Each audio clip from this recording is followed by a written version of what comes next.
Golden Age Radio is starting now. Subscribe to get future updates. Hey everybody, get ready for some great shows.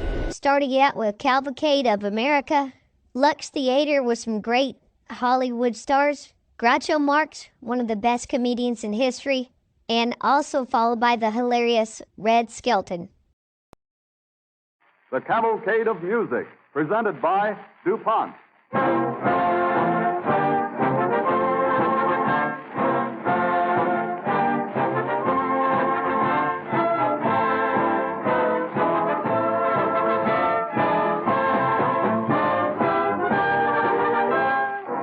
Each Wednesday during the summer months, the DuPont Company presents this cavalcade of music, embracing the compositions of some one outstanding contributor to lighter American melody. This evening, we will hear a program of music by Rudolph Frimmel, who for so many years has been one of our top-ranking composers of melodies that laugh at the years and keep right on being favorites.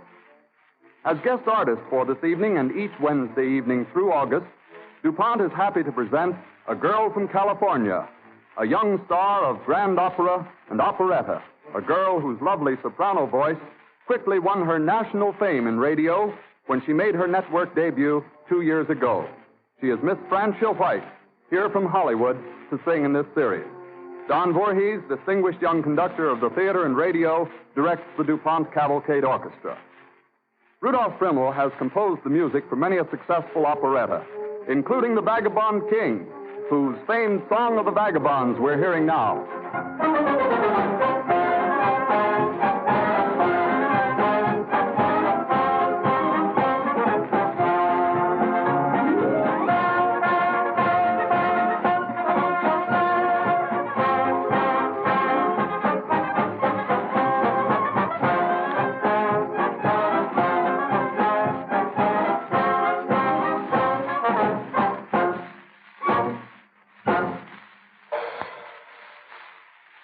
Back in 1917, Frimmel wrote the score for a musical called You're in Love. One especially successful number was the title song itself, You're in Love. Don Voorhees and the DuPont Cavalcade Orchestra play it.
of Frimmel's compositions, though he has written many favorites since, gain greater or more lasting favor than this melody, written 25 years ago for the operetta The Firefly.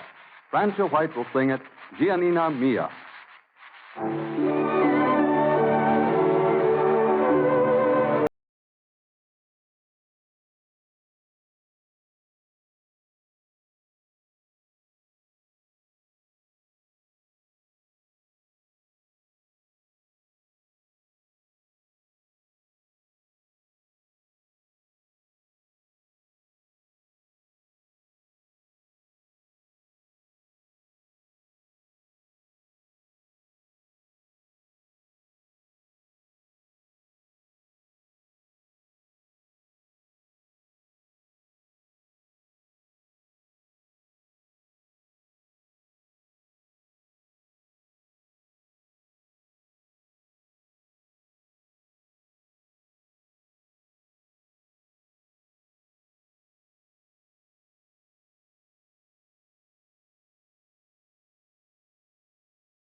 (1815).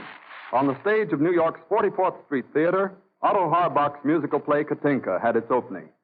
The score was by Rudolf Frimmel, and from it came several melodies that have belonged to us all ever since.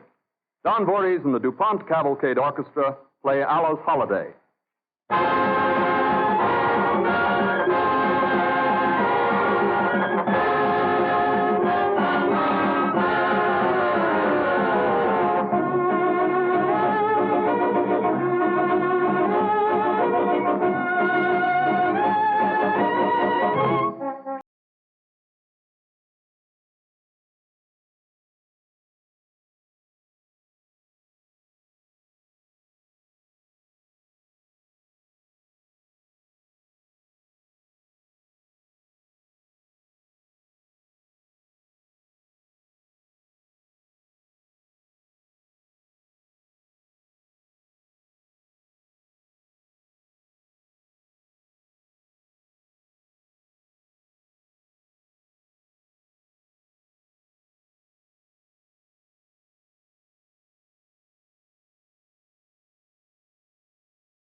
here is Frimmel's lively and lovely melody, Chansonnette.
Before continuing this program of music by Rudolph Frimmel, we pause briefly for a message from the DuPont Company. This afternoon off Newport, Rhode Island, the American yacht Ranger won its third straight race from the British challenger Endeavour, and now needs but one more victory to retain yachting's most prized trophy, the America's Cup. Considerable interest has been shown in one of Ranger's sails, a big four-sider called a quadrilateral jib. When Ranger first sprung the new sail, most experts were at a loss to know what it was. One English yachting authority, speaking over the radio and describing the progress of the race, said, "And Ranger is going away in the distance under this peculiar quadrilateral Genoa jib of hers. A huge sail made of some patent fabric, and it is enormously successful. There's no getting away from that. And I think it is the secret of her success." That sail, more than 4,000 square feet in area, was made by Prescott Wilson of New York, of a new fabric woven by the Wamsutta Mills in New Bedford, Massachusetts, of DuPont Cordura rayon yarn. Several years of laboratory testing and observation of sails in actual use on smaller craft over a 3-year period revealed that sails made of a fabric of DuPont Cordura rayon are stronger, do not pull out of shape as easily, and tear only half as readily as the regular type of sail fabric. Their smoothness means that wind slides off the surface quicker, giving greater driving force. The Cordura rayon sails allow practically no air to leak through, and this natural virtue of this new fabric has even been increased by a special fabricoid coating given the sail by the DuPont Fabricoid Division. Fabric made of Cordura rayon yarn is inherently mildew-proof, an ideal quality in sails which are, of course, continuously subject to water and dampness. DuPont's Cordura rayon yarn is performing an unusual service on land, too. Several manufacturers are using this new yarn in making heavy-duty truck and bus tires because Cordura helps add strength that gives more mileage under heavy loads at sustained high speed. In fact, the forward march of rayon has been steady and rapid. A newcomer comparatively few years ago, it is now used in textiles in quantities second only to wool and cotton. And as rayon rides the waves aboard the Ranger, DuPont salutes that fine craft, its talented skipper, and its gallant crew. Theirs is the finest kind of teamwork, split-second cooperation every instant of every race. And that's just as vital in business as it is in sport. A fine example of teamwork is found in the research laboratories of the DuPont Company, where every man depends upon hundreds of others in doing his part to improve existing products and create new ones, to provide better things for better living through chemistry.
Here is a number from Frimmel's score of the operetta The Vagabond King, Only a Rose.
here come 3 Frimmel numbers from 3 Frimmel operettas in the DuPont Cavalcade of Music.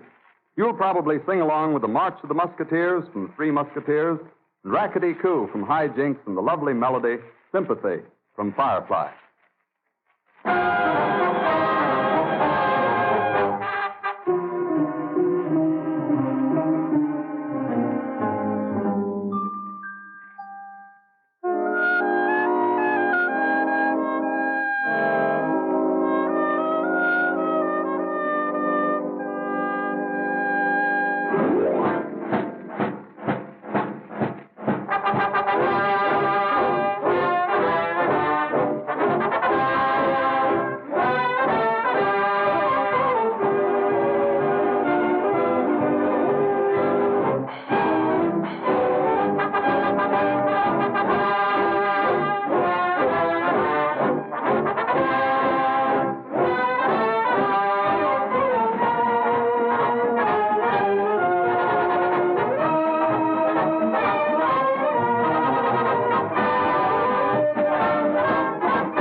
You could fill many, many hours with familiar and well-loved music by Rudolph Frimmel, said one musician.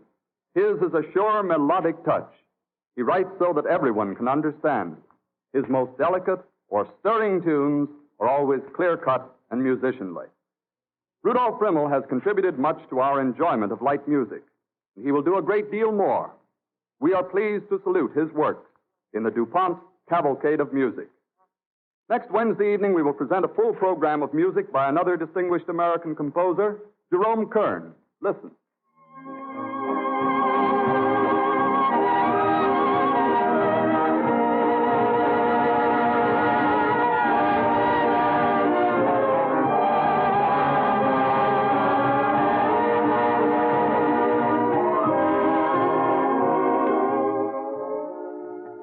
I'm sure you all recognize that melody, Who, from the musical comedy Sunny. Next Wednesday evening, a whole program of Jerome Kern music, played by Don Voorhees and the orchestra, and sung by Francia White. Same time, same station, when the DuPont Company again presents the Cavalcade of Music. This is the Columbia Broadcasting System.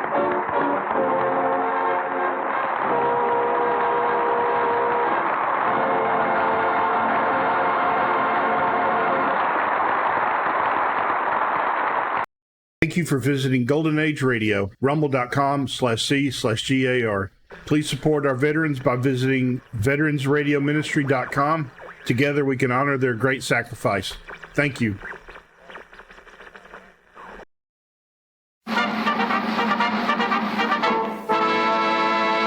From Hollywood, California, the Lux Radio Theater presents Bob Burns and Fay Bainter in The Arkansas Traveler with Gene Parker and Dickie Moore.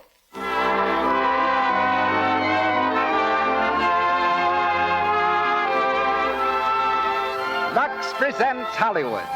It's the story of a wandering printer, the play we bring you tonight, of the small town into which he drifts, and the part he plays in its heartaches, its happiness, its romance.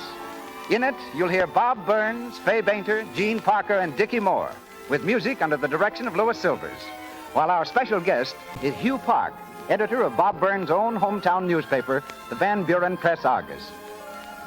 Before I introduce our producer, Mr. DeMille, let me tell you what Barbara Stanwyck, famous screen star, has to say about Lux toilet soap. She says, Lux toilet soap has an active lather that removes cosmetics thoroughly. I always use this easy care. It helps to keep skin soft and smooth, the way a woman's skin should be. Take this famous star's advice. Use gentle Lux toilet soap regularly. Lovely women everywhere do. And now, the producer of the Lux Radio Theater. Ladies and gentlemen, Mr. Cecil B. DeMille.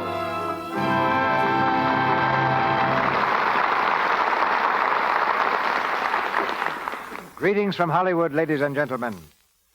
The two greatest authorities in the world on the subject of relativity are Albert Einstein and Bob Burns. Bob may know nothing about mathematics, but he certainly knows his relatives. From Grandpa Snazzy to Cousin Boo, those fascinating folks from the Ozarks, whose amazing adventures have made Mr. Burns America's favorite reporter. Mr. Einstein relaxes from relativity on the violin, and Bob seeks escape by bellowing through a cast-iron bugle, whose bray has caused lovelorn mules to kick up their heels from Van Buren to Vancouver. As in his current picture, Bob tonight plays the title role in The Arkansas Traveler. When the World War came along, Bob lent his services to the Marines and his bazooka on one occasion to General Pershing. Then our footsore hero was in turn a longshoreman on the docks of New Orleans, a streetcar conductor and silver polish salesman in Virginia, a waiter on a coastwise steamer, a cowhand on an Oklahoma range, an aspiring engineer in Salt Lake City, and a businessman in Little Rock. Now proudly exhibited by the moguls of movies and microphones, Bob Burns stars next for Paramount in I'm From Missouri, and for us tonight as Traveler. Playing the same roles that they filled with such distinction on the screen are Fay Bainter, Gene Parker, and Dickie Moore. Miss Bainter turns her superb abilities to the part of Mrs. Martha Allen. Gene Parker, her refreshing charm and beauty, to the girl called Judy. And Dickie Moore plays Benny. Now on to the Ozarks, as the Lux Radio Theater presents Bob Burns and Fay Bainter in The Arkansas Traveler with Gene Parker and Dickie Moore.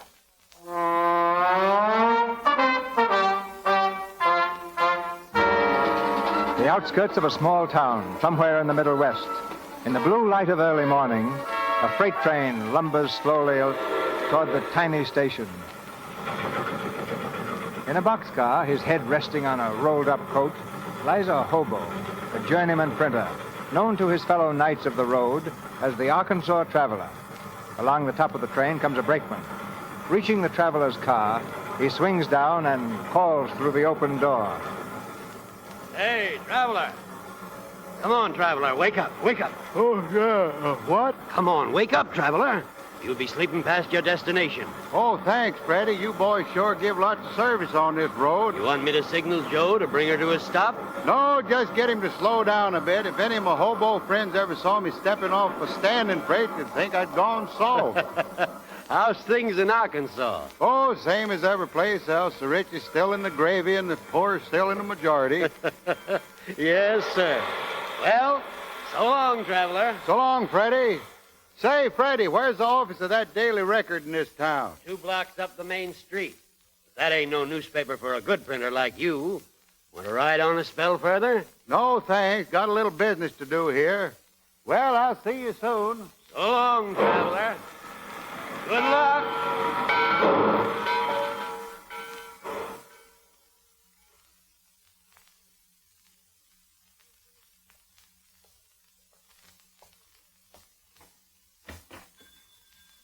Morning, Sonny.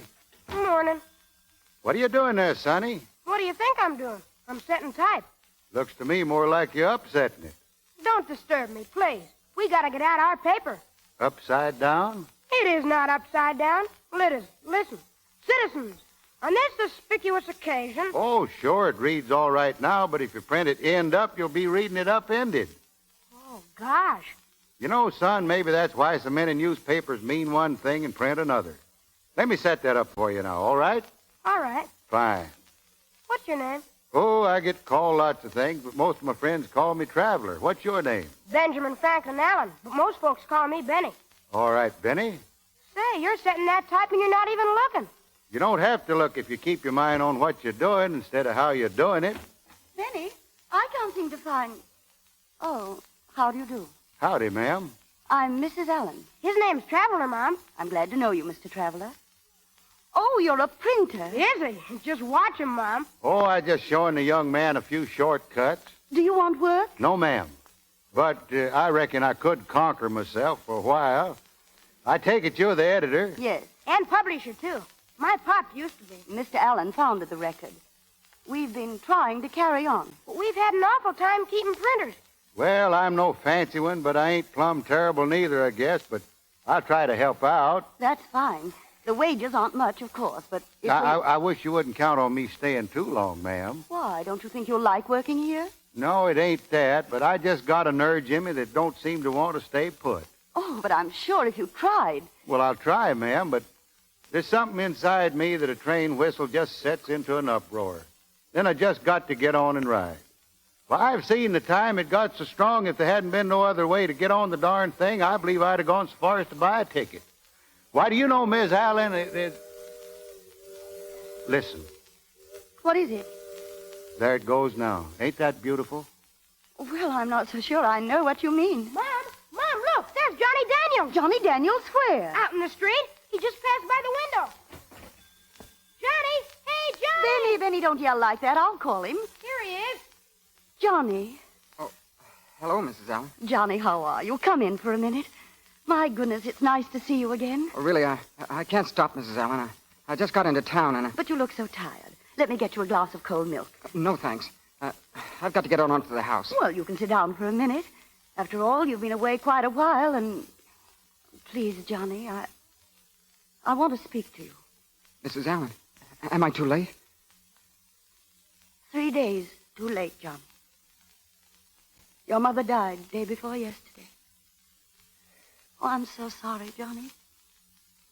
Did she suffer much? No. I guess she was tired. She just closed her eyes and went to sleep. Well, I'd better get along.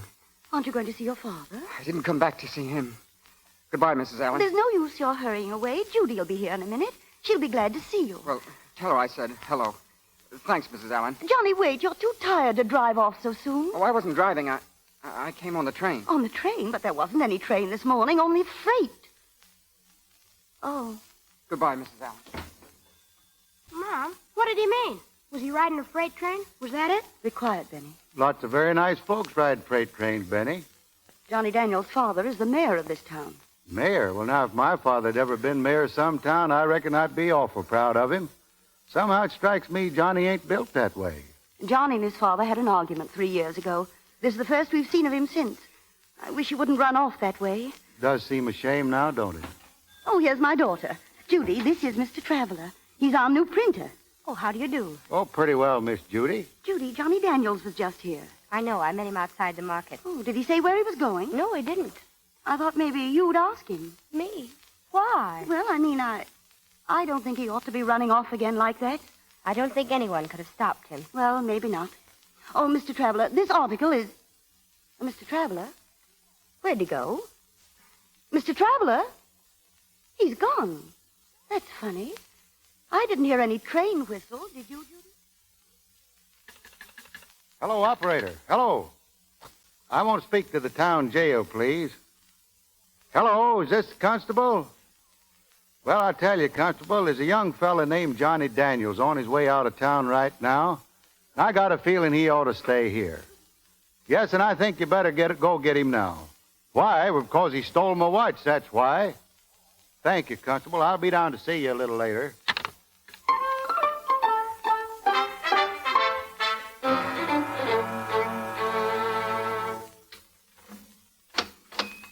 Hello there, son. Constable fix you up nice and comfortable. What are you doing here?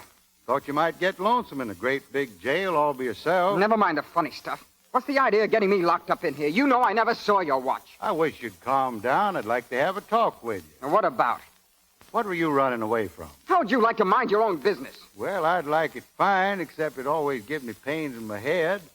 Now, for instance, I once saw a billy goat choking himself on a rope. Well, now, you know how billy goats are about accepting help. But I says, Bill, if you'll just slack off on that rope, you can butt down what you're tied to. Of course, I did have to get a new seat in my britches, but it's pretty near worth it to see how grateful a goat can be. Now, listen, I don't want to hear any more of it. Was Johnny Daniels? Sure, Mr. Collins. And why did you lock him up? I guess you got company, Johnny. Open that door. Yes, Mr. Collins. Hello, Johnny. I heard you were in trouble, and I hurried right over. Oh, that's nice of you, Mr. Collins. It's been a long time since we've seen you, Johnny. That's right. I see you're still running things in this town. Well, at least enough to take care of this little situation. What are the charges, Constable? Well, now, this feller here says Johnny stole his watch. Well, who is this man? I don't know. I mean... But you took his word, huh? How do you know he ever had a watch? Oh, gosh, Mr. Collins, I gotta believe somebody or I never would get to make any arrests. Well, you let the boy out. Oh, sure, Mr. Collins. Come on, Johnny. Put on your coat and I'll drive you home. Thanks, but I'm not going home. Well, you want to get out of here, don't you? Not if I have to thank you for it, Mr. Collins. I don't want any favors that I'll have to pay back someday. Why, I'm not only thinking of you, I'm thinking of your father and how he'll feel about your being in jail. It's about time one of us was here. Me or him or you. I don't have to take that from you, Johnny. I'm only trying to help you. I don't want any help from anybody. All right. Have it your own way. Mr. Collins, I'm sorry about locking him up that way, but... Well, you're sure in a spot, boy. You don't want to stay in jail to spite me, and you won't get out to spite him. Must have been a he-horse fight to make a fella like you carry a grudge for 3 years. What do you know about it? Oh, I've been sort of nosing around. Say, remember that fella Goliath in the Bible? Yeah, and Jack the Giant Killer, too. Come to think of it, it's just about the same thing. Say, did you ever wonder why they never gave them fellas last names, like Goliath Collins, for instance? 'Cause they were like dogs, I guess. Talking about dogs, you know, I often think what a lot of trouble a dog with a tin can on his tail could save himself if he just turned around and yank it off instead of running away from it. Well, so long for a while. I got to go back to Miss Allen and get the morning edition ready. Wait a minute. You, need any help? What? Why, you got charges against you. How you going to get out? Well, you could use your influence. Thought you didn't want no favors from nobody. You're a nobody. Well, you ain't aiming to run off, are you? Oh, no. No, I wouldn't like to have you lose that watch again.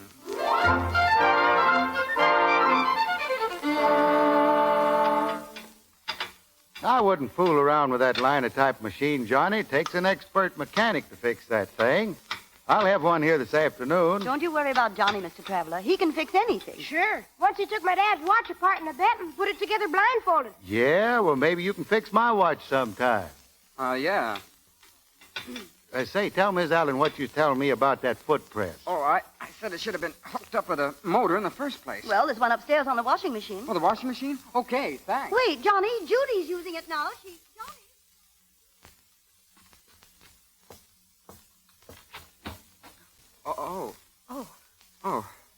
Morning, Judy. Why, good morning. I didn't know you were here. No? Well, I came back last night with Traveler. Oh. Do you want something? Well, it can wait. You're always so mysterious. I don't mean to be. 1 minute you're gone, the next minute you're back, and you don't say why. Well, I'm back this time because I changed my mind about going away. And you went away 3 years ago because you changed your mind about staying here. I had to go away then, Judy. Without telling anybody? I was afraid you wouldn't understand. But you could have told me. After all, Johnny, we grew up together. We were always friends. Even if we did have an awful lot of fights. Yes, we did have, didn't we? Listen, do you remember the time I made you a Prince Charming outfit for the school masquerade? And you let me wait? There I was all dressed up as Cinderella, and you never even showed up. Oh, well, that was on account of that nail. What nail? Nail on your front gate. Caught my costume. Maybe you can be a prince without any seat in your pants, but, well, I don't see how you could be very charming. So I went home. Well, it's nice. 10 years later to learn the reason. I was always thinking I'd never speak to you again. Say, what are you doing with that washing machine? Disconnecting the motor. That's what I came up for. Well, thanks. Wait a minute. Where are you going with that? I need it downstairs. Well, I need it here for my washing. But we've got to get out a batch of circulars. And I've got to get out a batch of washing. Oh, just like a woman, worrying about washing when we need the motor to run a business. Johnny Daniels, you haven't changed one little bit. You're just impossible as you always were. Well, whoever said I wanted to change? Goodbye. Goodbye.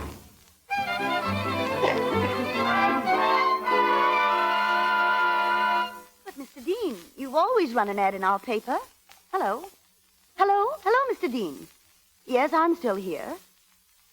But, Mr. Dean, you can't withdraw your ad now. The cuts have already been made, and... Oh, very well. Another cancellation, Miss Allen? Yes, I don't understand it. That's the 7th cancellation we've had today. You'll have to knock down that setup again, Mr. Traveler. Yes, ma'am. Seems like business in this town has turned awful sick all of a sudden. What's doing it? They can't all have gone crazy. Come in, Matt. Good morning, Mrs. Allen. Oh, good morning, Mr. Collins. Matt gave me a lift in his new car, Mother. That's how I'm back so soon. Sit down, Matt. Thanks. Judy, did you see Johnny? No, why? All of our advertisements have been canceled. Canceled? Why, they can't do that. Why, I never heard of such a thing. That's funny. What's that? I mean, it's funny you didn't hear about it, Mr. Collins, being sort of partners with most of them. That is, I've seen your name on most of the stores around town. Oh, this is our new printer, Mr. Traveler. Traveler. I've seen you someplace. I don't know where, unless it was in jail. Maybe it was. Martha, I'm terribly sorry about this. I'll take a couple of pages if it'll help. Matt promised me an ad from the Citizens Committee, Mother. That's nice of you, Matt. Sure is. Only one ad don't make a newspaper. Martha, I'd like to talk to you seriously. What about? Oh, of course, Matt. Would you rather go upstairs? Thanks. Too bad you didn't meet Johnny, Miss Judy. Hey, where was he supposed to meet me? Down the street, but maybe he couldn't see you in that big car with Matt Collins. Just what do you mean? Oh, nothing. Funny Matt Collins wanting to speak to your mother. You simply can't go on bucking this thing by yourself. I'd have been all right if this slump had... If it wasn't a slump, it'd be something else. You're not a businesswoman, Martha. But this isn't only a business to me. It's more than that, Matt. I understand how you feel. Martha, I want to help you. If I take the record off your hands, you'll have a little money, cash, instead of a lot of worry and bills. I'm sorry to be sentimental about it, but I just can't sell Ben's paper. But if it fails, then what? If I take it, I'll keep it going. Isn't that a better tribute to Ben's memory? I never thought of that. I suppose you're right. Excuse me, Miss Allen. I know you're awfully busy. I'll be down in a little while. I just want to ask a question about our ad. It'll have to... Did you say our ad? Well, just 'cause everybody else can't afford to take out an ad, no reason why we can't. Don't cost nothing. Oh. Well, I'll talk it over with you later. But I just wanted your okay on the idea of reprinting the front page of the very first issue of the record. With Mr. Allen's picture as a banner like this. Look, we've been here 20 years, and we'll still be here the next time you want to buy a paper. I'm awfully sorry to trouble you, but I sure wish you'd think about it. Well, Martha? Martha, What? Oh, the longer we wait, the harder it's going to be. Let's settle the whole thing now. it is settled, Ned. I'm going to hang on to the record. But how? I don't know. But we'll keep going. Somehow.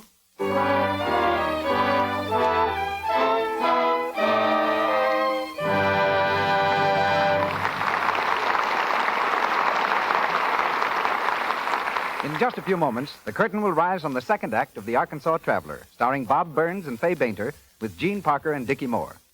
Meanwhile, during our short intermission, let's look in on Mr. Billings, manager of your corner grocery store. Mr. Billings is talking to his assistant. All right, hurry up, Joe, and finish that window, then help me unload this crate of canned stuff.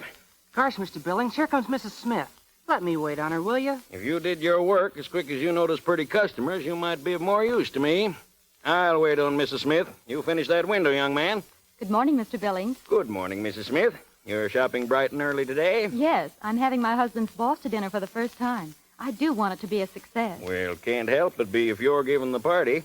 Say, here's a wonderful new canned turtle soup, and my wife says this steamed date pudding with hard sauce is just grand. Thanks. I'll try that soup. And here's the rest of my list. And oh, that reminds me, Joe. Give me some of that Lux soap you're putting in the window. 6 cakes. No, make it a dozen. My husband has found out that it makes a grand bath soap. He acts as if he discovered it himself. You know how men are, Mr. Billings. But it was I who told him about it. I use it for my complexion and for the bath, too. I find that there's nothing better. Oh, are these my packages? I've got to hurry. Let me take them out to the car for you, Mrs. Smith. No trouble at all. Be right back, Mr. Billings. Mr. Billings sells lots of Lux toilet soap to charming young women like Mrs. Smith. Charming young women who care for their clear complexions the gentle Lux toilet soap way. They know it's foolish to risk the dullness, tiny blemishes, enlarged pores that mean unattractive cosmetic skin. They use cosmetics, but remove them thoroughly with Lux toilet soap's active lather. Then pores don't become choked with stale cosmetics, dust, and dirt. Skin is left smooth, soft, appealing. 9 out of 10 famous screen stars use Lux toilet soap. Why don't you try it for face, hands, and bath? Mr. DeMille. We continue with The Arkansas Traveler, starring Bob Burns and Fay Bainter, with Gene Parker and Dickie Moore.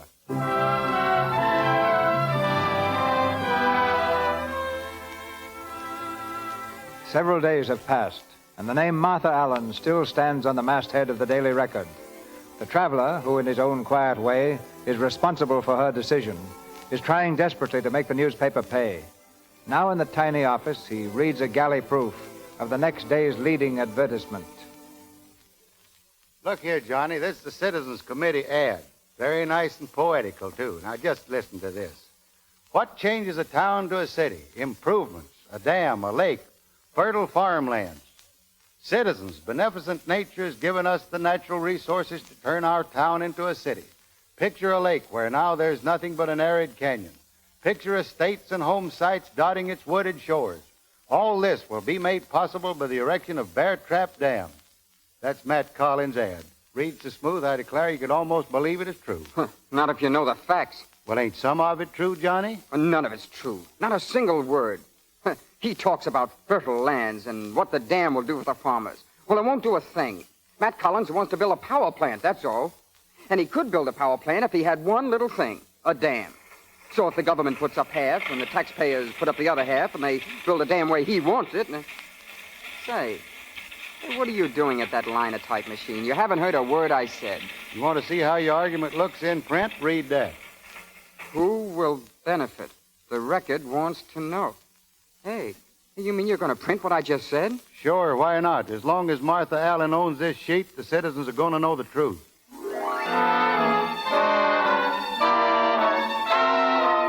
Look, Ed, the record wants to know. Who will benefit? Bear Trap Dam is a trap for the taxpayers. What is wanted, irrigation or electricity? Johnny Daniels must have wrote that. Good for Johnny. Wonder if it's true. True or not, he'll sure get a hiding from his old man.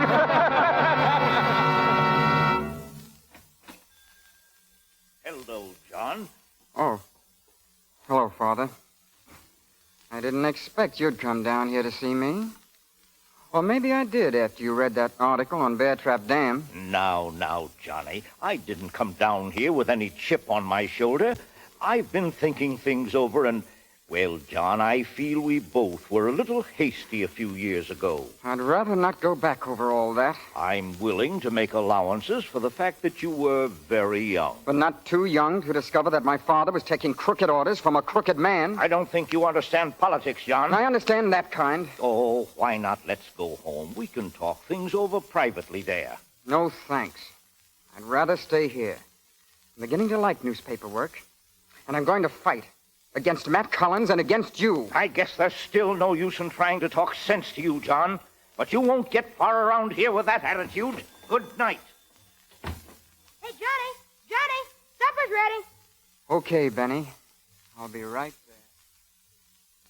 Come on, Judy, hurry up. Men want their supper when they've been working hard all day. Ain't that right, Traveler? Of course, women don't do any work.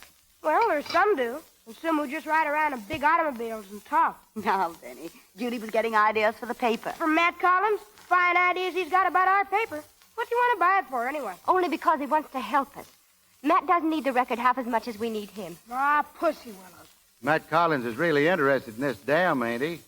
And you see, Benny, Mr. Collins would like to have a newspaper so he could educate the townspeople about it. Listen, if Matt Collins wanted a newspaper for any reason, he's got money enough to start one of his own. Now, that's what worries me. You see, I've been figuring... You spend your time figuring out your own business instead of butting into other people's affairs. Judy, please. I don't care, Mother. It's about time someone told him off.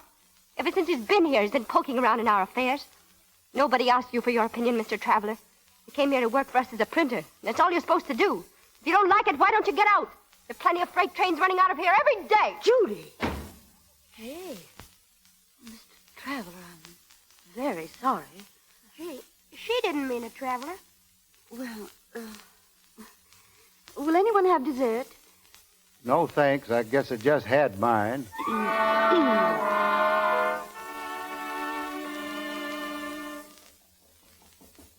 Judy? Judy, are you still awake? Judy! Come in. Judy, I want to speak to you. If you were mad about that editorial tonight, don't blame the Traveler. Well, why did he put it in the paper? Just so he'd take a dig at Matt Collins? No, because it's the truth. Your father would have printed it. Judy, you like Matt Collins, don't you? Well, yes, I do. Are you in love with him? I don't see why I couldn't be. He's a real man. There isn't anything he wouldn't give me. At least I could travel, see things, and be someone, and do something with my life. Instead of throwing it away like I did, staying here in a small town? Well, you didn't have to stay in a small town. You knew Father had ability. Should have made him get out of here and helped him to do big things. Maybe today we wouldn't be sitting around worrying how we're going to get by. I guess you're right, Judy. When I married your father, I had ambitions, too. I didn't want to stay here, cooped up in a little town. I knew your father had great ability, and I dreamed of seeing things, living in a big city and having people look at me and say, "That's Ben Allen's wife." But your father saw things differently. He felt that his destiny lay here, among the people he knew and loved. He felt that if his voice was strong enough and true enough, it could be heard anywhere. Yes, I had a problem, too. But I stayed here and helped your father do what he wanted to do. Perhaps I was wrong. Perhaps you're right. Good night, Judy. Good night.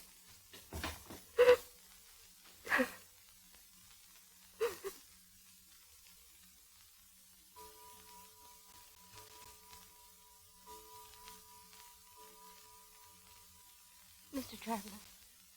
Oh, hello. You up kind of early, ain't you, Miss Judy? What are you doing? Oh, just gathering my belongings. I ain't aiming to steal anything. Don't say that, please. I feel small enough now. You see, I'm sorry for what I said, and I came down to apologize. Oh, you don't have to apologize to me, Miss Judy, but I guess you was right about my butting in. I'm afraid my nose is a heap longer than my reason. Well, I thought it was buttoned in too, and I was angry. But now that I've had a chance to think it over, I think it's pretty swell. I mean, you're trying to help it. And I think it's pretty swell you having backbone enough to admit you was wrong. Then we're friends? Friends. You know, Miss Judy, instead of you and me fighting, we ought to... What's the matter, Miss Judy? I was just watching you sitting there, rocking back and forth in that chair. You see, my father used to rock like that. I knew your father, Miss Judy. You knew him? Long time ago, before he even met your mother. He was my friend. And I owed him an awful lot. And when I heard what happened here, I thought maybe I could help. I didn't have any money, but, well, anyway, Miss Judy, what I'm trying to tell you is that I don't want you to ever believe that I was just butting in. Why didn't you tell me this before? Well, some people are kind of proud, like you and your mother, for instance. I don't think she'd accept help if she thought it was an obligation. So let's just you and me keep it our secret. Honest, Injun. Honest, Injun. Well, now then, that we got the past all straightened out, and since we ain't going to fight no more, I kind of think we ought to let Johnny Daniels in on our truce, too. Well, you'll have to ask him about that. Yeah, I know. You and Johnny don't get along so well together. Well, I admit he is awful hard to live with. He just keeps quarreling all night long. With you? No. It seems like it's more with himself. Why, he don't no more than get to sleep, and he starts calling himself bad names. I declare I wish you could have heard him last night, muttering and mumbling. It's all my fault. The people I'm craziest about I treat the worst.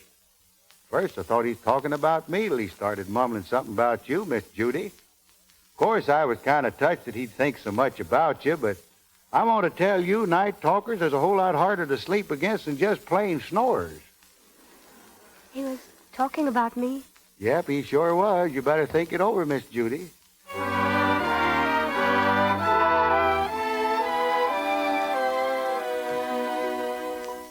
Gee, Traveler, where'd you find this thing? Oh, in your daddy's desk. What is it, Johnny? Oh, that's easy enough.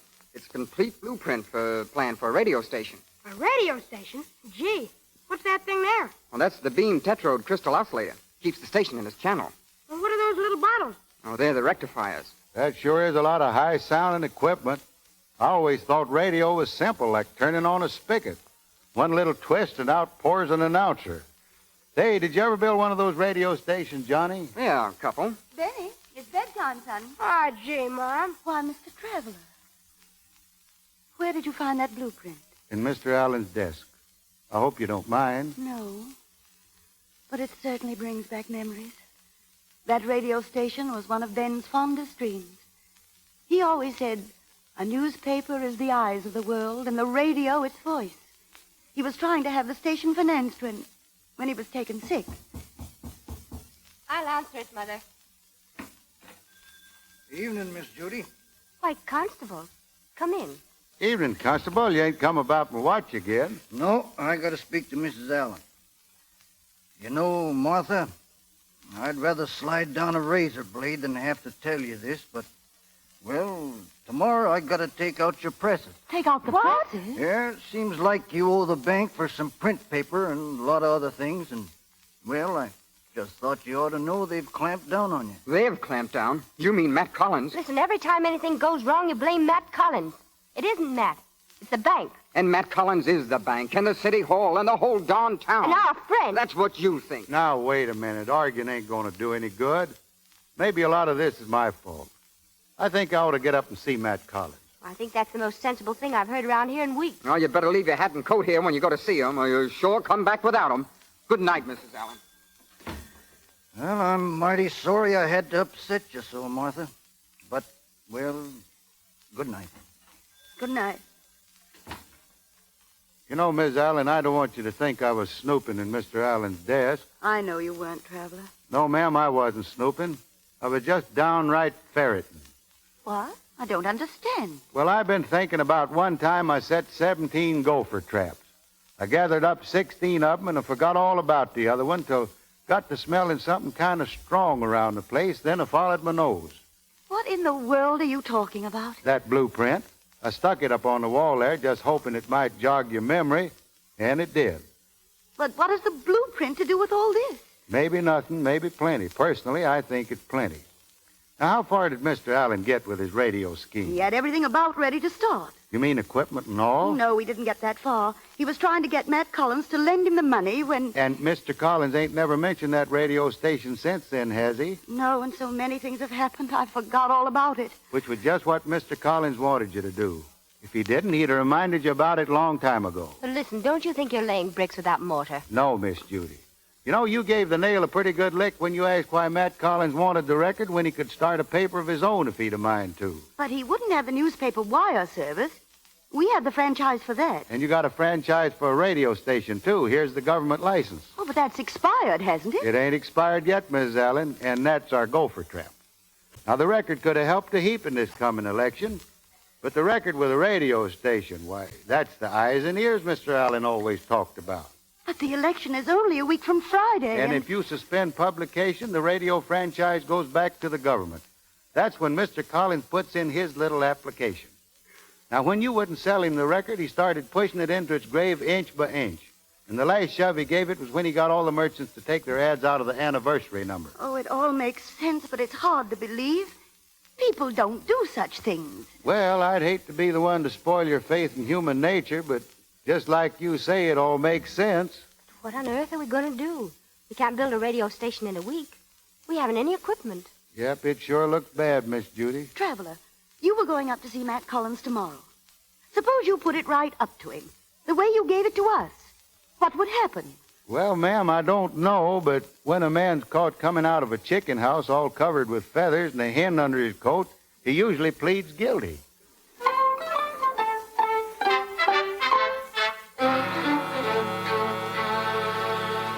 You're a pretty shrewd fella, Mr. Traveler. I'll admit I wanted that franchise. But knowing my plans doesn't make your position any better, does it? No, it don't. Well, Mr. Collins, I guess I'll say goodbye. I reckon it won't be troubling you no longer. You mean you're leaving the record? That's right, Mr. Collins. Even a rat's got sense enough to leave a sinking ship. And these days, a fella like me's got to look out for himself. You're planning to leave town? Well, not exactly, but I've been thinking I might leave if I could go in business for myself. Not around here? Well, no. You see, when I was coming through, I stopped off in the town where they got a cotton gin, and knowing a little about it, I thought I'd like to go in the cotton gin business. Where is this place? Oh, about 200 miles down the road, but what I had in mind, Mr. Collins, was if I could get a motor and a small generator or something like that, and, well, I know you got a lot of machinery laying around you ain't using, and I thought maybe you could stake me. Yes, and what do I get out of all this? Well, first, you get rid of me. I got what I guess you'd call a nuisance value. Well, I'll admit things might have been smoother for some people if you hadn't stopped off here. And they'll be a heap smoother if I move along. All right, Traveler, we've made a deal. I'll see that you get that motor and generator. You know, sometimes I envy you your long trips. Thank you, Mr. Collins. And, Mr. Collins, I wish you'd sort of say goodbye to the Allens for me. I just haven't got the gumption to do it myself. Sure, I'll be glad to. I'll take care of everything. Goodbye and good luck. So long, Mr. Collins, and good luck to you, too.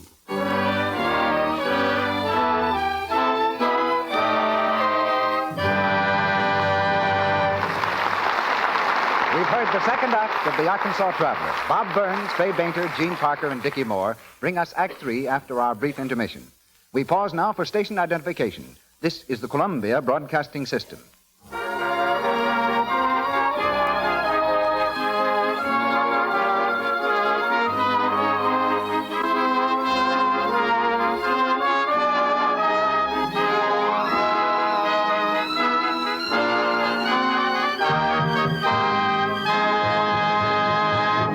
Before Mr. DeMille introduces our guest of the evening, may I say just one word about our product. Every day, more and more women are discovering that it pays to follow Hollywood's tip, pays to use Lux toilet soap regularly. 9 out of 10 screen stars use Lux toilet soap because it has active lather. If you haven't tried Lux toilet soap, won't you do so tomorrow? Mr. DeMille. Since colonial times, the voice of America, has been the rhythmic clatter of her printing presses. And nowhere has that voice rung clearer in the cause of truth and justice than in our small towns. So we thought it particularly fitting that tonight's guest should come from Van Buren, Arkansas, the hometown that gave us Bob Burns. Bob has brought Van Buren into national limelight with his humor. But Van Buren has a serious side, too. And best qualified to represent it is Mr. Hugh Park, editor and publisher of the Van Buren Press Argus, who speaks to us now from Arkansas. Hugh Park. First off, Mr. DeMille, I'd like to tell you something about Van Buren. We're a pretty old town, more than 100 years old, I guess, and we took our name from the 8th President of the United States, who also happened to come from a small town. There are 5,182 people in Van Buren. Some of us have got a bit of money, and some of us could stand a bit more. Most of us, though, managed to get by all right. Up the road toward our suburb, Logtown, is the office of the Press Argus, where I work, and my friend Slow. Now, when you think of all the newspapers there are in the country, the Van Buren Press Argus doesn't amount to a hill of beans. But we try to do what every newspaper, big or small, should do. Print news truthfully, give both sides of a question, and serve the people of our community with what they have a right to expect from a newspaper. A paper that's run solely to make money is fit for only one thing, to start a fire in the stove. If there's something being stirred up in Van Buren that folks don't know about, it's up to me to tell them. Not just me, but country editors like me in towns like Van Buren throughout the land. And that's not all either. We want to know how we stand on national problems. And once we've made up our minds, we want to do our best to see that our side wins. And so the country paper is a clearinghouse to inform, to clarify, and to take a stand. A lot of people think that a nation consists of a lot of big cities surrounded by little towns where folks can stop to get gas. But I don't think so. 25 out of 32 presidents have gone into the White House from a hometown no bigger than Van Buren. And country folks have produced men like Mark Twain and Thomas Edison, like Rockefeller and Pershing. And I guess we've contributed more jokes about ourselves than all the big cities put together. We don't mind being joked about. I think it's mighty fine when a small town can make a man laugh, because some of those big cities can make a man cry pretty quick. Yes, I'm a newspaper man, but I also know what an important force radio is in our country. You can't imagine, Mr. DeMille, what it means to us who live in small towns to have the Lux Radio Theater brought to us in such a fine way. You talk a lot about the big movie stars using Lux soap. Well, I want you to know that throughout all America, you'll find plenty of fine-looking young women, nice enough for any camera, using Lux soap, too. I know because we've got plenty of them right in Van Buren. And now, before I start selling my hometown too hard, I guess I better stop talking and listen some more to Van Buren's most famous citizen, Bob Burns. Thank you, Mr. Park. And incidentally, we'll take all the citizens like Bob Burns you can send us. Back now in Hollywood, we raise the curtain for Act 3 of The Arkansas Traveler, starring Bob Burns and Fay Bainter with Gene Parker and Dickie Moore.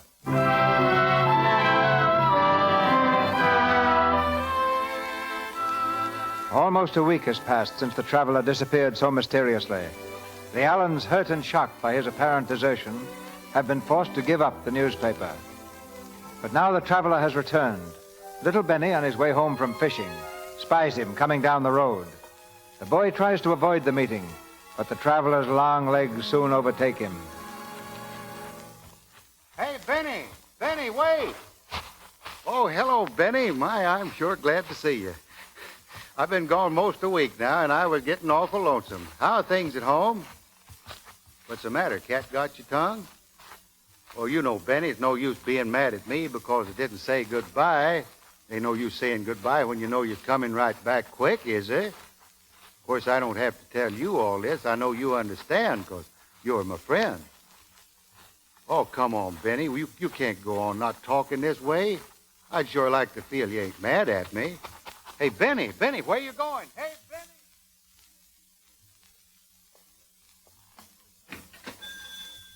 Hello, Johnny. Gosh, it's good to be back.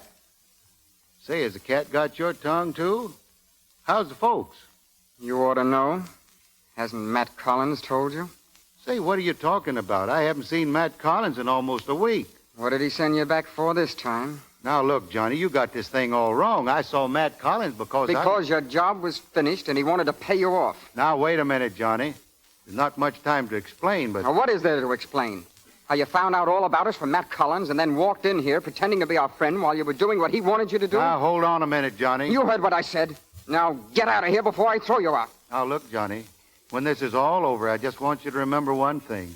I wasn't mad. I was just in a hurry. I'm sorry, Johnny.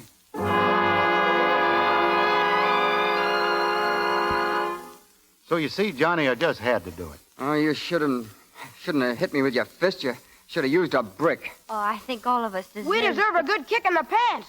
We didn't understand, Mr. Traveler. Now, let me get this straight. You say you have a generator? And wires and a motor and almost everything. Enough to build a radio station, and right quick, too, before that franchise expires. Well, what are we going to do for help? We can't build it alone. We've got to have men, lots of men. I'll help. Well, where are we going to get them?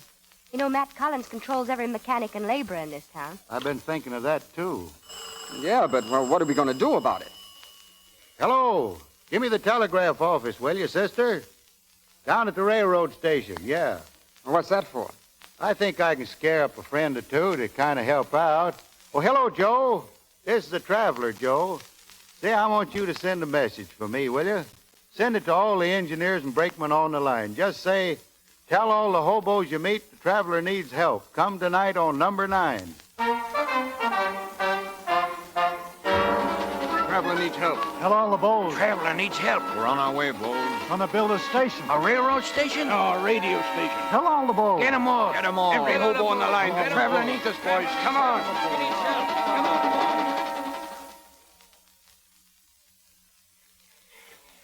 All right, men, put a guy rope on that tower and bring her up easy.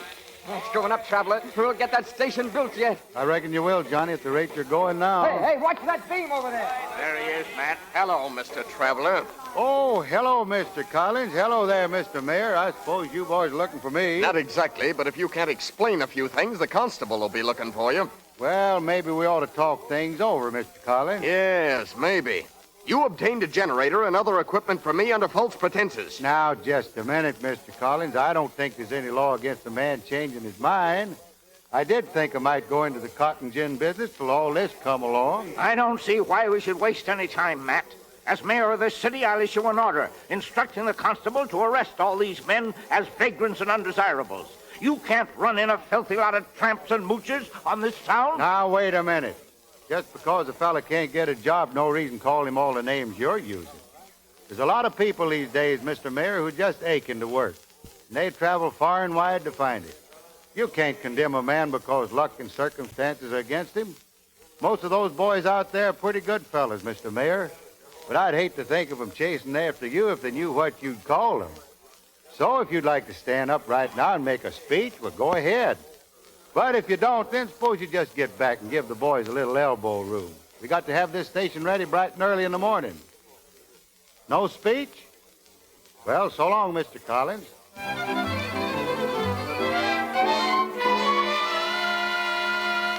I hate to rush you, Johnny, but we ain't got much time. How's it coming? Oh, I don't know. It should work. Now, here, wait a minute. This ought to do it. You'd better go downstairs and listen in on the receiving set. I'll go, too. All right, and set the dial at 930 kilocycles and let me know the minute something comes through. Maybe if you turn this thing, Johnny. Oh, no, Judy. This has nothing to do with it now. I don't hear a thing. That dial set at 930. Right on the mark. What's that?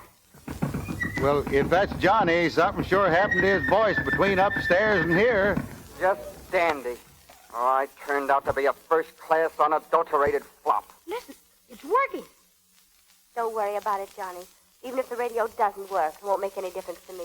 It's working. They're broadcasting right now. I knew we'd do it. I'm going upstairs and tell them it's working. Now, wait a minute, Bennett. What's going on now just as important as a radio station. Let them work out their future. Nothing can make any difference to me, John. I hope after we get married you won't throw this up to me every time we have a little argument. What do you mean? Well, you'll probably tell me what a dud I am, not getting the radio station to work. Why, Johnny Daniels, I don't think you're a bit fair. You don't give me credit for any sense at all. Oh, I give you credit for falling in love with me. I'm commencing to wonder if I made a mistake. Well, of course, there's still time to correct it. And that's just what I intend to do. I love you, Johnny Daniels, even if it is a mistake. And I love you. And it isn't. Oh, John. Well, I guess it's settled now. We can tell them now, I guess. Johnny, it's working! Oh, what? It's working and should your faces be red. Woo! You mean to tell me that all the people who are listening in heard everything we said? Why, sure. I don't care, do you? No! I could shout it from the housetops. Well, you shouted it over the air, and in my opinion, it's the swellest way I know of to start off a radio station. Now, Johnny, you get in there again and just kind of tell these folks how you feel about things. Of course, I wouldn't go calling no names or nothing, but you just might slip in a mention of a polecat without calling him Matt Collins.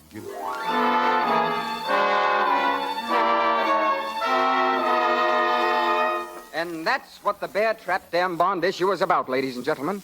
A vote for my father is a vote for Matt Collins' scheme to develop his personal property with your money, manufacture electricity, and then sell it back to you. In other words, to get you coming or going. But you don't have to be told how to think and vote. Just think right and vote right. Oh, Johnny, that was swell. We're still on the air. Folks, after Johnny's speech, there ain't much left to say except he forgot a very important point. Now, Homer Daniels is the only one running for mayor. If you don't vote for him, you'll be without a mayor, and if you do vote for him, you'll still be without one. Of course, that won't be so good. Personally, I think you ought to have somebody you've known a long time. Somebody you can trust and who'll be for you instead of for Matt Collins. So what's the matter with electing Johnny? Oh, no, listen. He's honest and he loves this town, and as you heard over the radio, he's going to get married and settle down and, I suppose, raise things like you folks do. And so how about scratching out the name of Homer and writing in the name Johnny? Just put a cross in the usual place. You'll be getting yourself a Daniels, but a whole lot better one than you ever had before.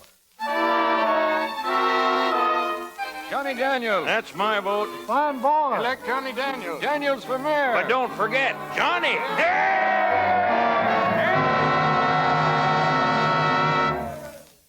Well, it's over. He's elected, Traveler.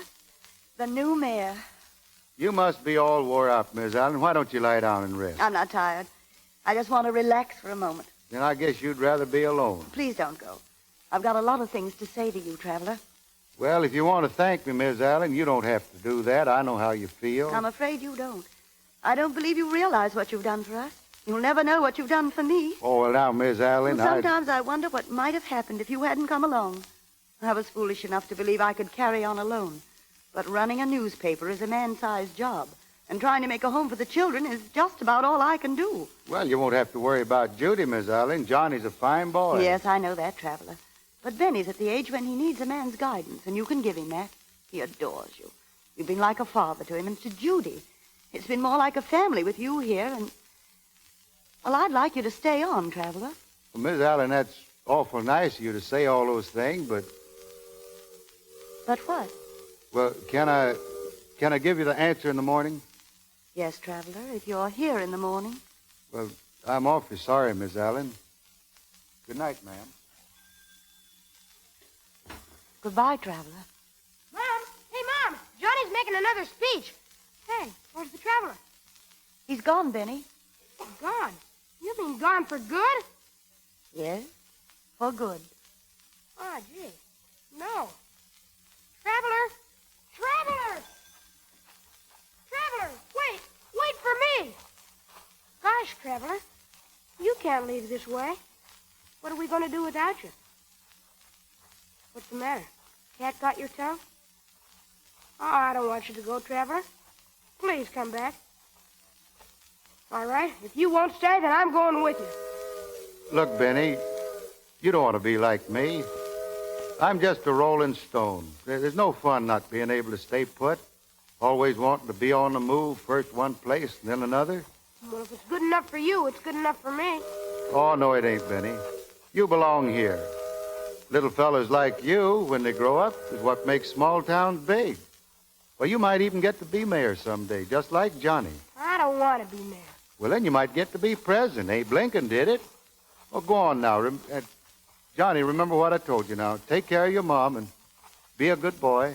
Hey, stop there. Stay right where you are. Why? What's the matter, Constable? You come along with me, traveler. You're going right back to town. And if you ever try to leave again, I'll put you right in the jug. What? What's the big idea? You're staying with us a long time, Mr. Traveler. You see, Johnny Daniels says you stole his watch.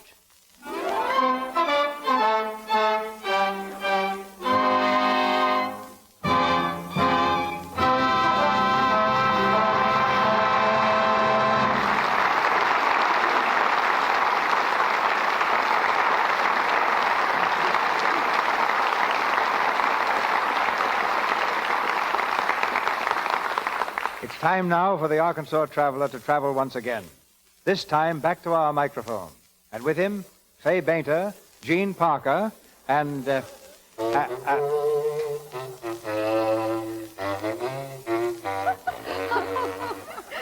if you just put half the effort into chopping kidney that you put into blowing that backwoods bagpipe, you'd really have something at the end of the day. Instead of just a lot of broken down echoes. Well, now, Fay, you and Gene may be right, but I don't know. I think everybody should have some kind of relaxation. Of course, this happens to be mine, playing this bazooka. You know, some folks like to collect matchboxes or mount butterflies. And there's one actress I know who gets her relaxation from farming.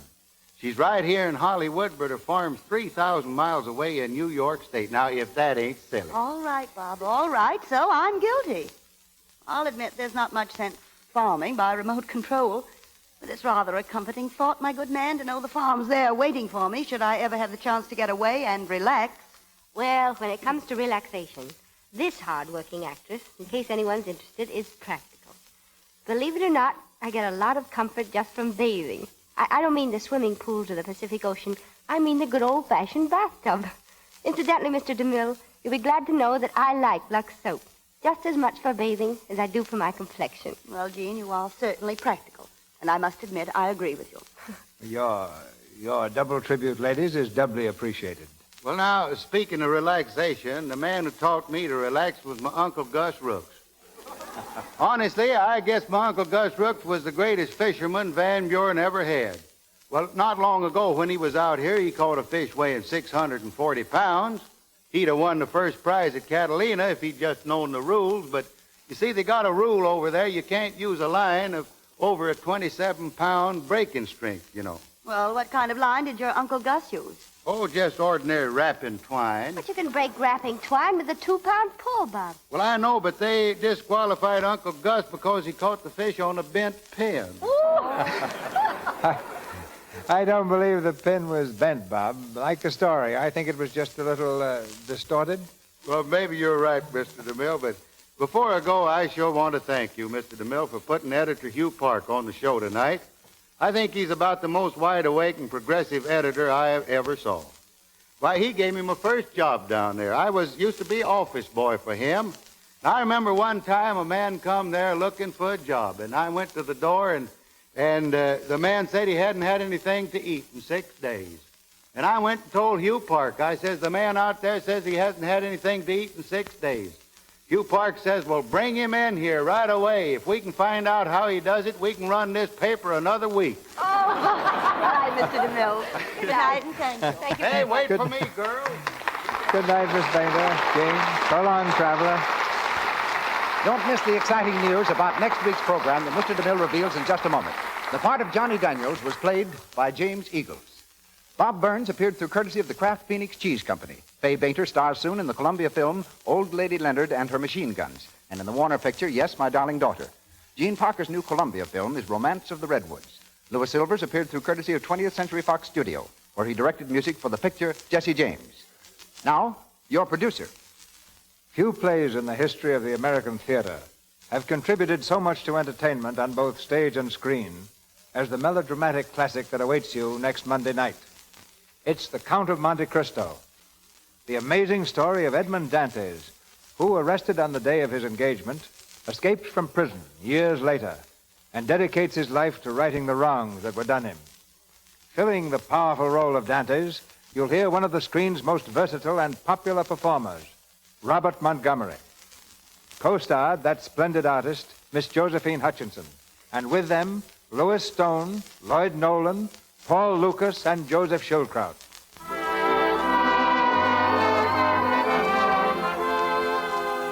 Our sponsors, the makers of Lux Toilet Soap, join me in inviting you to be with us again next Monday night when the Lux Radio Theater presents Robert Montgomery and Josephine Hutchinson in The Count of Monte Cristo with Louis Stone, Lloyd Nolan, Paul Lucas, and Joseph Schulkraut.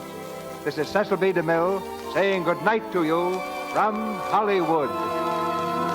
Also heard in the Arkansas Traveler were Frank Nelson as Matt, Eddie Waller as Constable, Earl Ross as Trainman, and Harry Humphrey as Homer Daniels. Your announcer has been Melville Ruick. This is the Columbia Broadcasting System.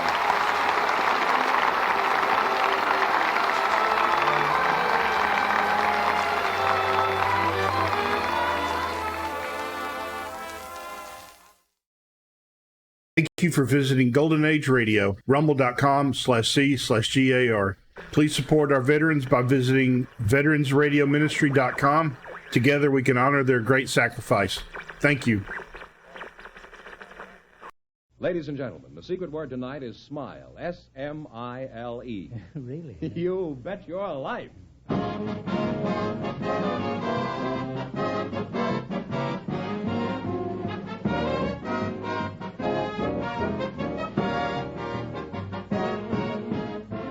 It's Groucho Marx in You Bet Your Life, the comedy quiz series produced and transcribed from Hollywood and brought to you by the more than 3,000 DeSoto Plymouth dealers. The dealers who have on display the outstanding DeSoto Automatic with fully automatic power flight transmission and the all-new Plymouth, your best buy in the low-priced field. And now, here he is, the one, the only... What a grisly name. Oh, that's me.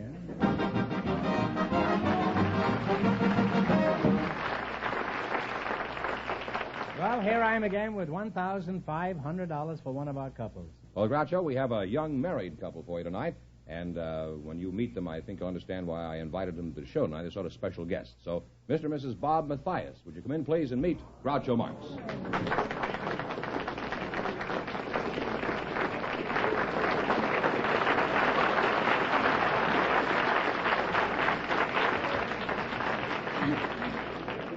Well, welcome, kids, for the DeSoto Plymouth dealer. Say the secret word and take home an extra $100. It's a common word, something you always have with you. Mr. and Mrs. Bob Mathias. Well, the stool I'm sitting on is just like 42nd Street and Broadway. Sooner or later, the whole world passes by your door, like Port Said. In case there's anybody who doesn't recognize him, this fellow happens to be the greatest all-around athlete of our time. He's the male Babe Dietrichson.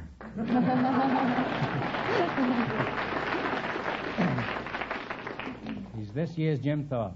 If you don't believe me, I'll ask Mrs. Mathias, isn't he? Sure, yes. Well, that proves it.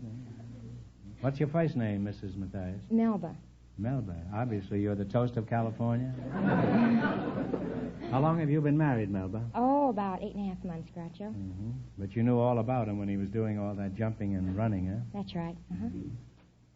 Well, since you caught him, I'd say you were the greatest athlete of our time. Thank you. How old are you, Bob? 23, Groucho. Well, you're a pretty big fella, huh? How big are you? Well, I'm 6'3", 205 pounds. And what do you weigh, Melba? About 118. He's twice as big as you are. Does he scare you? No. It was always that way, ever since Samson and Delilah. She's probably planning to give him a haircut any day now. How'd you meet Bob? Do you remember the very first time you saw him? Oh, yes. He was on the cover of Life magazine. What did you do? Ask him to get off so you could read it?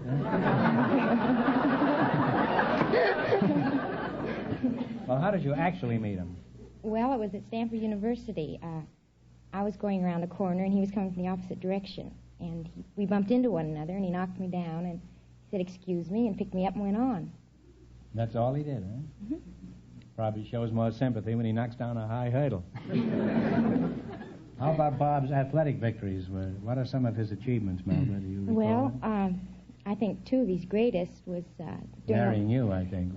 Thank you. Was during the last two Olympics in 48 and 52. He won the decathlon event both years, and in 52 he set a world and Olympic record and amassed the most points for the event. Have you always been athletic, Bob? No, I haven't. When I was 13, I was anemic. I was tired and weak and a 90-pound weakling. You were tired and run down at the age of 13? Yes, sir. Took me 40 years to get in that condition. Well, how did you change from this miserable little crawfish into this legendary athlete? Well, my father is an MD and surgeon, a doctor, and he prescribed lots of rest, the proper foods, and gave me iron shots to build back my blood. What is your ambition, Bob? Are you still continuing your athletic career? Well, I took up golf about five months ago. Golf? Say, you really have a high ambition, huh? You want to be president, huh? What is your best score at golf? 85. 85. Well, we're about the same there. Is that for 18 holes or 9? 18, I'm afraid. 18, yes. Well, mine is for 3 holes.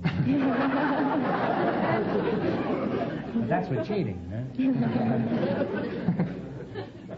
What are your plans for the immediate future, Bob? Are you in training for the next Olympics? No, I'm not. I'm through with track and field, but right now we're getting ready to make a motion picture called The Bob Mathias Story. A picture about my life. Who's going to play the part of Bob Mathias? I am. Could you use me as the 13-year-old? You're going to play yourself in the picture? Yes, I am. Well, no one ever plays himself in a Hollywood movie. I should think the part would call for a real brawny type like Clifton Webb. Freddie Bartholomew. What happens when the picture's over? What are you going to do? After the picture, I go into the United States Marine Corps for 2 years.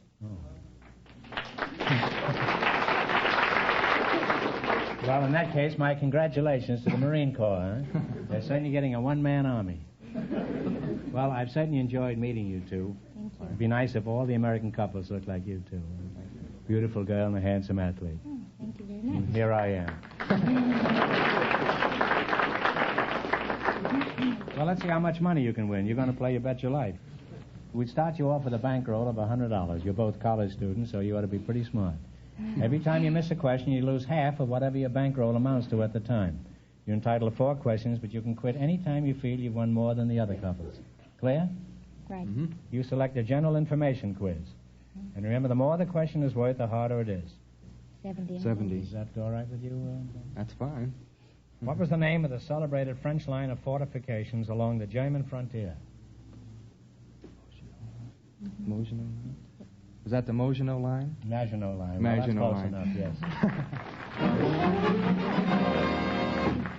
You're on your way. Your bankroll is now $170. Now, what do you want to try? 60? We'll try 60. 60. What do the following have in common? Kohinoor, Great Mogul, and Hope. Kohinoor, Great Mogul, and Hope. They're all the same. They have different names.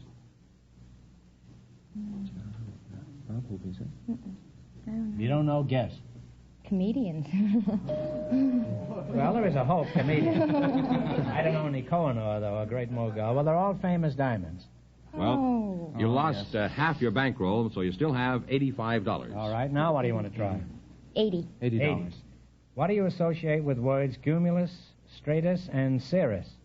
I believe that's how you pronounce it. Clouds. Clouds is good enough. Don't go any further. Your bankroll is now $165. Now, what do you want to try? Here's your last chance to beat the other couples. $90. $90. This is the last hurdle. Whose picture is on the regular issue of the 3-cent stamp?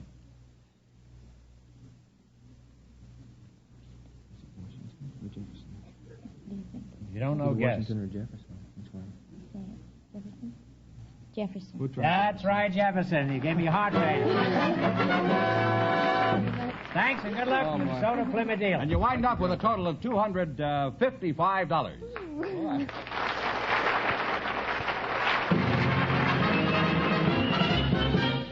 This year DeSoto is automatic with power flight drive that's the best.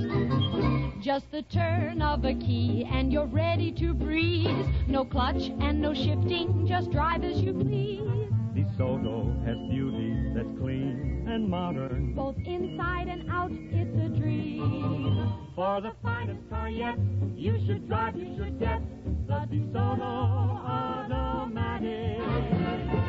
Yes, drive a new DeSoto Automatic, equipped with Power Flight, America's finest fully automatic transmission. you'll find driving is easier and far less tiring because DeSoto's fully automatic Power Flight transmission was designed to carry out your sudden orders quickly, smoothly, quietly. So for a new driving thrill, drive a new DeSoto automatic with Power Flight. And if it's power you're looking for, get behind the wheel of a DeSoto Fire Dome. The mighty Fire Dome 170 horsepower V8 engine gives you all the power you can possibly use at the touch of a toe. Ready to perform the instant you call on it. Visit your DeSoto Plymouth dealer tomorrow and treat yourself to the beauty and luxury of a new DeSoto automatic. Available in two great series, the mighty 170 horsepower Fire Dome 8 and the superb Power Master 6. Remember, DeSoto puts you ahead automatically.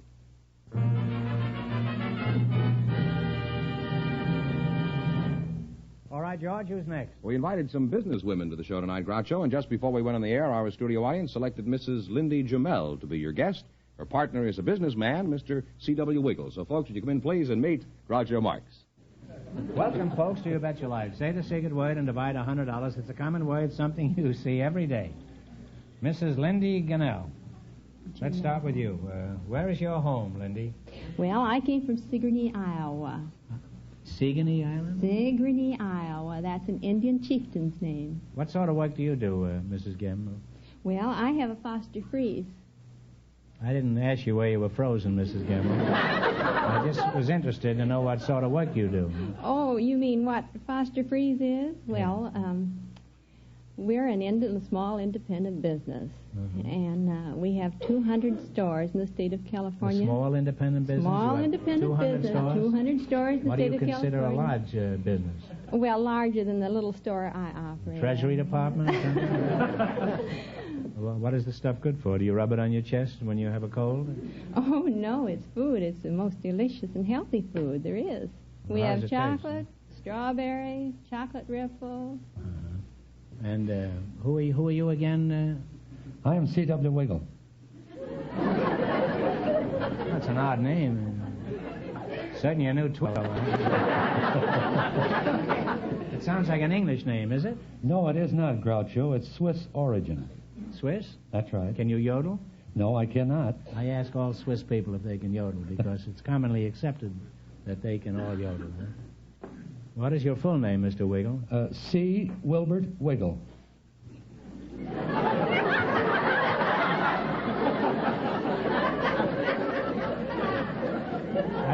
I'd rather see Marilyn Wiggle if I hadn't. However, go ahead. I'd be glad to see Wiggle, Wilbert Wiggle. Wilbert, is it? That's right. I'm sure you must get kidded about your name, eh? Yes, I do, Groucho. You must hear many wisecracks. What are some of those you hear? Why, when I was a kid in school, the teacher in school called me Wiggle by name and Wiggle by nature, and then as I grew up and put on this weight, why, everybody called me Wee Willie Wiggle. What sort of job do you do, Wiggle, or have? I am district Operate, huh? manager for the National Federation of Independent Business. Now, that's an organization of Do you ever drop in on Linda here? I haven't as yet, but probably I will after the show. What we do is call on these businessmen. Are you married? You're married. Oh, yes, I'm married. Would you take your wife with you when you went to visit? My wife is always with me. She's right up in the audience right now. Would she go with you to the Foster Freeze place? Oh, certainly, at all times. Apparently she's onto you, huh? Well, Wilbert, I'm all in favor of the small businessman. I think they're a very necessary and essential part of our economy. And after the show, we'll all have a Foster Freeze, shall we? Yeah? That's right. Followed by a chaser of antifreeze. All right, now let's play You Bet Your Life. We'll start you off with a bankroll of $100. You try to build it up by answering 4 questions. Every time you miss one, you lose half your bankroll.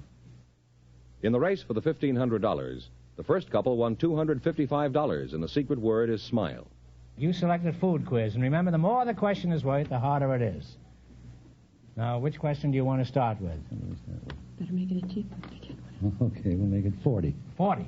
Okay, if the meat from a sheep is called mutton, what do you call meat from a calf?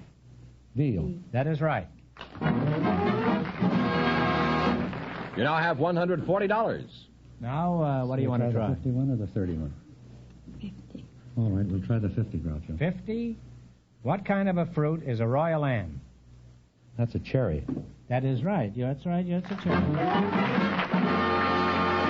Your bankroll is now $190.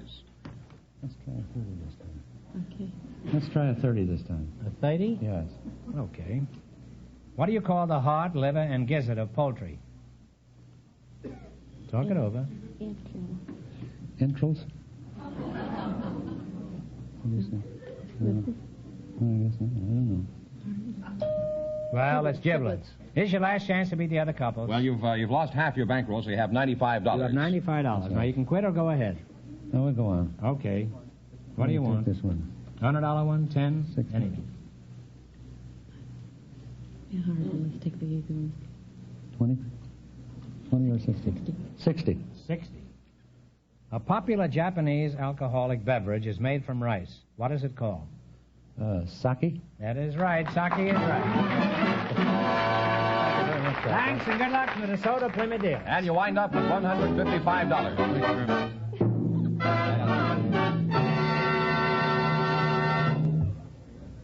George, who's next? Well, Groucho, we invited some dog show judges to our program tonight. And before we went on the air, our studio audience selected Donya Klein to be on the show. And her partner is a visitor from the Middle West, Mr. Louis Menke. So, folks, would you come in, please, and meet Groucho Marx. Welcome to You Bet Your Life. Say the secret word and divide $100. It's a common word. Something you always have with you. I've been saying this for 7 years, and I still can't say it. Mrs. Donya Klein and Mr. Louis Menke, huh? Mrs. Klein, you're a dog show judge? Yes. Well, don't be nervous. I won't bite. Louis Menke, huh? Menke. Yes, sir, that's me. You're a dog judge? No, I'm just a farmer. Oh, farmer. Pig judge, huh? Well, I'm a pretty good judge of pigs, yes. Oh.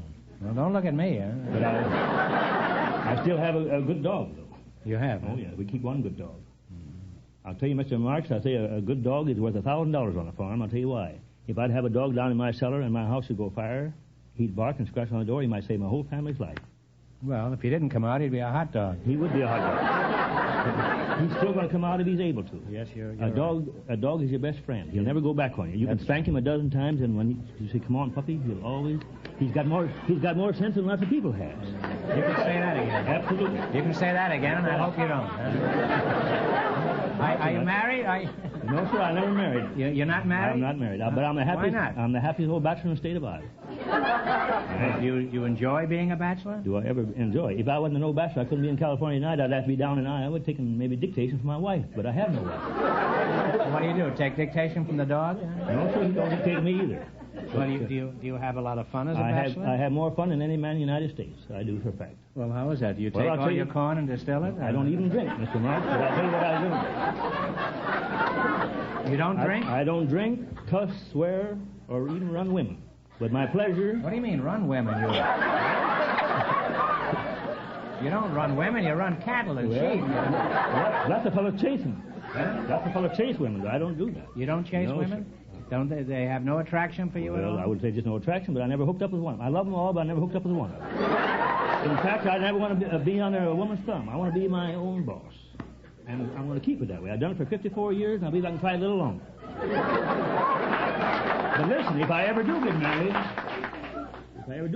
married, I'm going to stick with her for life. I ain't going to do like some of these folks.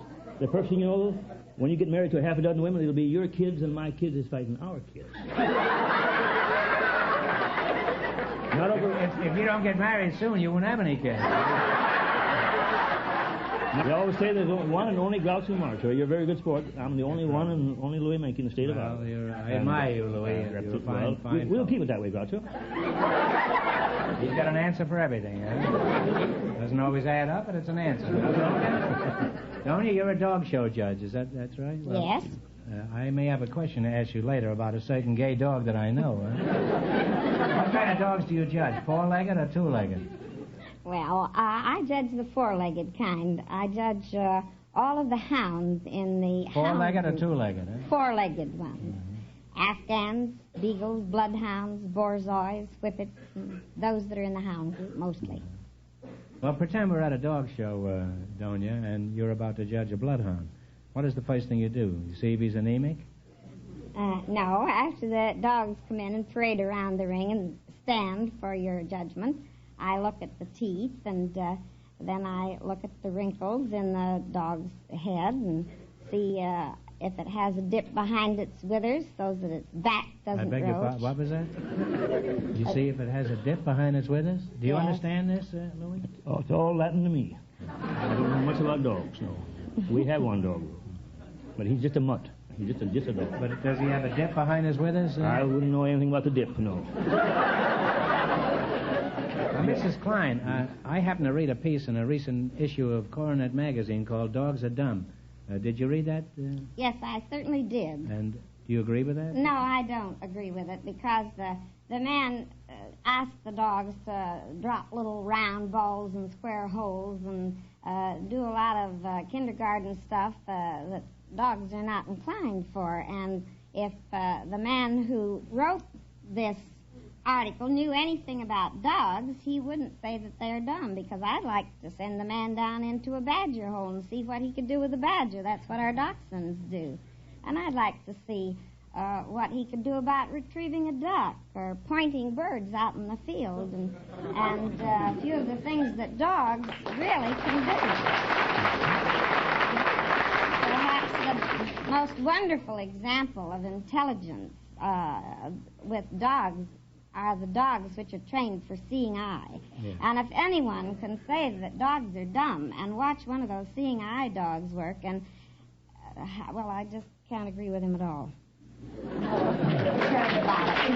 other words, he pays all wet with He pays all. Well, Louis, tell us about your farm in Iowa. What kind of a farm is it? Well, it's a stock farm. It's mostly cattle and hogs is the main goal. But we raise corn and beans and oats and little wheat for the chickens and alfalfa. And Is there money in farming? Well, if there wasn't, I wouldn't be here today.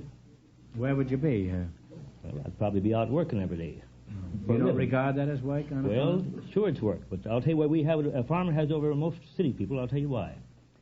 If I want to work 24 hours, I can work 24 hours. If you want to punch a clock for 8 hours and you miss an hour or so in the morning, you're out. But if I oversleep, I can work an hour over in the evening, I can make it up. If I have a rainy day, I can go to town all day. When it gets good, I can work 2 days in one. I got it over you. I can put you in the factory, Mr. Marks, and you run a machine. Not so loud. My sponsor's liable here. I don't care for your sponsors. I got the floor now. Well, I do, huh? Well, how about a bride, Louis? A bride? Do you have any ideas on what you'd like if Well, you I'll did tell get you. married? Yes, sir. I like a little beauty, but beauty's only skin deep, and the other fellow said, for Lord's sake, skin her. But we'll not do that tonight. We'll have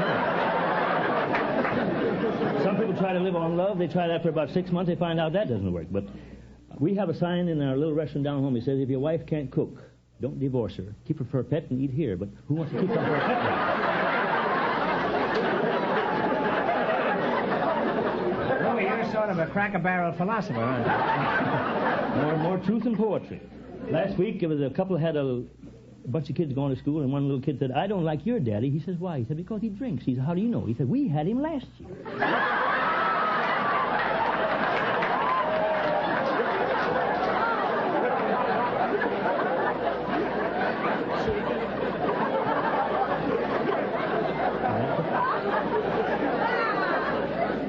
And who knows who'll get him next year?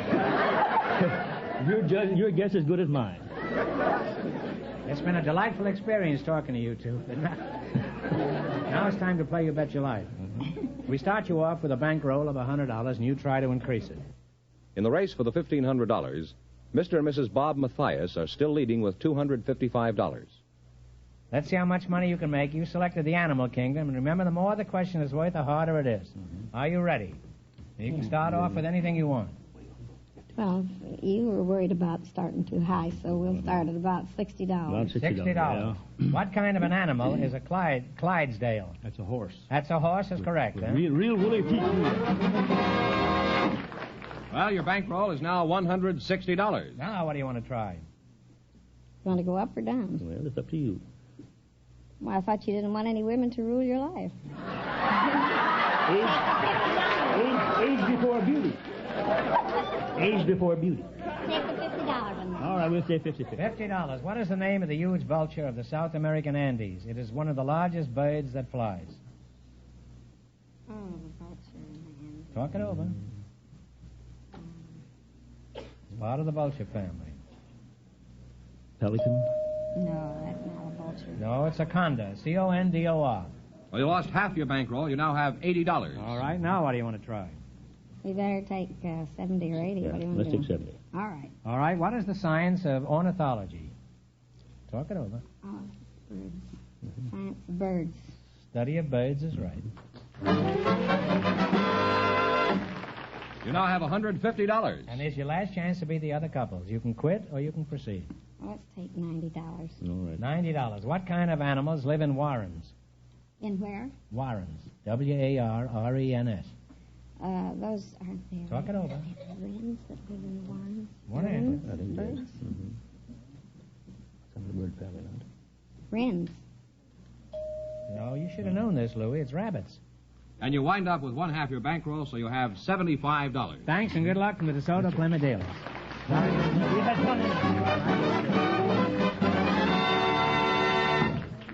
That means, Groucho, that Mr. and Mrs. Bob Mathias, with $255 in just 1 minute, get the chance at the DeSoto Plymouth $1,500 question.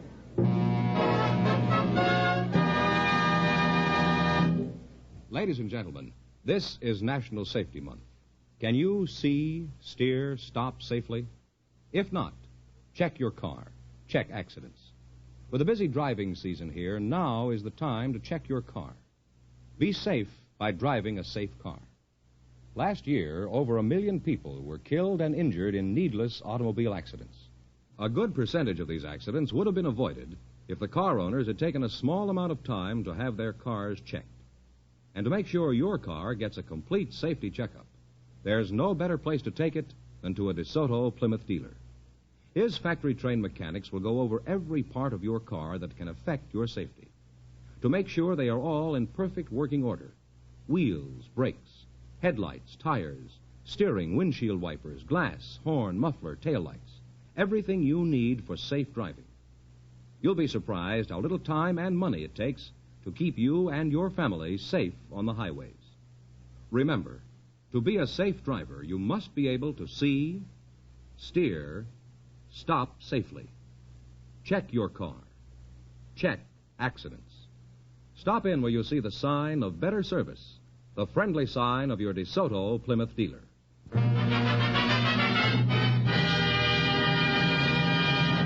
And here's the winning couple, Groucho. Mr. and Mrs. Bob Mathias, all set for the DeSoto Plymouth $1,500 question. Here we go for $1,500. I'll give you 15 seconds to decide on a single answer between you. Think carefully and please no help from the audience. In the last presidential election, Adlai Stevenson ran on the Democratic ticket. For $1,500, who was his running mate? Talk it over. You got 15 seconds. Is it, is that... Oh, I don't know. What's the answer you two have decided upon? No, all I know is he's from Alabama, or Southern State, but that's all I Well, know. it's John Sparkman. Oh. That's it. So that means the big question next week will be worth $2,000. Well, you lost the big money, but how much they win the quiz, George? $255 in the well, quiz. Congratulations, and thanks to both Thank of you, you and to Groucho. all of our contestants on the show tonight.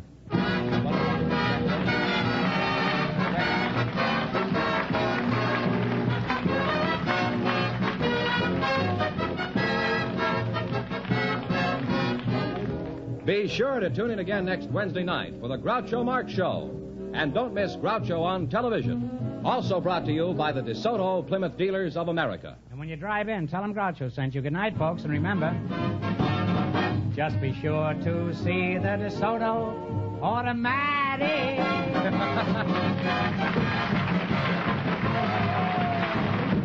DeSoto Plymouth Dealers salute the great state of Michigan during Michigan Week.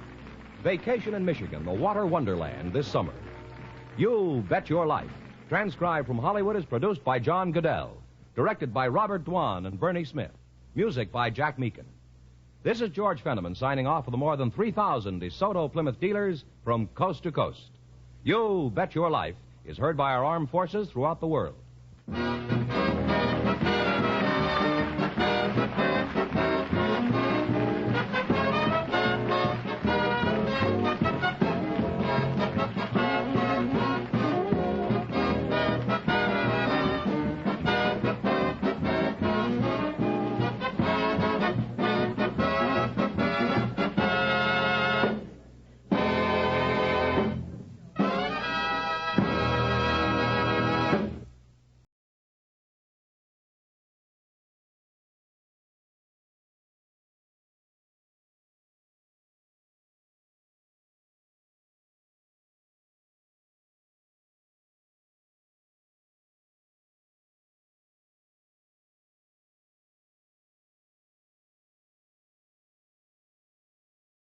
Thank you for visiting Golden Age Radio, rumble.com/C/GAR.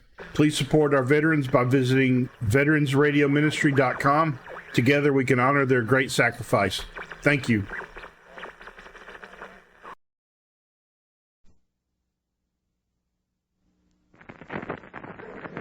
Now, medical science offers you proof positive.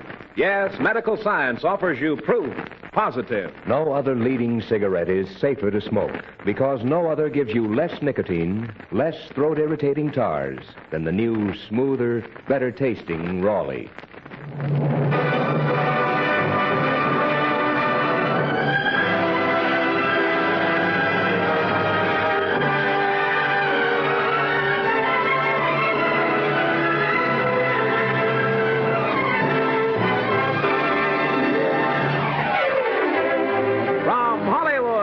Cigarette program starring Red Skelton with David Forrester and his orchestra, our singing star Anita Ellis, Gigi Pearson, Verna Felton, Pat McGeehan, and back from the CBI, our guest Wonderful Smith, and yours truly, Rod O'Connor.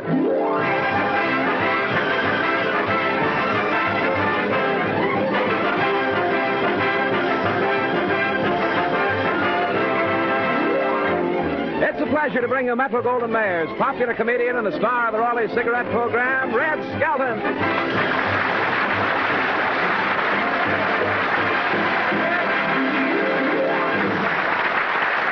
Thank you very much, and good evening, ladies and gentlemen. Well, spring is here, you know. Yeah. Everyone's glad spring's here, too. I was over at Griffith Park this afternoon, and even the benches applauded.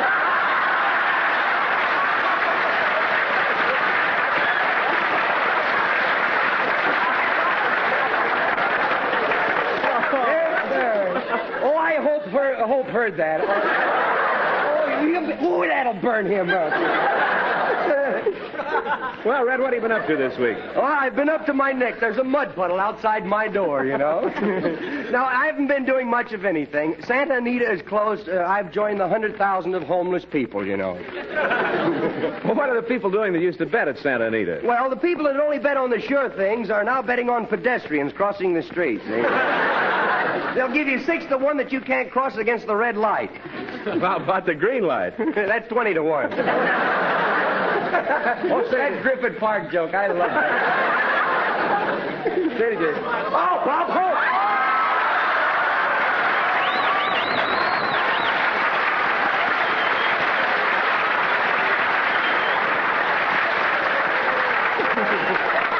Yes, sir, it's really spring. I know it's spring. I went by Griffith Park this morning. The benches were applauding.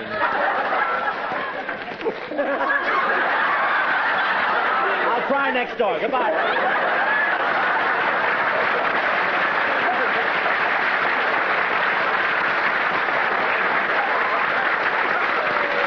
Hey, Bob, why don't you try the frost warnings? They come on next. Oh, that's a great guy. After all these years, I've been following Hope. They say after there's no more hope, then comes Skelton. Oh, say, Red, did you see the write-up you have in Screenland Movie Magazine? Oh, yes. I got a color picture of you in there. It's really something. Oh, well, don't let that picture fool you. Down deep inside, I'm not healthy at all. In fact, I took off my shirt, and I was hissed out of the YMCA. The Cub Scouts were in training there. Well, why don't you see a good doctor? Yeah, I did. He's very modern. He don't say stick out your tongue. He just shows you his bill and it falls out. Well, what does the doctor charge? Oh, $1,000 a visit. Does anyone pay it? No, but he just likes to see their tongues fall out. Well, what did the doctor say is wrong? Well, he said I had a falling stomach. Of course, I didn't believe him until I tripped over it going out the door. Well, you know, the best way to find out if you're really healthy is to try and buy life insurance. I did. No soap? No life. Well, David. Good evening, friends and the world listening. David, the way you read clean lines is a dirty shame.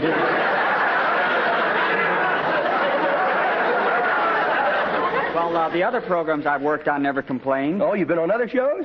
Yes, but the part wasn't very big. I was Ma Perkins' husband. Oh.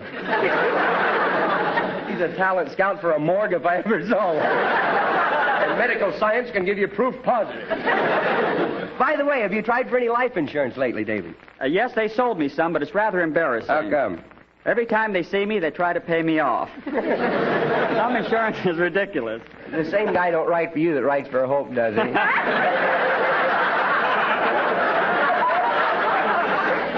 don't think that's so ridiculous. Well, I didn't think so either, the way you stood over there to read that line. Well, say, do you know how many people were killed last year in bathtubs alone? Well, how else can you take a bath? You know, I have a good policy. You pay 2 cents a week, and I get $50,000 if I'm ever killed by a baby crossing the street. And if it's at noon and I'm wearing yellow socks, it pays double.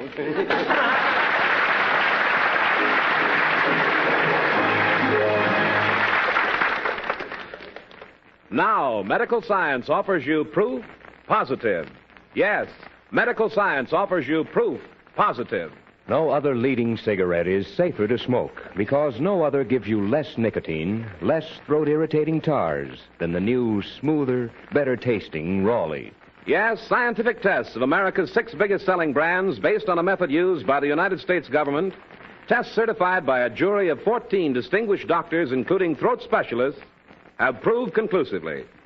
No other cigarette gives you less nicotine, less throat-irritating tars, so no other is safer to smoke. Yes, Raleighs are right. Right for taste, right for throat. Enjoy Raleigh's rich tobaccos, that smoother, more satisfying Raleigh flavor. Remember, medical science offers you proof positive. No other cigarette is safer to smoke because no other gives you less nicotine, less throat-irritating tars than the new, smoother, better-tasting Raleigh.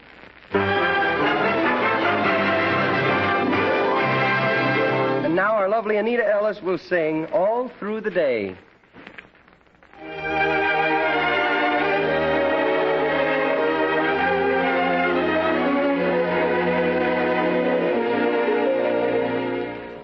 I sit alone in the golden daylight, but all I see is a silver sky. For in my fancy I sweep away light and keep my image of the sky. Just the way we like it, you and I.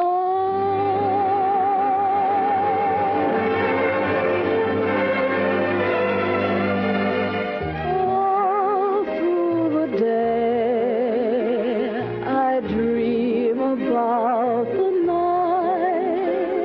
I dream about the night here with you.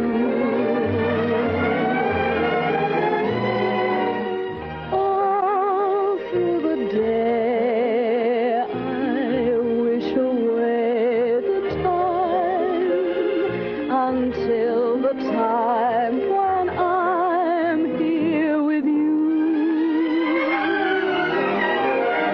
Down falls the sun, I run to meet you. The evening mist melts away. Down smiles the moon, and soon your lips become the kiss I dreamed of all through the day.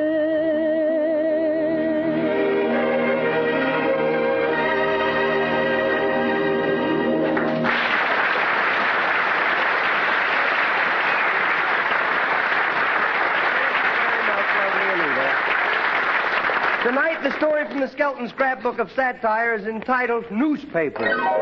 Our characters are fictional. If there's any similarity to persons living, it's not only a coincidence, it's a dirty shame. Chapter 105 is the story of Deadeye, and a Western newspaper that's trying to clean up a city of crime.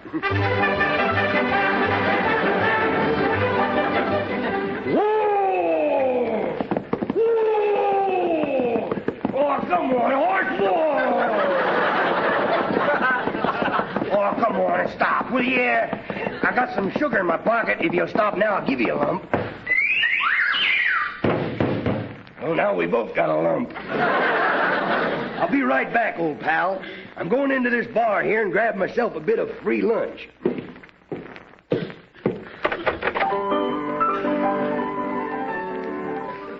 Well, bartender, I don't care much for this free lunch. I got something stuck between my two front teeth. Can't get it out. You don't have a toothpicky, do you? No. Don't have a piece of string or spaghetti I could use, have you? No. Well, then there's only one thing to do. Don't know where there's a good dentist, do you? I just found a little cavity up here. Well, Deadeye. Well, wonderful Smith, how are you? Oh, you sure look good. You look like a handsome cowboy movie star. Yeah, did you ever see one of them cowboy movie stars? Nope, that's what I mean. You look like something I ain't never seen. I hear you're working for Maggie the Clipper's newspaper. Yep, my allotment was cut off and I just had to get a job. Well, what's the latest news? Well, did you see the evening paper? I don't read the paper myself. In fact, I don't read nothing with writing on it. What do it say? Well, Miss Maggie has started a cleanup campaign. Yeah, what for? Well, it's the newspaper's duty to make the town clean and safe for good law-abiding citizens. Yeah, well, we only got 2 good law-abiding citizens in the town. What did you say? I said, we ain't got no law-abiding citizens. Say, what do them big black words at the top of the paper say? It says the sheriff has given notice that all the gamblers, cattle rustlers, killers, and horse thieves will have to get out of town by tomorrow. Really? I wonder if the sheriff's packed yet. Yeah. Well, looky. They got you in the obituary column. Yeah? Who did I marry? It says you died March the 16th. Really? Well, now, somebody ought to told me about that. Kind of bad walking around like David Forrester and not knowing it. I'm proud of that. That ain't it. What else do it say? Well, it also says, and I quote, that you are a low-down, yellow-livered mongrel, unquote. Yeah. Well, at least the paper prints most of the facts anyhow. But I'm going to get the guy that wrote that lie. I wrote the articles, Deadeye, but don't reach for your gun. Ooh! What happened, Deadeye? I keep forgetting to take my gun out of the holster. That's how I got all these holes in my shoes, you know.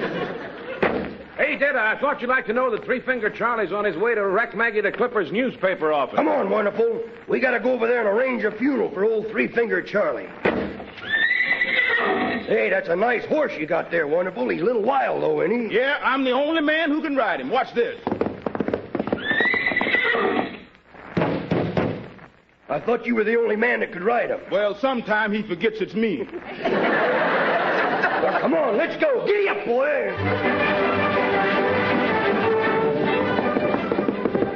Whoa!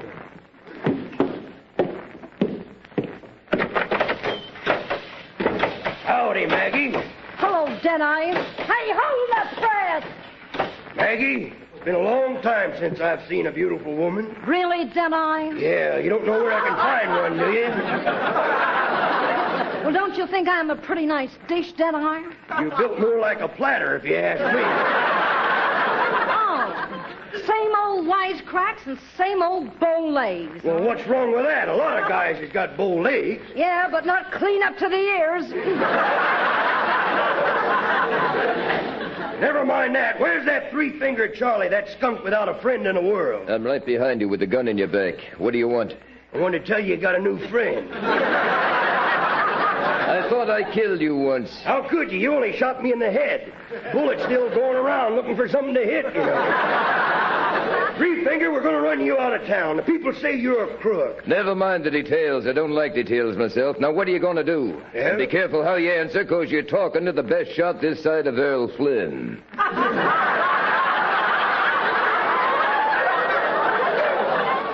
Stop reaching for those gags or I'll blast you full of ad-libs, boy. Well, let's make this fair and square, huh? I'll count 3 and then we'll both draw. Okay, that sounds fair to me. It does? Yep. Of course, you don't know what I'm thinking, do you? Deadeye, you ain't planning on cheating, are you? No, I ain't planning on cheating. Probably will, though. You ready, Three Fingers? Start counting. There. Dinner, you didn't even count. Well, that's because I know how Charlie hates details.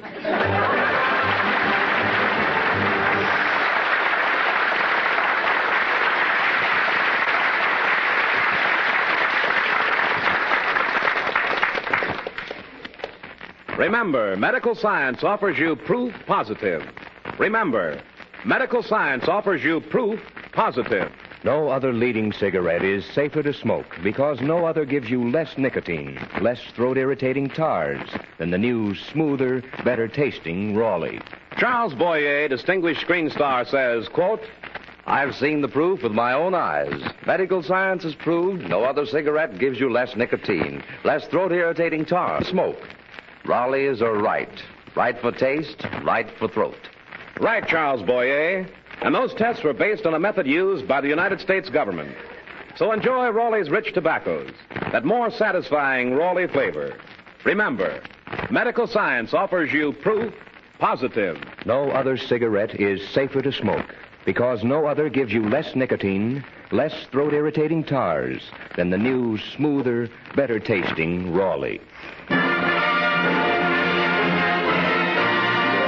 And now David Forrester plays one of his own compositions by Tchaikovsky. Pop Goes the Weasel.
David Forrester. Chapter 106 is entitled The Sunday Papers. The Sunday newspaper is Junior's dish. He loves the funnies, and when we find it 6 o'clock in the morning, everyone's asleep, except Junior, the mean little kid.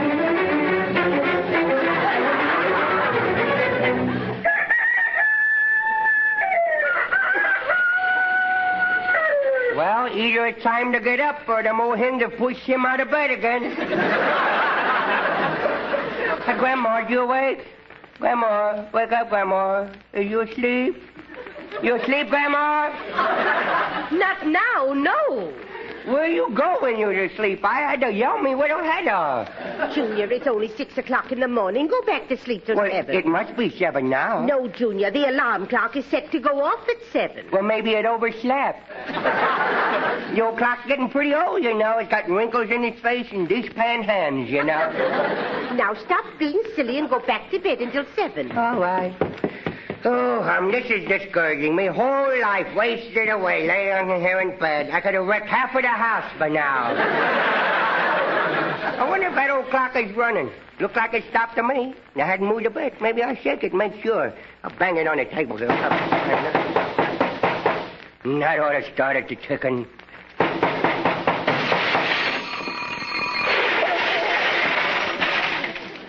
Just as I thought, it's busted.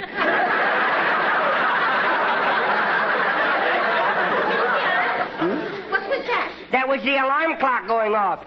All over the room. Junior, why aren't you as nice and quiet as you were when you were a little baby? I don't know. I ain't been the same since I started taking me Wheaties straight, you know. Grandma. Yes, Junior? Did you start to live with me? Yes, he did. What did he get for it? 30 years. Yeah. Now, stop talking and go back to sleep. No. Oh, I just heard the boys show the Sunday papers up on the porch. Can I go down and read the funnies? You know, I'm dying to see Superman meet Flash Gordon. Head on. Junior, I'd rather you concentrated on Little Orphan Annie. I don't like Little Orphan Annie. Why not? No blood. Can I go read the funnies, huh? All right, you win, but behave yourself. Well, don't I always behave myself? No. Well, then why do you bother asking me to do it for? Can you get out of your sleepers all right? I've been out of them for an hour. Last night I dreamed that I was trapped in a fire and I escaped through the rear exit.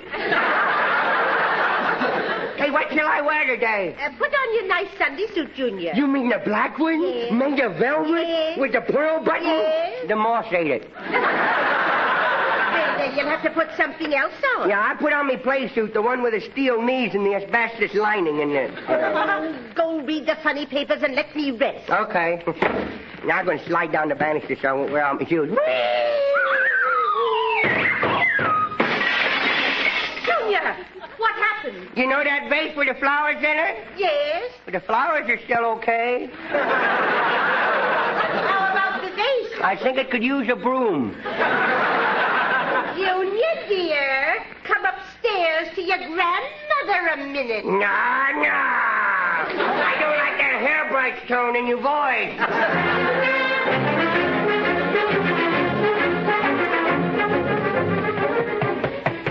Now, I wonder where that Sunday paper is. Oh, there's Mr. Beaumont, that man from next door. Well, if it isn't Junior. Yeah. I have a hunch this is going to be a wonderful day. I got a hunch you're going to change your mind, too, you know. Hey, what you carrying a stepladder for? Well, I'm looking for my paper. I believe it's on the roof. Oh. Would you like to climb up this ladder and look for me?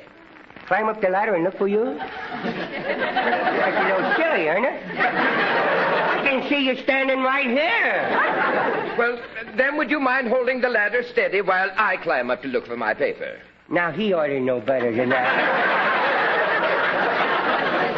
Okay, go ahead, boy, if your insurance company would hate me if they only knew what I'm thinking, you know.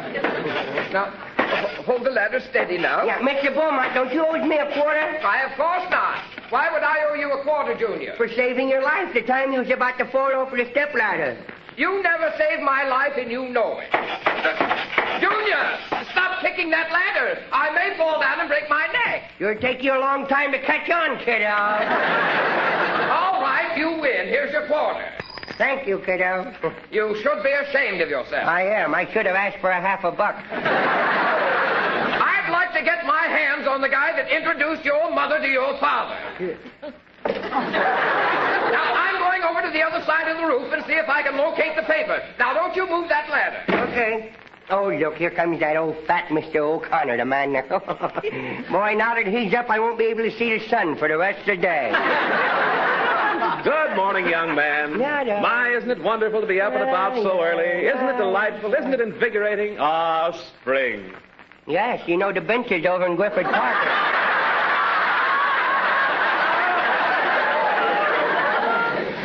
let's not get sickening about it, though, you know. What did you say? I said they're paying 2 cents a pound for waste fat down at the meat market. 4 cents.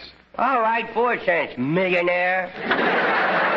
Hey, what's wrong with you? Well, I can't seem to find my paper. I wonder where it could be. Well, did you look on the front porch? You know, sometimes a boy missed the roof, you know. There's no doubt where it is. It's on the roof. Will you help me find it, Junior? Okay, we can use this stepladder over here. Get it over. Now, don't drag the ladder, Junior. It's liable to fall on you and break some of its rungs. Yeah. Boy, you sure loves me, don't you, huh? Yeah. Now, here, I'll take it to my house. Tell me, is Mr. Beaumont up yet? I think so. I ain't heard him fall. Now, hold the ladder while I climb up to the roof. Okay. Look at old lard boy going up that ladder. He looked like a B-29 taking off, don't he? Hey, how much did you weigh? 300, but I hope to drop a few pounds. I can help you drop all of it if you want to. Ah, there's my paper. Yeah, well, since you found it, you won't need the ladder anymore. Don't move that ladder. Oh, I won't. You moved it, I did not. It just changed directions, was all. Junior, come back here with that ladder. Oh, there's Mr. Beaumont up there. Junior, I'm coming down. Are you holding the ladder? Yes, I am, Mr. Beaumont. How far do I have to stretch to reach it? Oh, about halfway across the yard. Junior, get that ladder over here. Hey, Beaumont, the kid's got me stranded on the roof. Where do you think I am, in the bathtub? Junior, I'll give you a nickel if you'll get that ladder over here. I'll give you another quarter. I had 25 cents bid. What does the gentleman on your left offer? 35 cents. I got 35. Who'll make it 40? 50 cents for a quid. If I can hold out, I'll be a millionaire time I'm 60. I got 50 out of my bid till I heard 60. I got 50 till I heard 60. I got 50 till I heard 60. 55 cents. 55 cents, you cheapskate. Who'll make it... Junior, you help those men down to there, or I'll give you the whipping of your life. Sold to that lady with the hairbrush.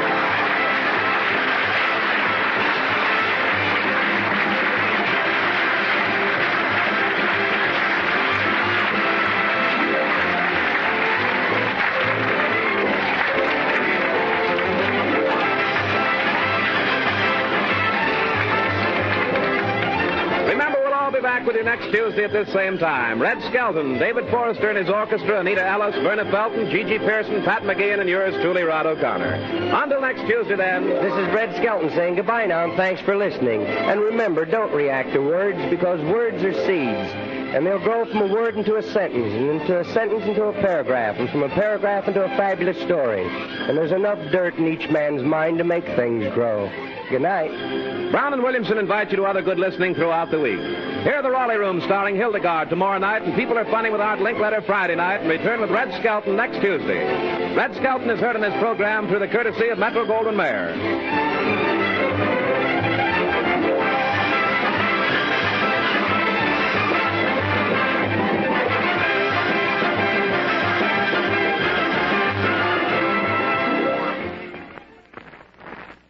Sir Walter Raleigh, the pipe tobacco that rates superior on all 5 counts. Check them. A rich, ripe, full-bodied, burley blend. Sir Walter Raleigh. Mellowed with rum for extra smoothness, deep down satisfying goodness. Sir Walter Raleigh. Clean smoking right down to bowl bottom. Leaves only a clean, dry ash. Sir Walter Raleigh. Crimp cut for slow, even, cool burning. Sir Walter Raleigh. Keeps home sweet home. The brand of grand aroma. Sir Walter Raleigh. Sooner or later, your favorite tobacco. Yes, a favorite in the Army, Navy, Marines, and Coast Guard, with men everywhere who appreciate quality pipe smoking. Try Sir Walter Raleigh, the quality pipe tobacco of America.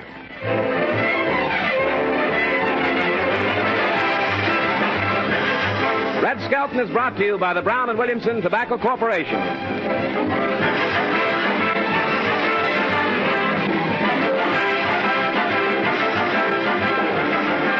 NBC, the National Broadcasting Company.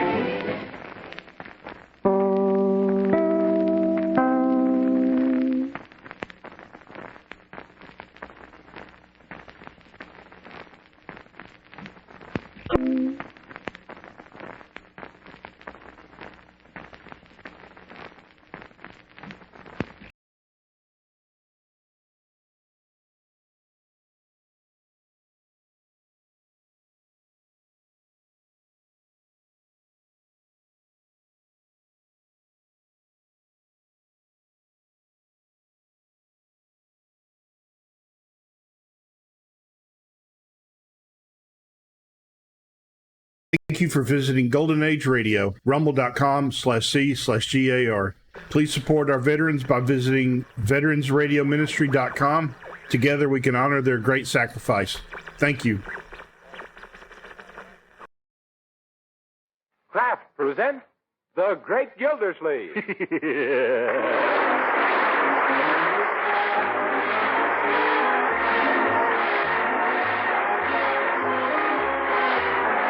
Kraft Cheese Company, who also bring you Bing Crosby every Thursday night, present each week at this time Harold Peary as The Great Gildersleeve, written by Leonard L. Levinson.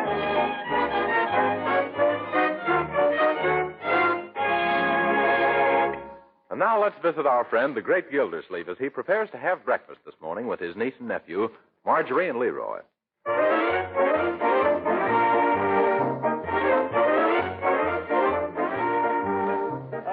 Good morning, Marjorie, my dear. Hello. Good morning, Leroy. Happy George Washington's birthday, Unc. If what? Oh, yes, of course. Today's the 22nd. Same to you, Leroy. Say, Bertie fixed something special for breakfast just because it's a holiday, Uncle Mort, so be sure and notice it. Oh, you can't help noticing her special fixes, Marjorie. You weren't here for dinner on St. Valentine's Day, but she served the liver in the shape of a heart. Yeah, and on Lincoln's birthday, she piled the bacon and toast up like a log cabin. Yeah. Yes, but she takes such pains to make everything look so appropriate. I think she's coming now. Oh, yes. Morning, everybody. Well, good morning, Bertie. What's this? No prunes for breakfast? No, sir, I cannot tell a lie. Them's cherries. Oh, well, I see. I suppose you'll bring in little hatchets to break the eggs. No, sir, this morning we having a Lexington omelet. Lexington omelet? What's that? It's the kind you don't put on the fire till you see the whites of the egg.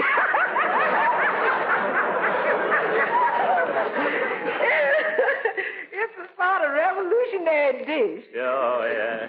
Well, sounds very good for the Constitution. Do you get it? Yes, sir. Here's your napkin. Oh, how nice. A red napkin for Leroy, a white one for Uncle Mort, and a blue one for me. Gee, Bertie, you certainly got the spirit of 76 today. I bet you baked a cake in the shape of Mount Vernon. No, I don't seem to be able to do that, so I made a Baltimore cake. Why Baltimore, Bertie? 'Cause that's the closest I could get to Washington. Ah, doggone it, I don't see how I think all them things to you. Yeah. Well, it's too bad we aren't going to have a tea party today. You could fix a Boston cream pie for me. Oh, Miss Gildersleeve, now you're having fun with me. Oh, no. Now, you folks go ahead, and I'll be right back with the cooked oats a la Paul Revere. Yes, Paul Revere. Jeepers, I hope she don't come out riding a horse with a powdered wig. Yeah. Sam, do you know what Paul Revere said when he finished his ride? No, what'd he say? Whoa! I know it's corny, but everybody bites. Yeah. Stop, Leroy. I think it's terribly nice of Bertie to do all these things. Yes, Leroy. I don't know of a better way of digesting your history than eating it. Oh, that reminds me. Did you go down and see the dentist yesterday about your loose tooth, Leroy?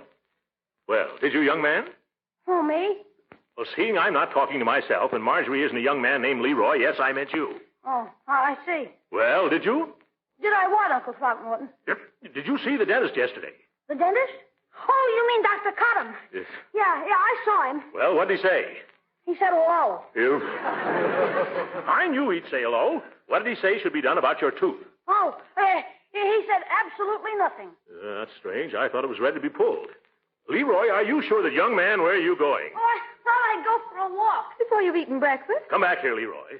Now tell me, did you go to Dr. Cottam's office yesterday? Oh, me? Let's not go through that routine again. Now, did you or didn't you? Well, I guess I didn't. But Leroy, you said you did, and he said there was absolutely nothing to be done. I did not. Uncle Mort asked me if I saw him. Well, I did on the street, and he said hello to me. And I never said that he said there was absolutely nothing to be done. Unc said, what else did he say? And I said absolutely nothing. And that's just what he did. He said absolutely nothing. Now, see here, Leroy. You stop trying to deceive me. That was just as bad as telling a deliberate falsehood. And on George Washington's birthday, too. He wouldn't have done a thing like that. No. Really, Leroy, I don't know where you pick up such bad habits. Goodness knows I've tried hard enough to set you a good example. Well, how about last week when you told the cashier at the movies I wasn't 12 yet, so you'd only have to pay a dime? Well, that was, sometimes even I need to be reminded. I'll remember that, Unc. All right. And also remember that it always pays to tell the truth. Excuse me, Mr. Gilsleeve, but there's a gentleman here to see you. Oh, a gentleman? Well, not exactly a gentleman. It's a policeman. A policeman? I can't imagine what in the world one of those dumb flat feet was. Well, hello, officer. What can I do for you? Excuse me for disturbing your breakfast, but do you know who owns that car that's been parked in front of your house all night? The car in front of this house? Well, no, I can't imagine. You mean out there? Why, Uncle Mort, that's yours. It is? Oh, well, thank you for telling me, my boy. Yeah, I guess it's mine, officer. Don't you know it's against the law to leave a car parked in the streets all night, mister? Oh, I know. I never heard of such a law. But, Uncle George, Uncle Mort. Yeah? Only last week you warned me about leaving the car out. Oh, did I, Marjorie? Uh-huh. By George. George. That's right, my dear. It just slipped my mind, officer. I won't forget it again. I'll say you won't, not after you pay a fine in traffic court. Just so you won't forget to show up, here's a summons. Goodbye. Oh, yeah. Well, what were we talking about? You were saying it always pays to tell the truth. Oh, yes. Now, furthermore, Leroy...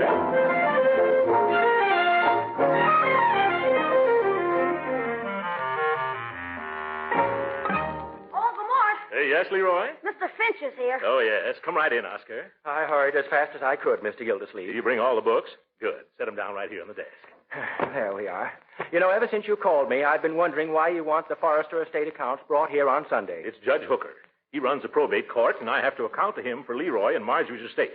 And so he likes to snap the whip every so often. Oh, yes, I've met the judge. He's quite a whippersnapper. Yes.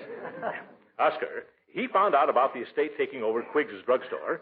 He phoned a little while ago that he's coming over to question me about it. Oh, now I see why you wanted the books. Say, how did we do during the last month? Leroy, let me handle this. How did we do, Oscar? Oh, much better. We only lost $213. Oh. Is that considered good? Oh, that's a decided improvement over the month before, when we lost $378. Oh, yeah. If this keeps up, maybe we'll get out of the red and be in the pink. Yeah, I wish we never got mixed up with that drugstore. It's getting to be such a headache. It'll soon start to break even just from the aspirin I buy there. Well, Mr. Gildersleeve, I hate to say I told you so. Yeah, well, then don't. There's a profit, you're a total loss. I never wanted to operate that cut-rate medicine market in the first place, and you know that. Say, Uncle Mort, how did we get into the pharmacy business anyhow? The estate owns the building, Leroy. We rented the store to Mr. Quiggs. He spent more time trying to train his cat to do tricks than he did taking care of his business. Finally, the cat got so good and business got so bad that he took the cat to Hollywood for a career, and we took the drugstore for the rent. Gee, does that mean I can have all the banana splits I want? It does not, young man. You think banana splits grow on trees? I have to account to Judge Hooker for every penny. Well, I thought you were the executioner of our estate, Unc. It's executor, Leroy. An executioner is a man who kills off. Oh, that's what Judge Hooker will accuse me of doing. Now, don't you worry, Mr. Gildersleeve. The profits you made for the rest of the estate are far greater than any loss incurred at the drugstore. Yes, but that won't satisfy old Droop Snoot. Droop Snoot? Well, little pet name I have for Judge Hooker, Leroy. Skip it. Well, it's a good thing you're here, Oscar. You can explain everything to him. Oh, I don't think I'd be of any help, Mr. Gildersleeve. No, why not? Oh, the judge doesn't like me very much. So if he's coming, I'd better go. Wait a minute. What's wrong between you and Judge Hooker? Well, when he ran for re-election last time, it just so happened that I was president of the Get the Hook for Hooker Club. Well, goodbye.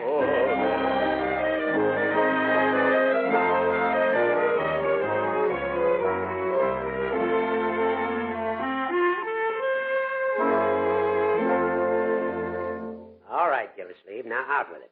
What's a big pill like you doing in the drugstore business? Well, it's like this, Hooker. Leroy, don't you want to run along outside while I talk to the judge? No, let the boy stay. After all, this concerns him, too. Sit down, Leroy. Thanks, Judge. Say, Unc, can I call him by your pet name? No. Quiet, Leroy. Yes, and don't interrupt, my boy. This is just the same as a court hearing. Court hearing? It is? Raise your right hand, Unc. Do you swear to tell the truth, the whole truth, and nothing but the truth to help you? Sit down, Leroy. Now, look here, Judge. Can't we do this some other time? No, I'm too busy these days. Even have to work on George Washington's birthday. Well, speak up, Gildersleeve. Well, It's like this, Hooker, old pal. Now, cut out the old pal business, Gildersleeve. This is official. Oh, yes, Your Honor. The estate had a wonderful chance to pick up this business for practically nothing. I see. Was it in good shape when you took it over? Well, it was a going concern. But Uncle Mort, would George have said that? George? What George? Oh, yes, that George. If I get you, Leroy. To be frank, Judge, it had been a going concern, but by the time we got it, it had went. Well, how did you happen to take it over in the first place? Well, it was this way. Leroy, are you sure you don't want to go out for a walk or something? Jeepers, no, I don't want to go out for a walk or anything. I figure I'll have more fun here. Yes, so I'm figuring, too. Well, Your Honor, we were dragged into this affair by a trained cat. What did he do, sell it to you?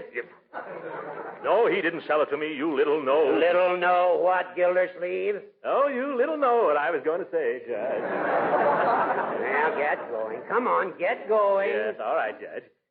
The former owner of this pharmacy, the former owner of this pharmacy neglected his business and fell so far back in his rent that one day we found ourselves in the bicarbonate of ice cream soda business. Well, how's it been doing? Oh, business is a good deal better now than at first. Yeah, Uncle Mort. Tell the judge how much more money you didn't lose this month than you did last. What's this? Losing money? You have no business risking the estate's funds like this, Gildersleeve. I want you to get rid of that place at once, or I'm going to get rid of you as executor faster than that. Do it quickly, Gildersleeve. Goodbye. Gee, Unc, this looks serious. Yes, you don't realize how serious it is, Leroy. I've been trying to sell that place for months. I can't get a decent offer. Why not? Because right now, pharmacies are a drug on the market.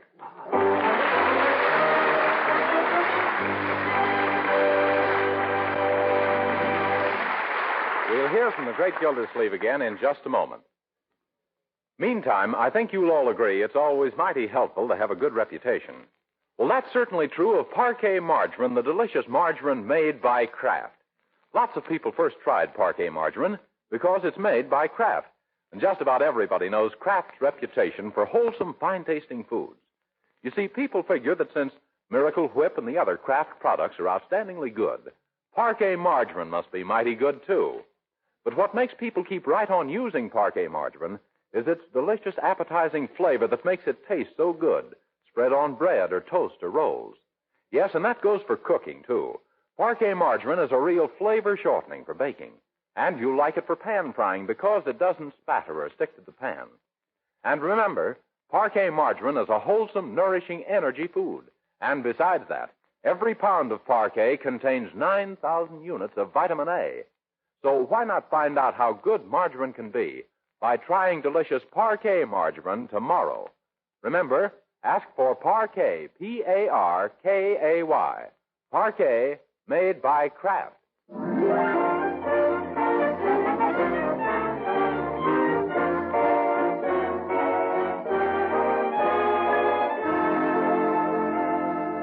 Now back to the great Gildersleeve. It's Monday morning, and Uncle Mort is no closer to finding a buyer for the drugstore than he was yesterday.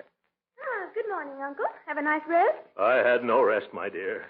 I tossed and turned like a scow in a storm. And I finally dropped off to sleep at about 6 o'clock and had a nasty nightmare in Technicolor. Oh, that's too bad. Yes. All I can remember about it was that Judge Hooker was crossing the Delaware to buy a trained cat at a Hollywood drugstore, and I was doing the rowing. You take things too much to heart, Uncle. Yeah. Now forget about business for a while and relax. I wish I could, but I'm all strung up like a zither. Maybe today I can get a deal started for that high-priced, cut-rate drugstore. If I could get the judge off my neck and Leroy out of my graying hair. What's Leroy got to do with it, Uncle? Well, you remember that Washington's birthday lecture about truth I gave him yesterday? Oh, yes. Well, he's appointed himself my personal censor. It's rather inconvenient when you're discussing business. And if I'm to get rid of that prescription parlor, well, sometimes it's going to be necessary to... Morning, Marjorie. Morning, Uncle Mort. What are we going to do today? Leroy, I don't know what I'm going to do, but you're going to school, aren't you? Oh, no. Today's a holiday, too. No school on Monday when Washington's birthday falls on Sunday. Hooray! Yeah. Oh, my goodness. Leroy, why don't you go to a nice movie today, huh? Several movies. I'll give you the price. Oh, no. I want to go down to the drugstore with you. I figured out a way to save a lot of money. How, Leroy? Well, I can work there after school on Saturdays as a soda jerker. I bet I'd make a swell banana splitter. I could sell a lot of bananas. No, Leroy. We're trying to sell the whole thing at once, not one banana at a time. You better go to the movies if you know what's good for me. Say, Uncle Mort, why don't you get the city drug company to buy it? They own most all the other drug stores in town. Yeah, that's just it. They're too darn independent. I went to see the manager, and he said he'd take it up with the board of directors. You know, a big business brush-off. But, Uncle, don't you know? The city drug company is owned by the Summerfield Investment Corporation, and that's controlled by Mrs. Salisbury Twitchell. Twitchell? I thought that old greyhound owned the bus line.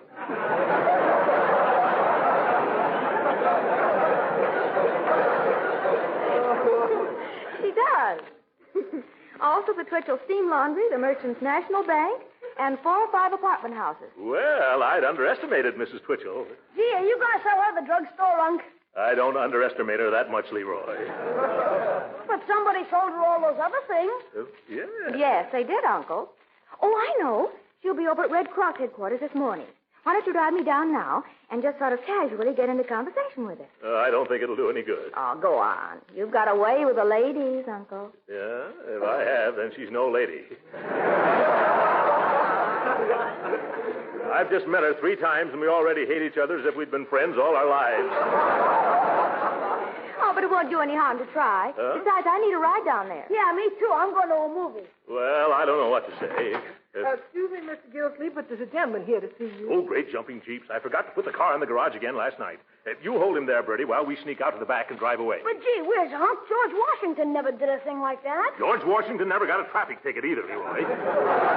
Come on. Wait a minute, Mr. Gildersleeve. This ain't no police. Oh, he isn't? Oh, well, in that case, I was only joking, Leroy, yeah. You were? Why, of course. I wouldn't do a thing like that on a legal holiday after George Washington's birthday, would I? Well, I wouldn't. Bring the man in, Bertie. Yes, sir. Oh, by the way, did he say who he was? He said he's from the city and about the drugstore and supposed to find out how much everything in it is worth. Oh, wait a minute, Bertie. Don't let him in. He must be from the assessor's office. I can't see him now. Well, why not, Uncle Mort? He'll ask a lot of questions I don't feel right about answering with certain people around here. Bertie, you tell him that I've gone. Yes, sir. But, Uncle Mort, you told me yesterday that we should always tell the truth. That's right, Leroy. But we aren't gone. We will be by the time Bertie gets to the front door. Come on, children. We're sneaking out the back way.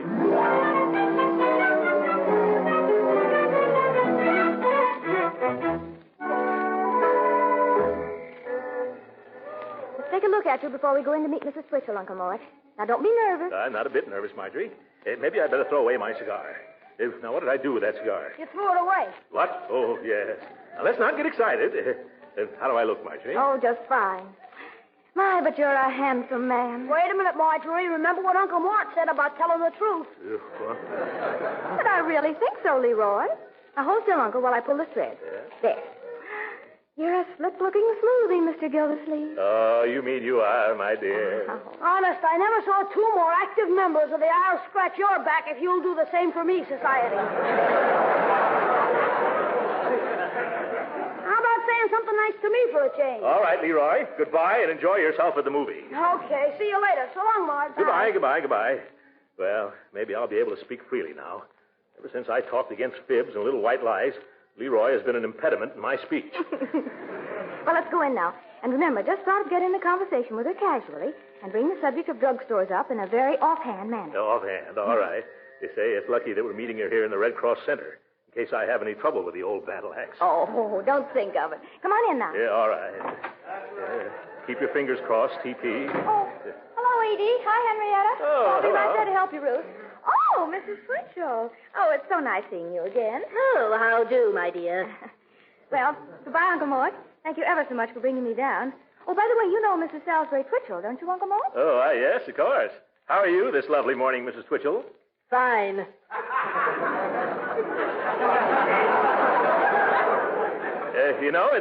It's a mighty curious thing, Mrs. Twitchell, but I just discovered that we're business rivals. I suppose you're talking about my laundry. What are you doing? Taking in washing?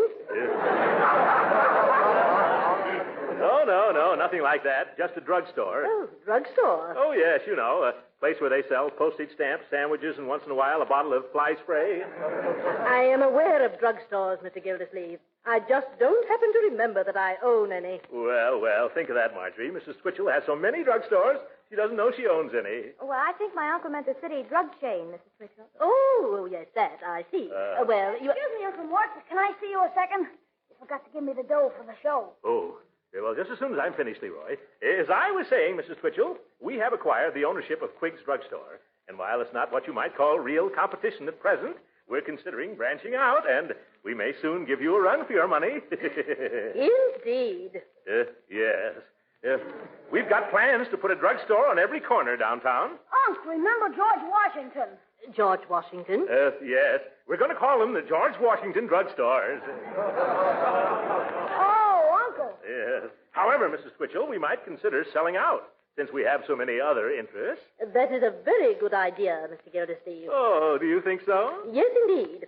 I had so many other interests myself. I sold all my drugstores to a New York chain last month. Goodbye. Oh, this is one of my bad days.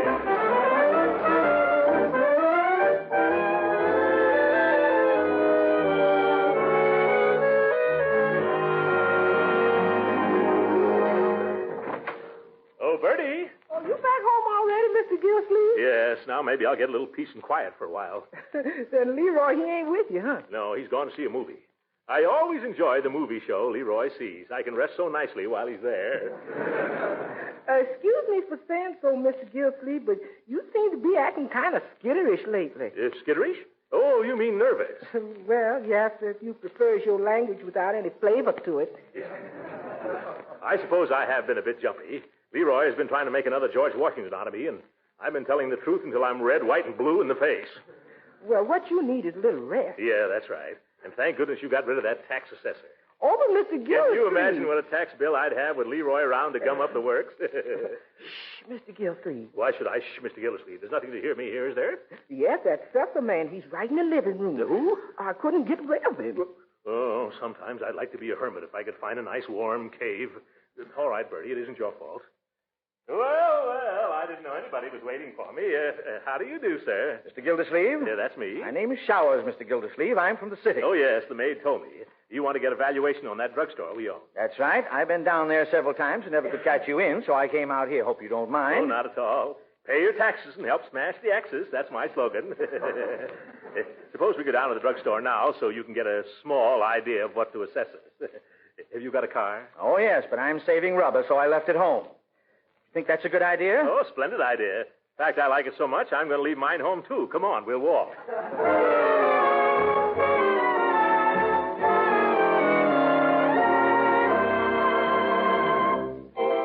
Well, I didn't realize it was so far down here. Neither did I. Remind me to treat you to a corn plaster.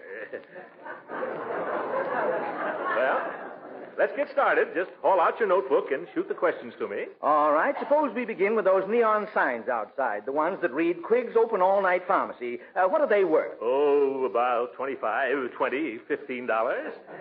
For the both of them, of course. They look like they cost a lot more. Yeah, that's true. But they haven't much resale value. Where are you going to find anyone named Quiggs who is not only a druggist but also stays up nights? Yeah.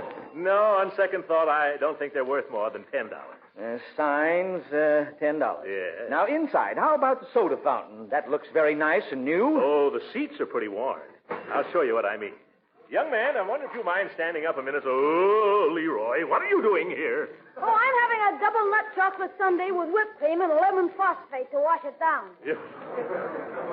What's the matter? Are you getting tired of banana splits? Yeah, I've had 3 of them already. You?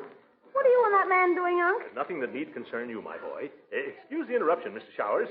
Now, what were we saying? How long have you had that soda fountain? Oh, quite a long time. Oh, not this one, Uncle Mort. Don't you remember? You paid $3,000 for it right after the first of the year. Oh. $3,000, eh? Yeah. Isn't it lucky I have my little nephew here to remind me? Say, do you want me to help you in case you forget anything else, Unc? No, Leroy. Why don't you have some more nice ice cream? You're a growing boy, and you need the vitamins. Well, thanks, but I'll have to wait a little while before I can eat any more. I'll just tag along with you. Oh, that'll be Ducky. Yeah, Donald Ducky. Now, what is your next question, Mr. Showers? How about these other fixtures? The cigar counter, the perfume displays, and these glass cabinets? Oh, well, to tell the truth, they're new, too. Yes, to tell the truth. The bill for them came to $4,400. Well, that takes care of the fixtures. How about the merchandise? Have you got an inventory? What's an inventory, Unc? Something you invent? Leroy, please, I have enough headaches as it is. An inventory is a list of all the things a drugstore has that are just as good as the things folks come in for that you're out of. Yes, I suppose you took one last month. I suppose we did. I'll have to ask the cashier. Oh, Miss Capstaff? Yes? Oh, hello, Mr. Gildersleeve. Your little nephew was just in here looking for you. Did you see him? Oh, of course you must have seen him because here he is right beside you. Hello, Leroy. Miss Capstaff, would you please bring out the drug inventory we made last month? Yeah, and don't forget the one for cigars and candy and hardware and paint and powder, Unc. Oh, yes, I was forgetting them, wasn't I? Bring them all here, Miss Capstaff. All righty. I'll be right back. I know exactly where they are, either in a safe or filed away or behind a prescription counter. While we're waiting, don't forget to tell the man about the big refrigerator we have downstairs and that new dishwasher in the kitchen. Yeah, keep it up, Leroy, and you're going to be the new dishwasher in the kitchen.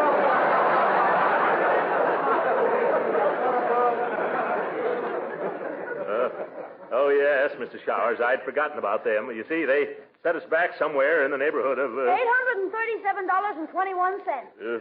Well, the boy has an uncanny knack for figures. He'll probably turn out to be an accountant when he grows up. If he grows up. Oh, well, here comes Miss Capstack, back with the inventories. Oh, here we are, Mr. Gildersleeve. I also found a list of all the merchandise we bought since the inventory was taken. Do you want that, too? Oh, yes, you might as well. Here you are, Mr. Showers. Is there anything else you'd like to know? There's a matter of goodwill and outstanding accounts. Oh, gee, we got a lot of goodwill on account of we got so many outstanding accounts. Yep. Leroy, that'll be all. Not another word out of you or... I won't say anything, Unc. I should judge that goodwill was worth about $1,500. $2,000. And our accounts receivable. Oh, I was talking to Mr. Finch, the bookkeeper, about them only yesterday, and he says that they amount to around 1,000, and he thinks that if you... Thank you, Miss Capstaff. That'll be all. Oh, are you sure there's nothing else? No, Miss Capstaff, you've done enough. Oh, thank you.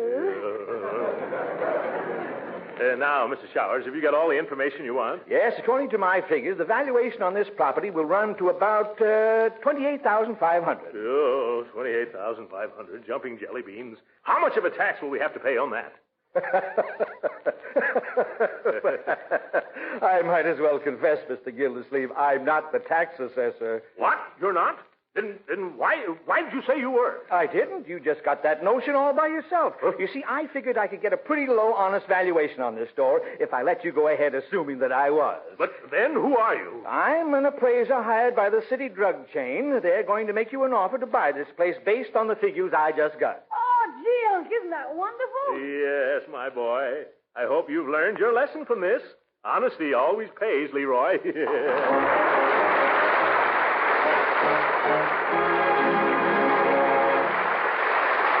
great Gildersleeve will be with us again in a few minutes. But right now, let me remind you, mothers and housewives, that these days call for energy. Every one of us is working harder than ever. That's why the energy-producing foods are so important. Foods like Parquet margarine, made by Kraft. You see, Parquet margarine is one of the best energy foods you can serve. It helps to refuel the body and replace energy used up in hard work or play. What's more, wholesome, nourishing Parquet margarine is a dependable year-round source of vitamin A. Yes, every pound of Parquet contains 9,000 units of this important vitamin. Now, of course, food value is mighty important, but flavor is important, too. Well, Parquet margarine is outstanding on both scores. Yes, whether you use Parquet margarine as a spread for bread, a flavor shortening for baking, or for pan frying, you'll find it has a luscious, tempting flavor your family's sure to like. Best of all, Parquet margarine is economical. It can save you money every day. So why not try it? Kraft's delicious economical margarine called Parquet. P-A-R-K-A-Y.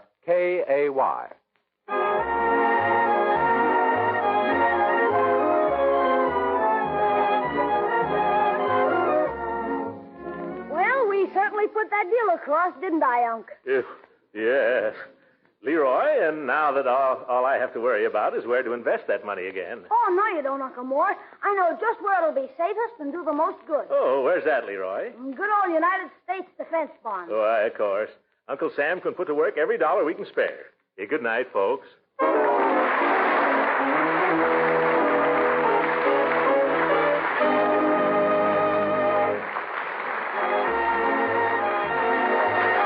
Be with us again next week at the same time for the further adventures of the Great Gildersleeve.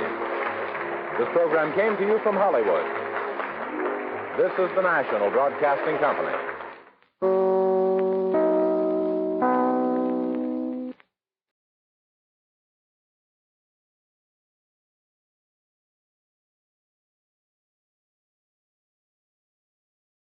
Thank you for visiting Golden Age Radio, rumble.com/C/GAR. Please support our veterans by visiting veteransradioministry.com. Together we can honor their great sacrifice. Thank you. Mother, is Maxwell House really the only coffee in the world? Well, your father says so, and your father knows best.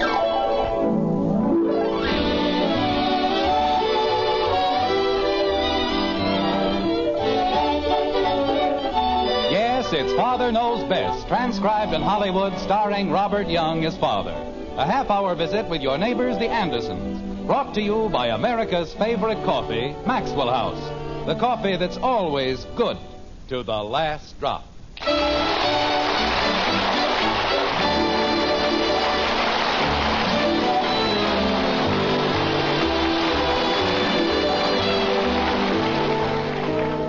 Music hath charms to soothe the savage breast, to soften rocks or bend a knotted oak.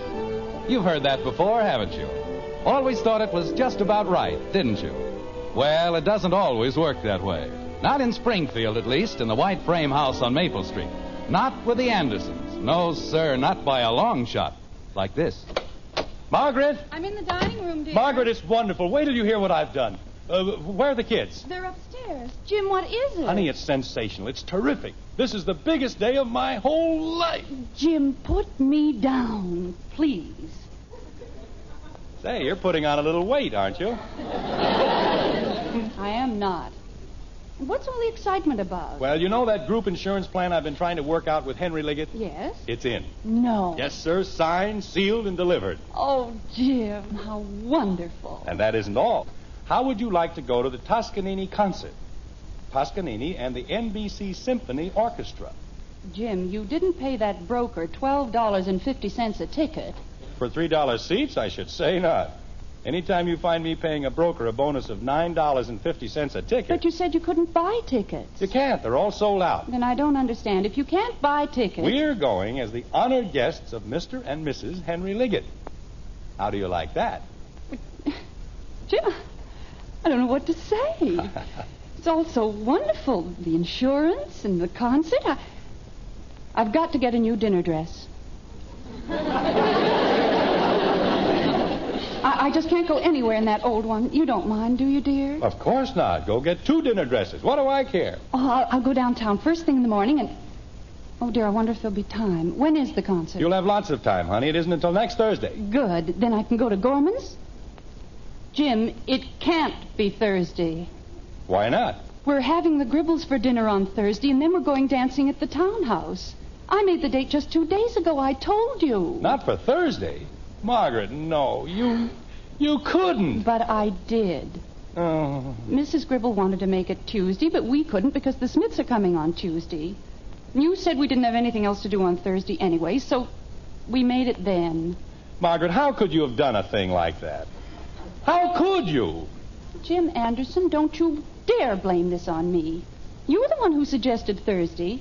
Oh, honey, what are we going to do? There's only one thing we can do. You've got to call Henry Liggett and tell him we're sorry. Margaret, I can't. It's a big theater party, and I just sold the man $500,000 worth of insurance. Now, how can I insult him that way? Well, would you rather insult Mr. Gribble? Of course not. I'm still trying to sell him on the group insurance deal. Jim, it's an accepted fact that no one can be in 2 places at the same time. Well, let's not get excited. Let's sit down and see if we can't figure something out. If it were only the Smiths, at least they'd understand. That's it, the Smiths. I don't mind insulting them. Jim. I mean, well, I can explain to Heck, and they can come over here for dinner some other time. I think you're forgetting one thing, Jim. We're having the Smiths for dinner because Elizabeth's cousin Maud is in town. When we were visiting the Bakers in Lakeside... She was very nice to us, I know. But that's still no reason why they can't make it some other night. Hiya, Dad. I didn't know you were home. I'll explain the whole thing to Heck. Then we can have them for dinner on, say, Wednesday. There's nothing wrong with that, is there? No, I suppose not. Hiya, Dad. I didn't know you were home. Then I can call Gribble and change their date to Tuesday. You see how simple it is? Jim, I think Bud wants to say something. What is it, Bud? Hiya, Dad. I didn't know you were home. Now, there's an interesting observation. Are there any other vital pronouncements you'd like to make before we continue? Well, just about next Thursday. What about next Thursday? Is it all right if I take the car before dinner instead of after dinner? You see, I promised Joe Phillips... But I meant to tell you, Thursday is out. You can't have the car at all. I can't. But it's Thursday. It's my day. Well, I'm very sorry, Eleanor, but it's out. I'll explain the whole thing to you some other time. But I always get the car on Thursday. I made a date. Well, this will teach you not to make dates on Thursday. They're nothing but trouble. Mother! What is it, Betty? Is Father home? Yes, dear. I'll be right down. Don't do me any favors. Stay where you are. Hi, Daddy. You too. If I can't have the car on Thursday, when can I have it? I don't know, but I have a great many things on my mind. But you said I could have it on Thursday. That's why I made the date. Your father made 2 dates. He did? Father, do you... No. What? I said no. Whatever it is, no. Oh, thank you, Father. Thank you. You're just the sweetest father in the whole world. What? Mother said she thought you would, but you don't, and it's just wonderful. What's wonderful? I don't what? Mind if I go to the Pie Mew dance? Wait till I tell Janie Liggett. Betty, wait a minute. I didn't say you could go to the dance. I didn't say anything. Why, Father, you just said... I said no. That's what I said. Hi, Daddy. Oh, go away.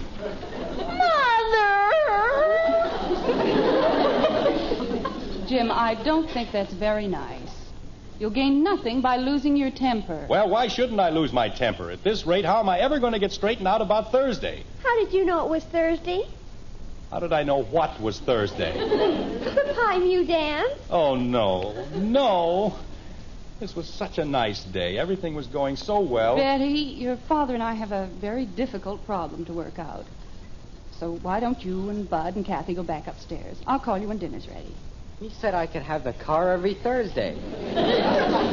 Why should he change his mind now? Go ahead, Bud. Father. Not now, Betty. But, Mother. I said not now. Jumping creepers. What are you kicking about? I can't even have the car. Daddy, What is it, Kathy? I don't have any place to go on Thursday. That's fine, baby, fine. But when I get to be a big girl... Never mind, Kathy. Just go upstairs. But I wanted to tell him... Go upstairs. Gee whiz. You know, Margaret, I've been thinking, what if Hector says they won't change the date? I don't see any reason why he should. No, but what if he does? Then what am I going to do?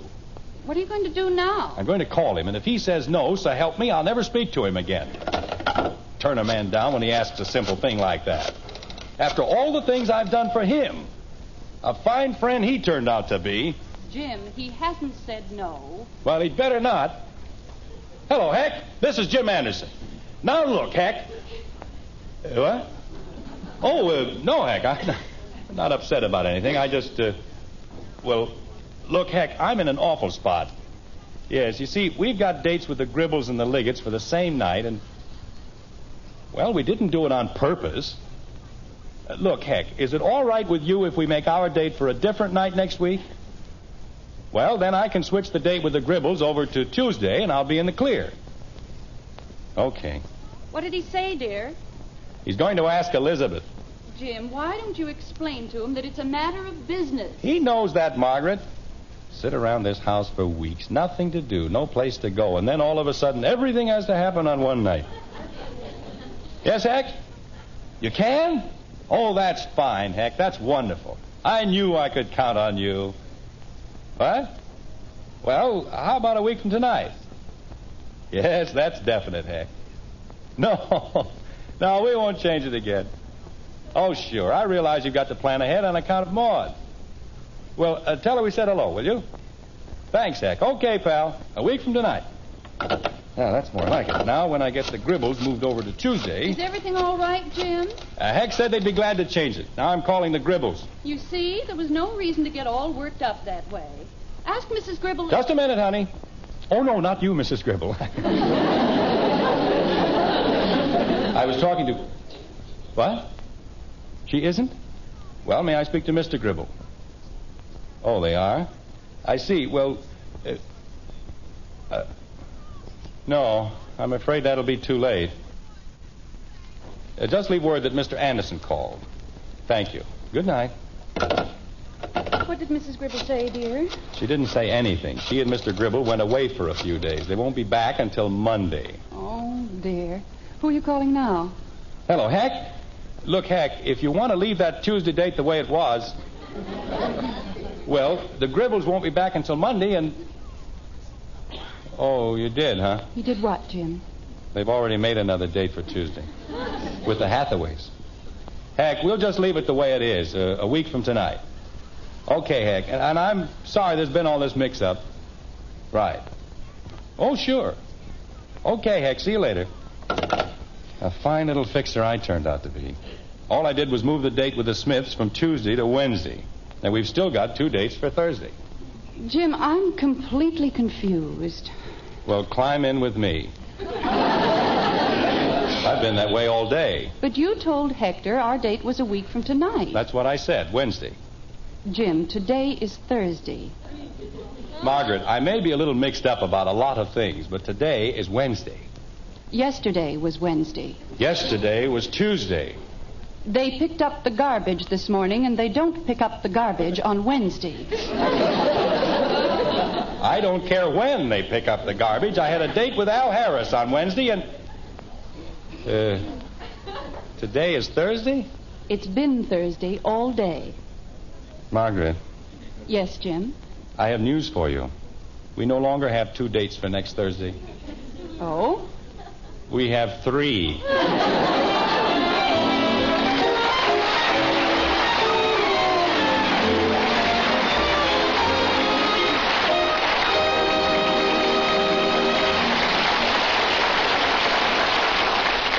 Well, that's really no news to Mother. She knew Father was getting things in a stir. You know, he needs to remember something most of us have found out one time or another. It pays to stop and think a little before you do most anything. I'd say even before you buy a pound of coffee. Think about what you want in that coffee. Its flavor, the most in flavor for your money. And right there, you'll see the reason why day after day more people buy and enjoy our Maxwell House coffee than any other brand. That wonderful good to the last drop flavor. Why, you just can't get enough of it. You won't find that famous flavor in any other coffee, you know. No coffee but Maxwell House. And here's why. We have a recipe, and a mighty important recipe it is, because it calls for certain special varieties of coffees to be blended together a special way. It's the one way, the one recipe for that wonderful good to the last drop flavor. That's why our Maxwell House coffee spells so much more pleasure in every cup, so much more flavor in every pound. So for your money's worth and more, in real enjoyment, open up a pound of Maxwell House coffee. Always good to the last drop.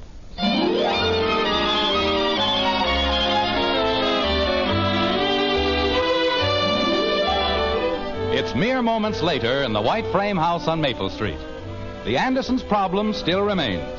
3 dates for Thursday. Yet there isn't the dark and dismal aura of gloom one might imagine. Jim Anderson, a genius among fathers, has come up with an idea which he himself admits is a dilly, like this. Margaret, it's the only thing we can do. Would you rather see Henry Liggett cancel the whole deal? Of course not. All right. And what's more natural than telling him we'd rather let Betty and Bud have the pleasure of going to the concert? Well, it just seems so hypocritical. Honey, this is not the time to think of ethics. We're in a jam, and we've got to get out of it. Now, will you call them, or do you want me to? I think you'd better call. All right. In a case like this, you have to take extreme measures, like an operation or something. Well, I suppose there's nothing else we can do. But if you'd only asked me before you made the date... Well, I didn't, Margaret, so let's forget about it. Let's just hope I can sell Henry Liggett on the idea, and we'll be all right. Oh, hello, Janie. This is Mr. Anderson. May I speak to your father? Thank you. Jim, something just occurred to me. Hmm? If Betty and Bud go to the concert and we go out with the Gribbles, what are we going to do with Kathy? Oh, we'll rent a cage for her at the zoo. Jim. We'll get a sitter for her, Margaret. That's no problem. It certainly is. You know Kathy doesn't like sitters. Well, that makes it even. Sitters don't like Kathy. You just have to find one who hasn't heard about her. Jim, it's not that bad. Kathy may be a little exuberant at times. Hello, Henry. Jim Anderson. Oh, just fine, thank you. Say, Henry, I've been talking to Margaret about this Toscanini concert, and I wonder if you'd mind very much if we let Betty and Bud go in our place. Oh, no, it's just that, well, we've heard Toscanini, and Betty and Bud haven't, and, oh, it really isn't anything much, Henry. Just something that any parent would do. Of course. You see, I explained to Margaret... Jim. That is, Margaret and I talked it over, and we both thought that Betty and Bud would gain so much by hearing the concert, and this is going to be his only appearance in Springfield, and, well, it's nice of you to say that, Henry, but you know how it is when you have children. Jim, of all... Thank you very much, Henry. Well, I wish we could, too, but we'll have to make it some other time. Thanks again. Good night.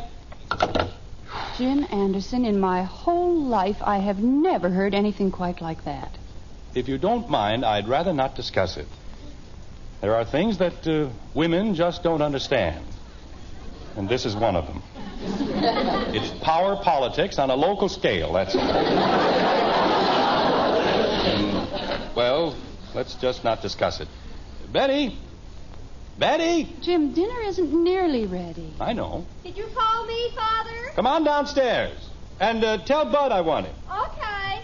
Don't you think you ought to call the Smiths? I'll call Hector first thing in the morning and get the whole thing straightened out. I'll be able to do more with him if he doesn't have Elizabeth around. You won't forget. Of course I won't forget.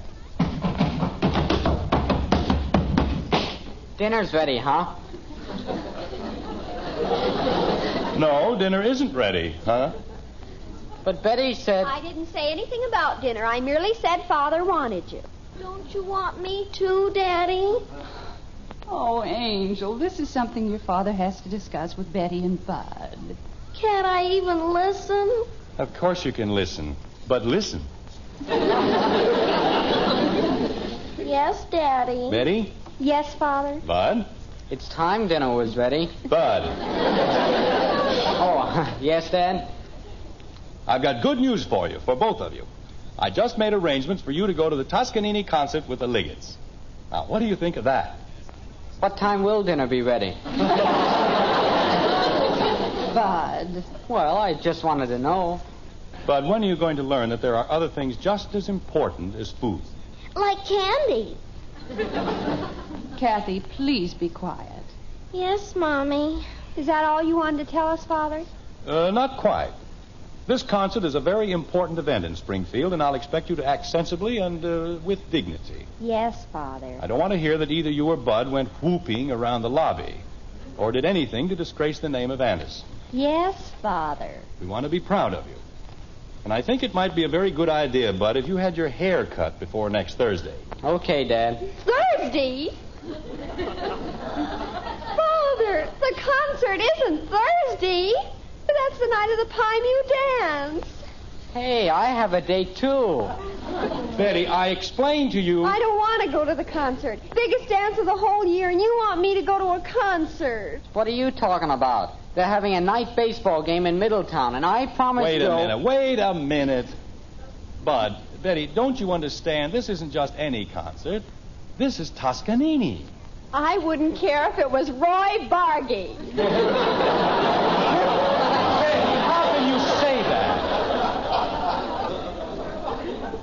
I'd rather go to the dance. I'll go to the concert. Look, Mr. Liggett is giving a tremendous theater party. Janie Liggett's going to the dance. It's her own father's party, and he isn't making her go to any old concert. It isn't a question of making anyone go anywhere. It's a privilege to hear Toscanini. They're charging $12.50 a ticket. People are fighting to get in. They don't have to fight with me.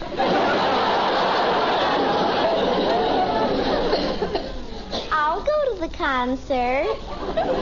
Margaret, will you please explain to these children? Oh, no, dear. Go ahead. You're doing fine. Thank you. Look, kids, music is an important part of our lives, especially good music. An appreciation of music is a sign of culture and good breeding.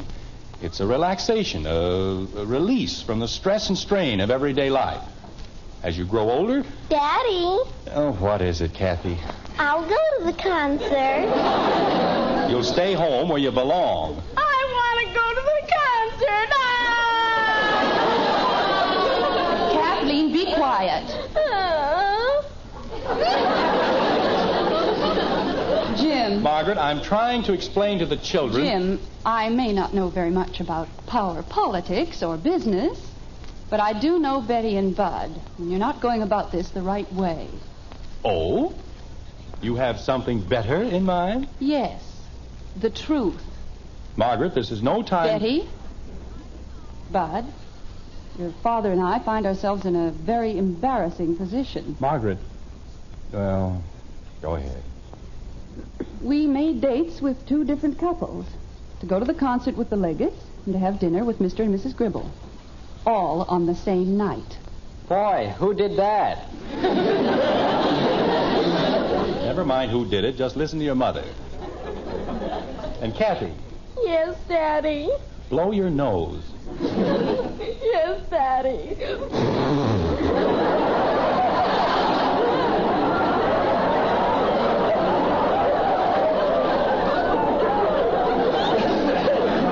Go ahead, Margaret. Well, that's our problem. Your father's in no position to offend either the Liggetts or the Gribbles. And that's why we need your help. If you'll go to the concert with Mr. and Mrs. Liggett, all our difficulties will be over. Well, creepers, why didn't Father say so? I did say so. In a slightly different way. Gosh, we didn't know you were in a spot. If going to the concert is going to help you any, well, gosh. Father, you know you can count on us. Candy Bud. Sure. Who cares about an old baseball game? I'll go to the baseball game. Kathy, the way you can help us best is by staying home. Oh, then I'll be glad to, Mommy. Well, I guess that takes care of that. Yes, dear. And I hope we've all learned something tonight. Yes. Well... I'll get it. Never mind, Betty. Go in and help your mother set the table. And Betty... Yes, Father? Maybe we can find a new dress somewhere that's just right for concerts. Creepers. Hello? Oh, hello, Henry. She what? Oh, that's fine, Henry. That's just fine. Yes, I'll tell Margaret right away. She'll be very happy. Thank you very much, Henry. Yes, we'll be seeing you. Good night. Who was that, dear? That was Henry Liggett, and he was so happy about everything. Jim, nothing's gone wrong with the insurance deal, has it? Oh, no, everything's fine. Just great. Why, Jim, what is it? Mrs. Liggett thinks we're wonderful, the most thoughtful parents she's ever known. So she wants us to have something she dug up this afternoon. 2 more tickets for the concert.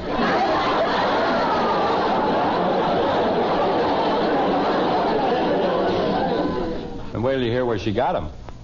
It seems a friend of hers couldn't make it on account of she's going out for dinner that night. Jim, not... Uh-huh. She got them from Mrs. Gribble. Oh, no.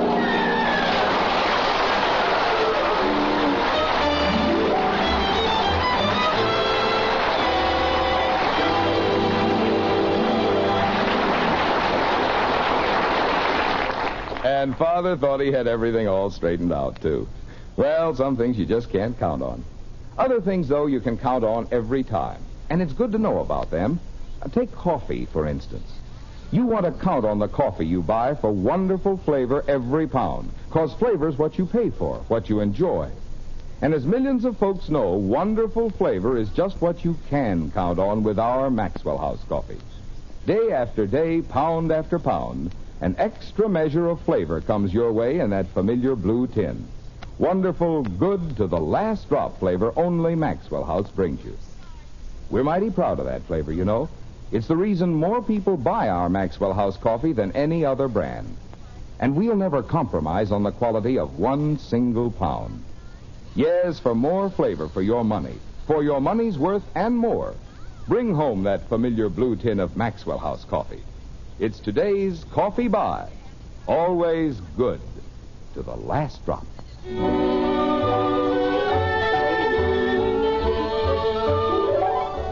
A week's gone by, and it's Thursday again. Springfield, in its best bib and tucker, is pouring into the local opera house for the highlight of the social year, the Toscanini concert. Inside, the orchestra is tuning up. But in the lobby, last-minute arrivals are still making their way into the auditorium, like this. Betty, go inside and tell Mr. Liggett we'll be in as soon as I get the Smiths and the Gribbles straightened out. Okay, Father. And take Bud with you. Come on, Bud. Hurry up. I can't. Everybody's pushing me. Now, where did they go? Hector! Jim, please don't shout. Well, they can't get in. I've got all the tickets. I don't know. When the Smiths showed up for dinner, too, I thought I'd die. Just die. Yes, Margaret, I know. You kept promising that you'd call them. I forgot, Margaret. I just as soon you forgot. How can I ever forget all that good food in the icebox going to waste? I still think there was enough. For the Smiths and the Gribbles? Well... And why did we have to take them to the Townhouse, the most expensive restaurant in Springfield? They enjoyed it, didn't they? Why shouldn't they? The end of this month, our budget is going to look like a Swiss cheese. Tickets, please. Kindly show your tickets at the door. $12.50 apiece for 5 tickets. Margaret. And dinner for the Gribbles and the Smiths. Margaret, there was nothing else we could do. Do you realize that tonight is costing us almost $100? There they are. We're over here, Hector. Tickets, please. Kindly show your tickets at the door. Mrs. Gribble, here we are. Toscanini. $100. And less than 2 months ago, it only cost us $5 to hear Spike Jones.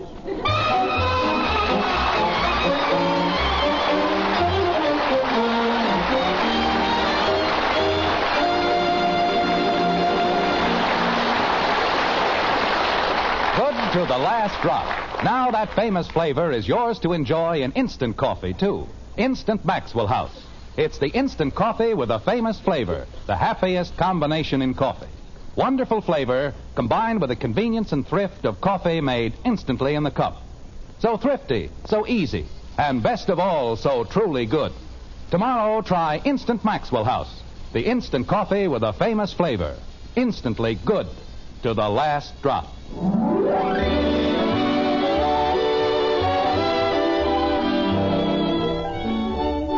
Join us again next week when we'll be back with Father Knows Best, starring Robert Young as Jim Anderson, with Roy Bargy and the Maxwell House Orchestra, and yours truly, Bill Foreman. Bill, is it all right if I step in here for a minute? Well, of course, Bob. What's on your mind? Well, there's a long 4th of July weekend coming up, and I'd like to say a few words to the members of our Good Drivers Club.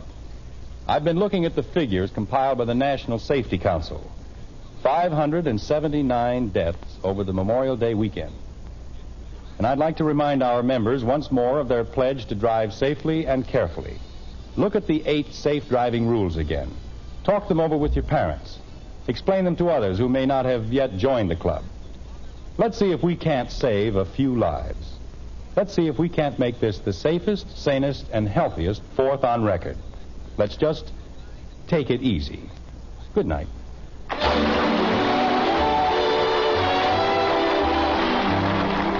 Now until next Thursday, good night and good luck from the makers of Maxwell House, America's favorite brand of coffee. Always good to the last drop. Father Knows Best was transcribed in Hollywood and written by Ed James. Now stay tuned for Screen Guild Theater, which follows immediately over most of these stations.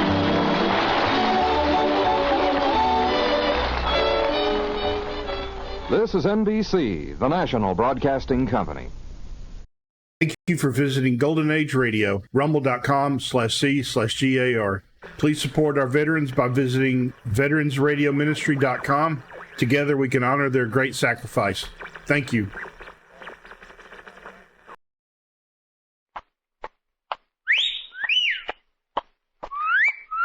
Hiya, babe. Say, how about Ouch! Does that answer your question, buddy? The Adventures of Maisie, starring Ann Southern.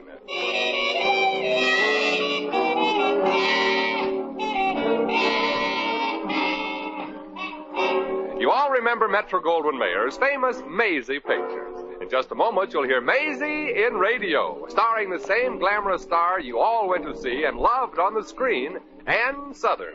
But first, your announcer.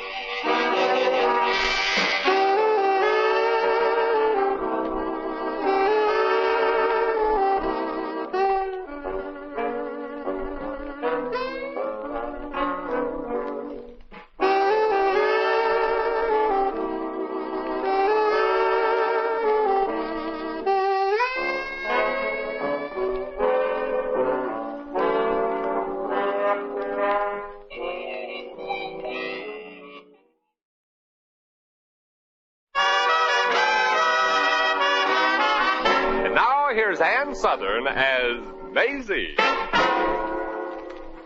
Yep, I'm Maisie, like the man said. Maisie Revere from Brooklyn. I've been around a lot, and believe me, I've faced more of life than Portia. But I'm just one of the forgotten people in this world, like Whistler's father. By profession, I'm in show business, but right now I'm not working very much at it. Funny, though, when you're broke, there's only 3 times when you really mind it. Breakfast, lunch, and dinner. Oh, yes.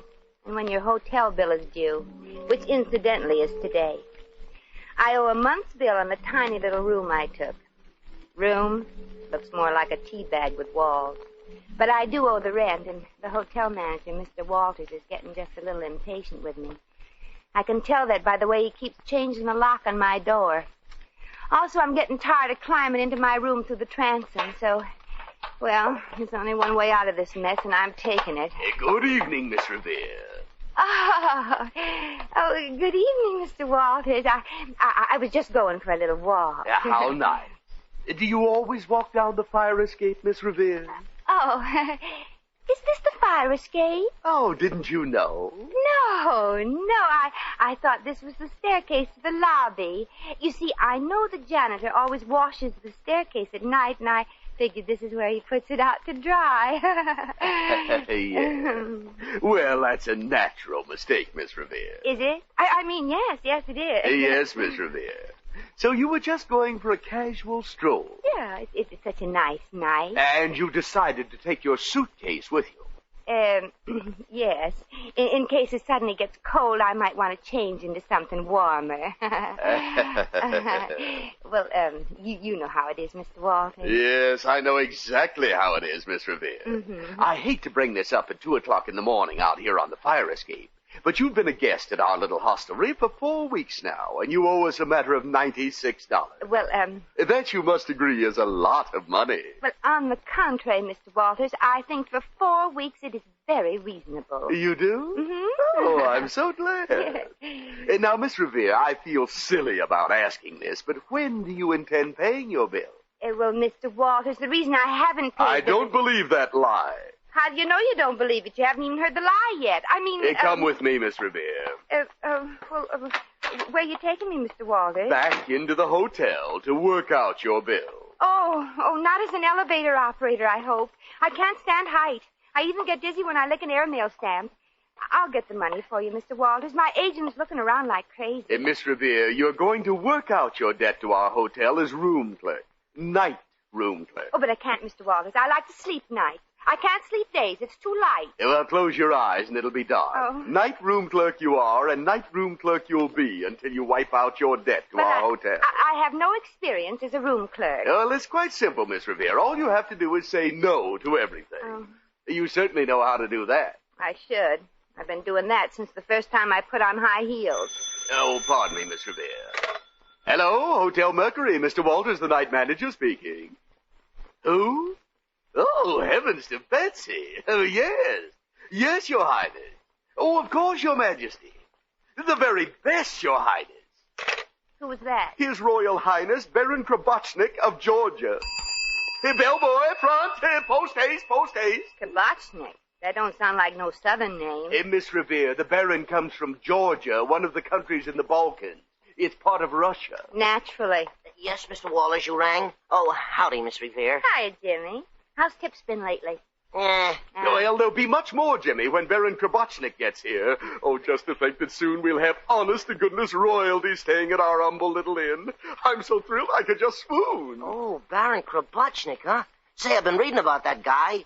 He's got more money than Jack Benny says he hasn't. Yeah, I recall reading the name in the newspapers. He's the fellow that just married that American showgirl. Yeah, please, this is no time for idle chatter. Oh. Hey, Jimmy, I want you to see that the housekeeper has the royal bridal suite ready for the Baron and Baroness. The royal bridal suite? Yeah, the one with the window. I wonder why he wants to stay... Oh, say, maybe the Baron's one of those jerks what don't like no publicity. Exactly, Jimmy. He expressly mentioned that that's the reason for staying here. He just can't stand newspapers. Then it's a good thing he ain't going to be in my room. That's what the walls are papered with. Well, Miss Revere, I must rush downtown and tell Mr. Covey, the owner of the hotel, the glad tidings, that we're having a royal bride and groom here. Oh, and Miss Revere. Yes? If the royal honeymooners arrive while I'm gone, just show them right up to the bridal suite. All right. They're traveling incognito and probably won't give their right name. Oh, yes. Say, Miss Revere, did I hear right? You the room clerk now? Yeah, Jimmy. I'm working my way through a hotel bill. Oh. Well, you better go tell the housekeeper to air out the royal bridal suite for the Baron and Mrs. Baron. Oh, sure, Miss Revere, I'll do it. Say, a man and woman just come in. They look awfully happy. Probably never stopped at this hotel before. Well, I'd better get my sneer ready. Got to look real hotel clerky, you know. See you later, Jimmy. Uh-huh. There's the desk over there, Liebchen. Come on, do not be afraid. Oh, I'm just tired, darling. We've been all over town looking for a room. Guys, this is an awful way to spend your honeymoon night. Wandering around town. Oh, no, do not cry, my little wife. I have a feeling that at this hotel a room they will have. Oh, golly, they've just got to give us a room here. They've just got to. I just couldn't spend my honeymoon night alone in my room at the... Why? No, Liebchen, you'll never be alone anymore. Remember, now you are Mrs. Johann Schmidt. It's now John Smith, honey, not Johann Schmidt. Remember? Oh, yeah, I keep forgetting. I'm now a real American with a real American name.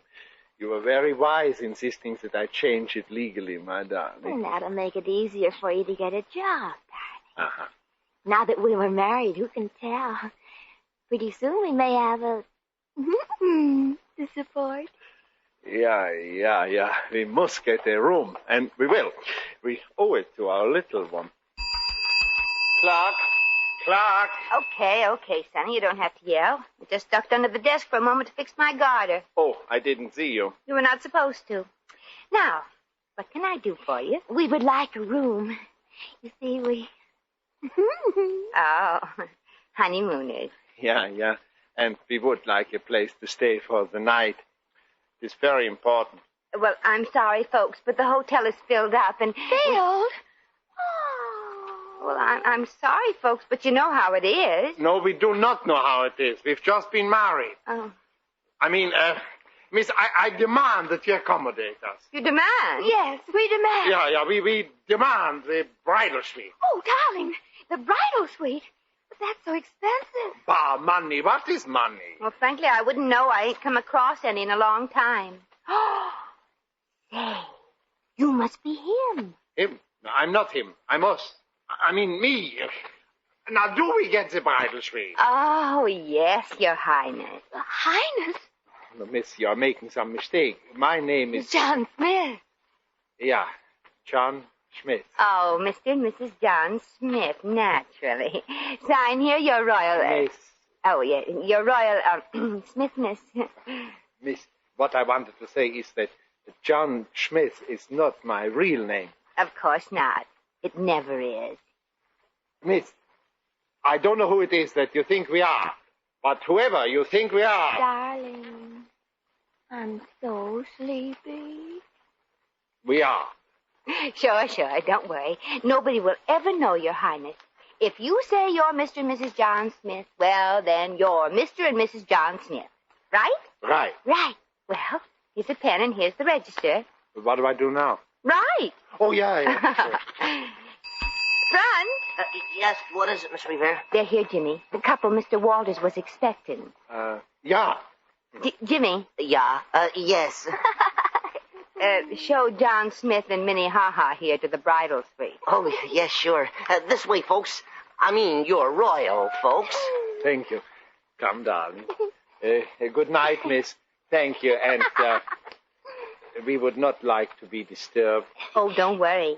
In case there's a fire, we'll put it out nice and quietly with soft water.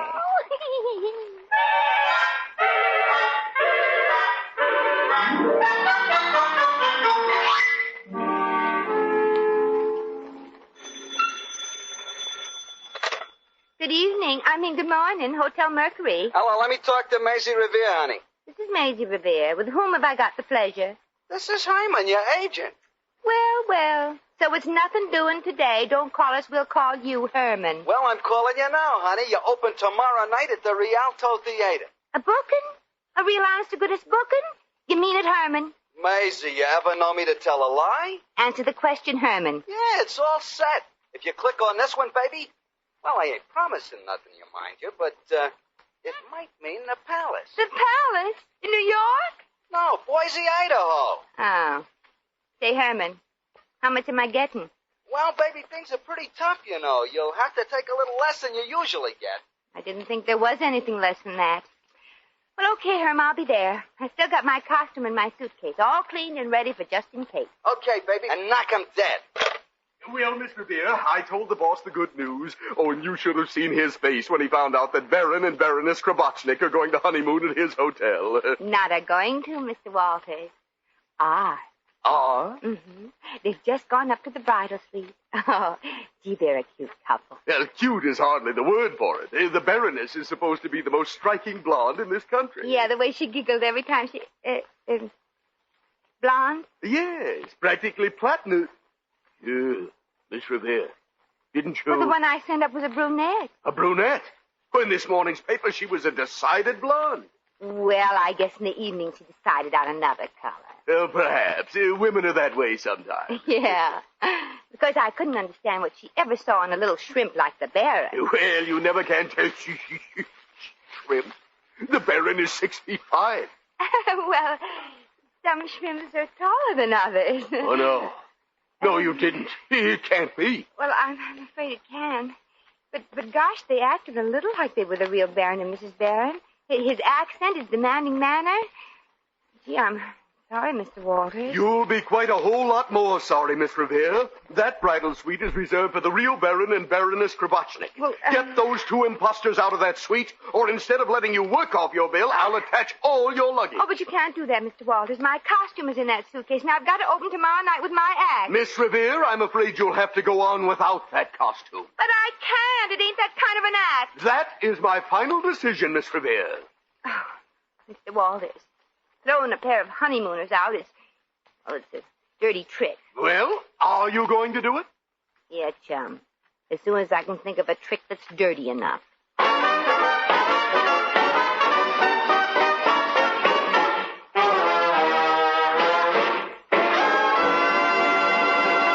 The Adventures of Maisie, starring Ann Sothern, will continue in just a moment.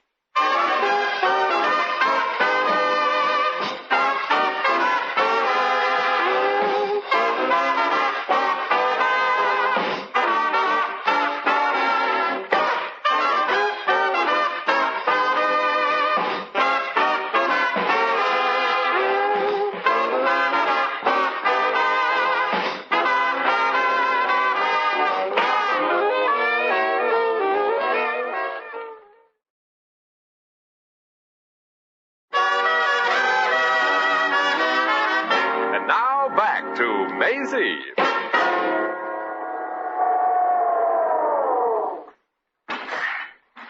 Here we are, Miss Revere. 12th floor. Bridal suite is just down the hall. Thanks, Jimmy. Well, what's the matter, Miss Revere? Elevator ride a little too fast for you? Yeah, you barely gave me time to fasten my safety belt when we were up here.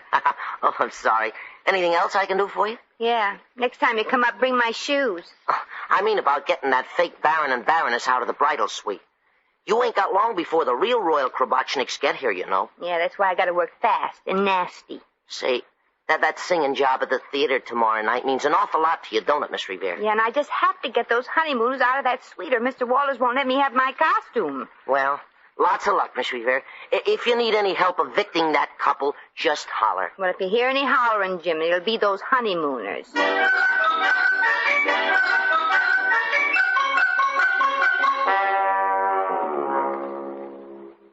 Well, my own little wife. Here we are, alone in our own little bridal suite at last. Yes. Don't you want to kiss your bride, honey? Such a question. Come, Liebchen, snuggle closer to your husband. Ooh. How's this, darling? Wonderschön. Oh, my little flower, do I love... What is it? The room clerk. There's a very important question I must ask you. Oh, fine. Just a minute. What a hotel this is. Well, hello, folksies. Comfortable? We will. But what is the important question you wanted to ask? What would you kids like for tomorrow's breakfast? Some nice 3-minute eggs, perchance? No, we just want to be left alone. Yeah, good night, miss, please. Oh, all right then. Good night. Such a question. At a time like this, food we want? Darling, I'm lonesome. Oh, thank you, Liebchen. Better now? What is now? How about a nice steak? All right, anything to be left alone. This is our honeymoon. We have 2 steaks for breakfast, but tomorrow... And without potatoes. Good night. Good night. Oh, no. She's gone for good. Yes, alone at last. My husband. Fine. We don't have any potatoes. You'll have to take those steaks without something else. Get out! Okay. Gosh, you don't have to get sore just because we happen to run out of potatoes. Good night. Good night! Well, such temper. Good night. Liebchen, I think for good she's gone now. Thank goodness. Alone at last. Oh, come, my wife. Kiss me. What did you say, darling? He said kiss me. Oh, this is a terrible hotel. Yeah, I don't see how anybody can stand staying here. Neither can I. Miss, we are going to get out of here. Good. Tomorrow. Good night.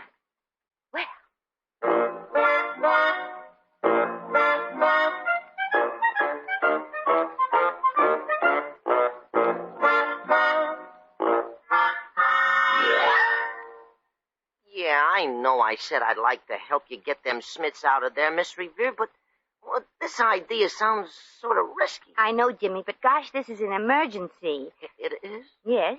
Well, okay, Miss Revere. Okay, if you're sure Mr. Walters won't get wise. Well, how can he? He's down at the desk waiting for the real Baron and Baroness. You have the key to Mr. Walters' room, don't you? No, but I can get it from the janitor down in the basement. Good. Mr. Walters' room is right next to the bridal suite, you know. Yeah. And as soon as we get into Mr. Walters' room... we start making the racket that drives them phonies out of the bridal suite. Yeah. And we've got just a few minutes before the real Baron and his bride get here. And, Jimmy, I know you're taking a big risk, but I'll help you out when you get in trouble. Oh, but I never get into trouble. That's silly. Anybody that has anything to do with me always has trouble.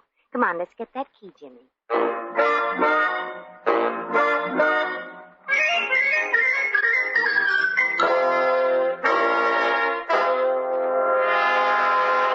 I'm terribly sorry, Baron and Baroness Krobotchnik. It was a terrible, terrible mistake about the bridal suite. I don't know what to say. Say, in my country, you would say nothing. You would be shot. The whole thing is ridiculous. This is a honeymoon. We can't just walk the streets all night. Do not cry out your beautiful eyes, my little bleeds. We shall have a place to stay tonight. Well, Your Highness, you can always sleep in the lobby. We want a room. I demand that we be given the royal bridal suite. Throw those peasants out. But I can't do that, Your Highness. This is a democracy. Then throw those Democrats out. Surely you can give the couple occupying our suite some other room to stay. But, Your Highness, every room in the hotel is occupied.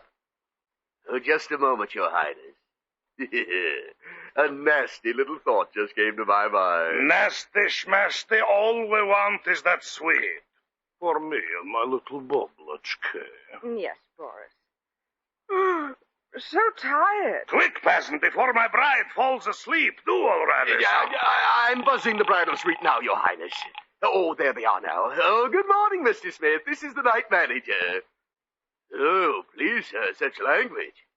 Well, Mr. Smith, it seems by some mistake you were put in the bridal suite reserved for the Baron and Baroness Krobotchnik. Do not be gentle with the peasants, peasant. Kindness does not work with the lower classes. Take them out and shoot them. You can't take people out in this country and just shoot them because they're poor, Boris. You can't? Yes, I know, Mr. Smith, but would you mind if I moved you to another room, room 1412? Yes, it's vacant. Oh, thank you very much. Yes, you can go right there, and I'll meet you at 1412 with the key.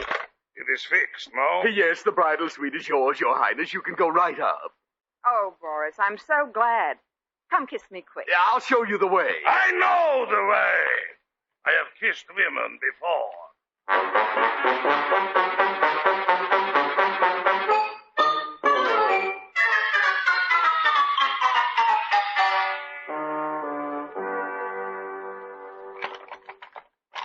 We're in luck, Jimmy. The room's empty.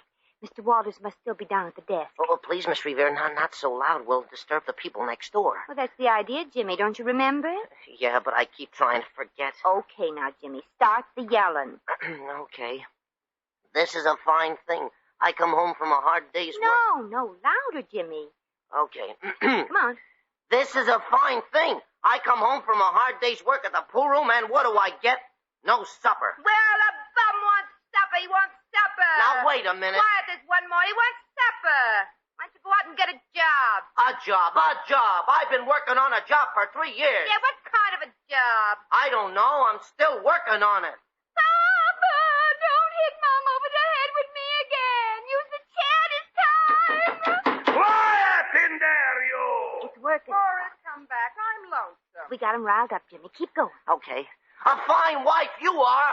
Why, you ain't never washed my shirt. How could I? You're always wearing it. That's no excuse. Quiet in there! Stop that shouting! Who's shouting?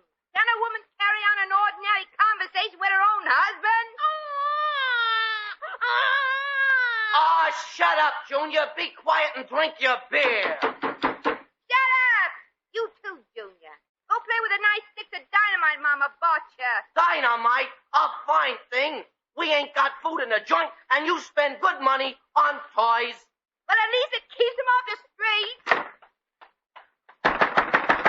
Don't pound an odd door so hard. I got nerves, you know. Can't you be quiet, low-lifers? Low-lifers? Sam, throw this bum out. Bum! Do you know who I am? I am the Baron Krobotchnik. I don't care if... The Baron? You know who I am? No. Thank goodness. Uh-oh. Look, Your Baroness, I can explain, I think. To the manager, you'll have to explain why you are keeping awake my bride and me next door. Oh. I am just fresh married on my honeymoon. Must you fight at 2 o'clock in the morning? Oh, but Your Highness, we thought... well, Jimmy, say something to the Baron. Sure, Baron. I hope you and your wife will be very happy. Happy I will be if you two get out of here. Oh, gladly, Your Highness. But you're blocking the way. You wouldn't want us to jump out of the window. Would you? Say, what's all this rumpus about? Miss Revere, what are you doing here? Me? Oh, well, I thought, I wanted to get rid of the Smith. And, yes, sir. You see, Mr. Walters, Yeah. that is, she... Any questions, Mr. Walters? Miss Revere, I'll talk to you alone. Please go back to your room, Your Highness, and I promise you won't be disturbed anymore. And tell your bride I'm awfully sorry. Tell her you're sorry. You expect me to wake her up just for that? Good night, you Vladnoshkins. Vladnoshkins? What does that mean? I don't know, but we probably are. Mr. Walters, all this wasn't Jimmy's fault. He just came in here to try to stop me. Oh, Miss Revere. Hey, never mind, Jimmy. Miss Revere, if you had bothered to check with me, you would have found out that I'd transferred the Smiths to another room. Oh, then it's all right. Oh, gosh, I'm so tired I could go to sleep on a park bench. I'm glad you said that, Miss Revere. You may have to. May have to? Yes, you see, I gave your room to the Smiths. Oh, no.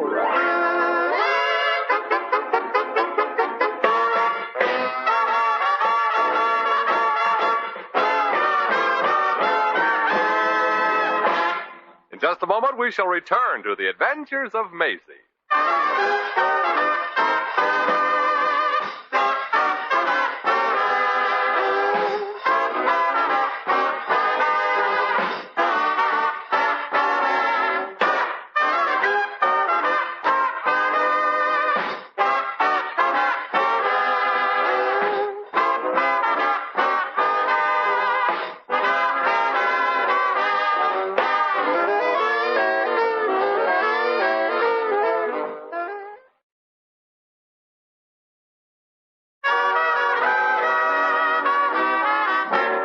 Once again, here's Maisie.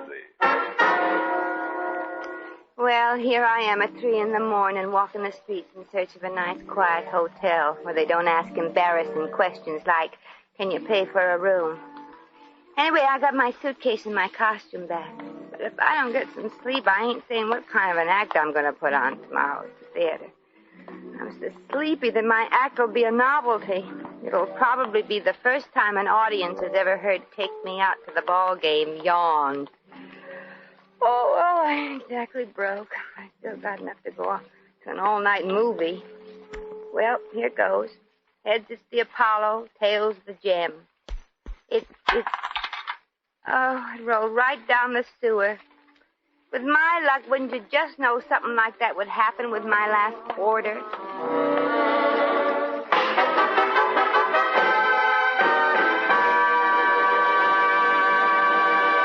You have just heard The Adventures of Maisie, starring Ann Sothern.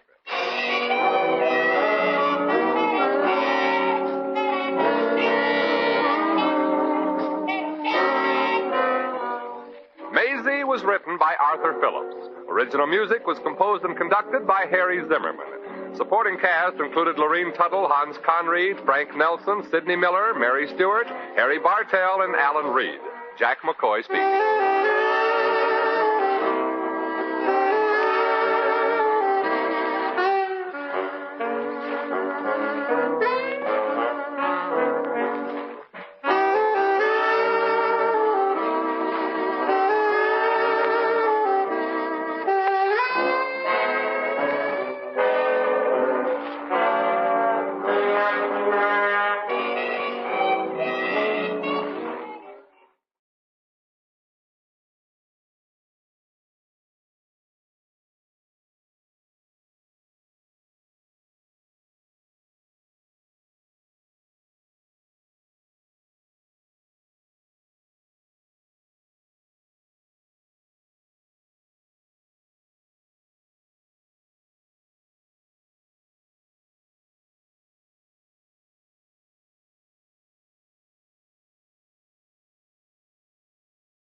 Thank you for visiting Golden Age Radio, rumble.com/C/GAR. Please support our veterans by visiting veteransradioministry.com. Together we can honor their great sacrifice. Thank you.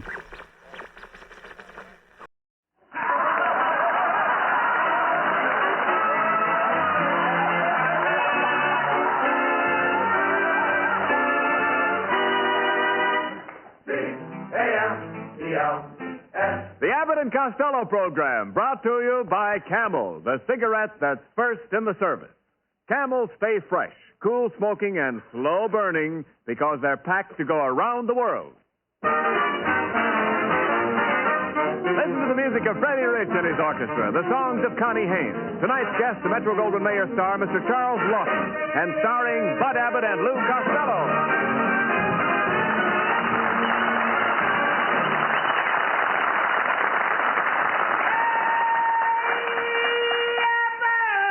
Oh, there you are, Costello. What's all the excitement? Oh, the excitement. I was just out shopping, Abbott, and I bought a beautiful Valentine. You know, next Monday is Street Valentine's Day. What day?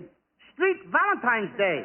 Here it is, right on the card. See it? What? ST Street. Oh, no, you dummy. That's Saint Valentine. ST means saint. Who are you sending it to? Oh, to Miss Carol Lou, 156 South Main Saint. South Main Saint? Yeah, that's where my girl lives. What do you mean? On South Main Saint. What are you talking about? ST. Oh, that ST means street. You said it was Saint. Now make up your mind. Look, when it's an address, it's street. Now read it again. Miss Carol Lou, 156 South Main Street. Now that's better. Street, Louis, Missouri. No. Just a minute, Costello. That's St. Louis, Missouri. Yeah, but that's an address. Yes, but this time it's Saint. Well, make up your mind. Sometimes it's street and sometimes it's Saint. When is it is and when is it ain't?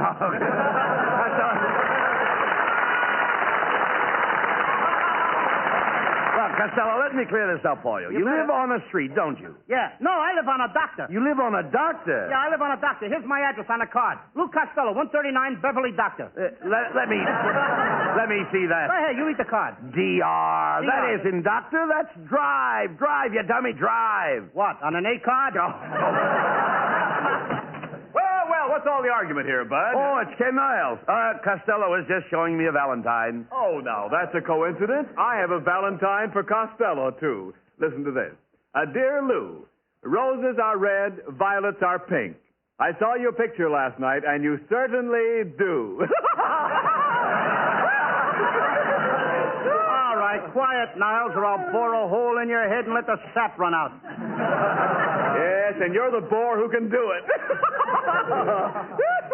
Oh, dear, I'm as hot as a hot dog tonight. And just as full of baloney, too. Costello, why do you always fight with Niles? That's right, Costello. You should be glad you've got me. I could be a lift on any program. Then how come you're a jerk on this one?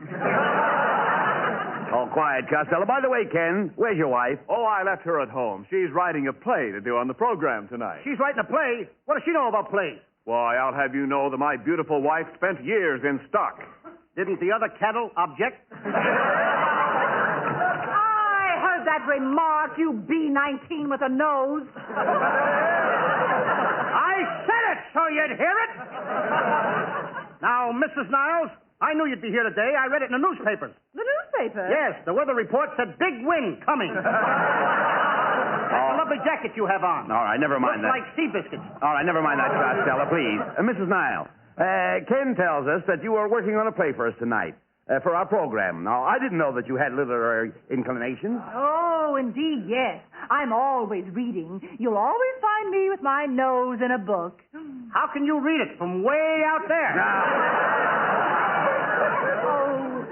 I just adore the old writers, Dickens' works and Thackeray's and Byron's and, of course, Keats. Oh, don't you just love Keats? Oh, yes, I love Keats. I love all kinds of Keats. Big Keats, little Keats. Hello, little Keatsy. No, quit interrupting, Costello. Tell me, Mrs. Niles, what is your play about? Oh, it's a thrilling adaptation of that famous story, Robinson Crusoe. And what a great part for me. Oh, I play the voodoo queen of the island. I am beautiful, breathtaking, luscious, and exotic. Where can you buy that much makeup? I'm not going to stand here and be insulted. Here, Mr. Abbott, is a copy of the play. I'll be back later. Oh, that's fine. Now, Abbott, I'm getting sick and tired of this. Everybody wants to be in a play. The next thing you know, even Botsworth Twink, our sound man, he'll want some kind of a part. And why shouldn't I want a part, Mr. Costello? I'm human, ain't I? What a spot for an ad-lib. Now, just a minute, Botsford. What could you do in the play? Oh, what could any sound man do? I could give you sounds. The sound of a cat licking its chin. The sound of a grape scratching its skin. The sound of a mosquito making its... The sound of a seltzer making its... These sounds I can give you, iBots for Twink. And if you don't use me, your program will...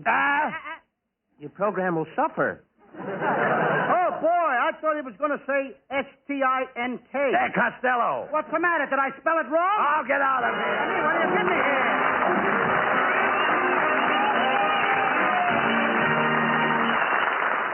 North of the Persian Gulf are Americans, soldiers, railroad men, truckmen, seeing that the tanks and the guns speed along the overland supply route to Russia. To Americans in Iran, in Iraq, to Americans throughout the world go Camel cigarettes by the million, by the ton. For Camels are first with men in all the services according to actual sales records. And when the Camels get to Iran, or to you, they're fresh, cool smoking and slow burning because they're packed to go around the world. Because Camels stay fresh and because they have more flavor, more people want Camel cigarettes now, both at home and overseas. So remember, if your store is sold out today, try again tomorrow. Camel cigarettes are worth asking for again. C-A-M-E-L-S. Camel cigarettes. Camel's standard of costlier tobaccos is the same for soldier, for civilian, anywhere in the world.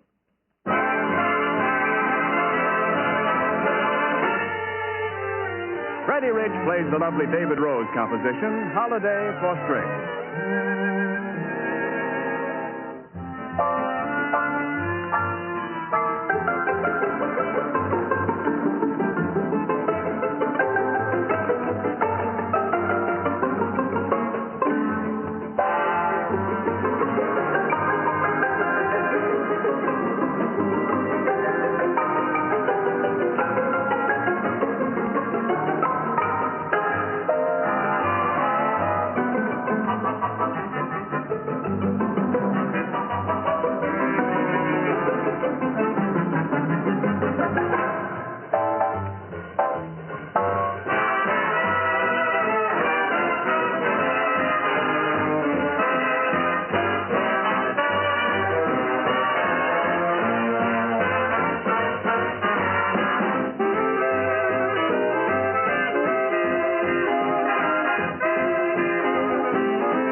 Well, Costello, have you read the play that Mrs. Niles left here? I'm reading it now, Abbott. But wait a minute, you're reading it upside down. You think it's easy?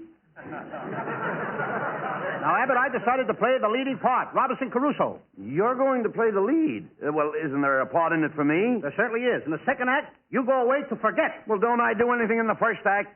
That's what you go away to forget.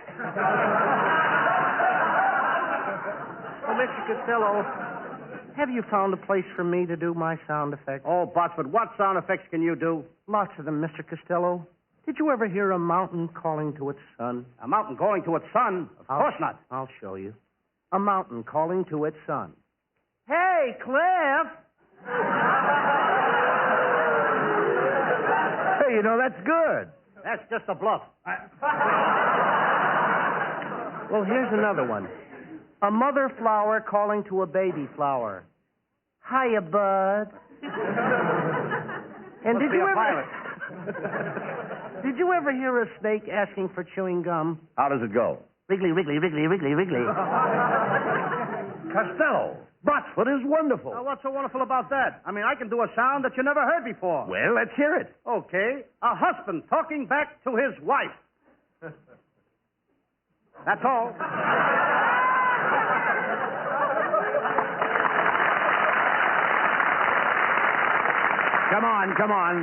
Come on, Costello. Give Botsford a chance in the play. Okay, Abbott. Now listen, Botsford. You can be in a play, but remember, don't make any sound effects till I give you the word and the sound and the cue. Yes, Mr. Costello. This is your chance to be a big shot. Big shots, yes, sir. That that isn't a word. Wait for the play. Come in. Pardon me, is this the Abbott and Costello program? What do you think it is? I'm sorry, I just walked past a glue factory. I haven't noticed any change. Hey, Abbott! Who is this fresh guy? Costello. It's that great actor, Charles Lawton.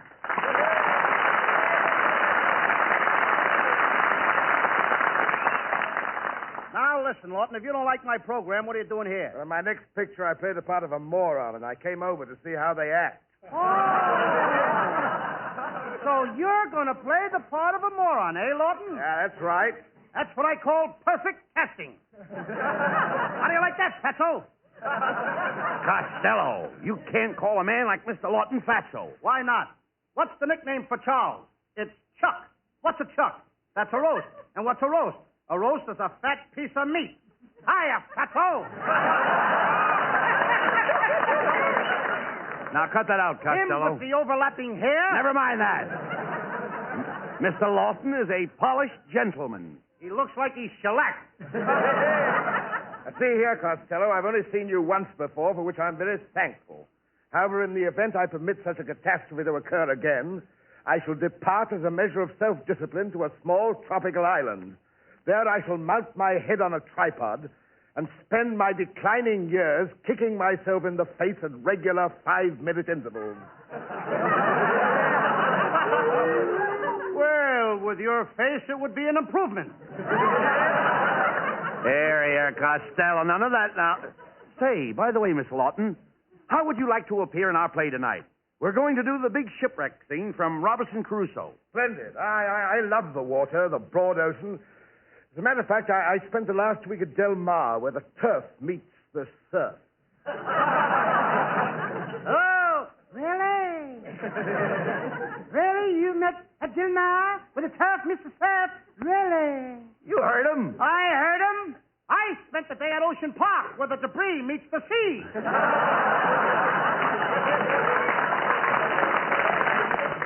Shut up, Costello, please. Charlie, as the play starts, we board the ship and go off in search of adventure. Yes, I'm Robinson Crusoe, the captain, and I'm sailing my boat around the Horn. Horn, yes, sir. Cut it out! Cut it out! Get out of here, Buck! Now, Abbott! All right, take it easy. All right, don't get excited. All right. He's gonna blow up the whole place. Oh, never mind, take it easy. Now, listen. Now, get away, Botsman. I'll let you have it. All right, never mind.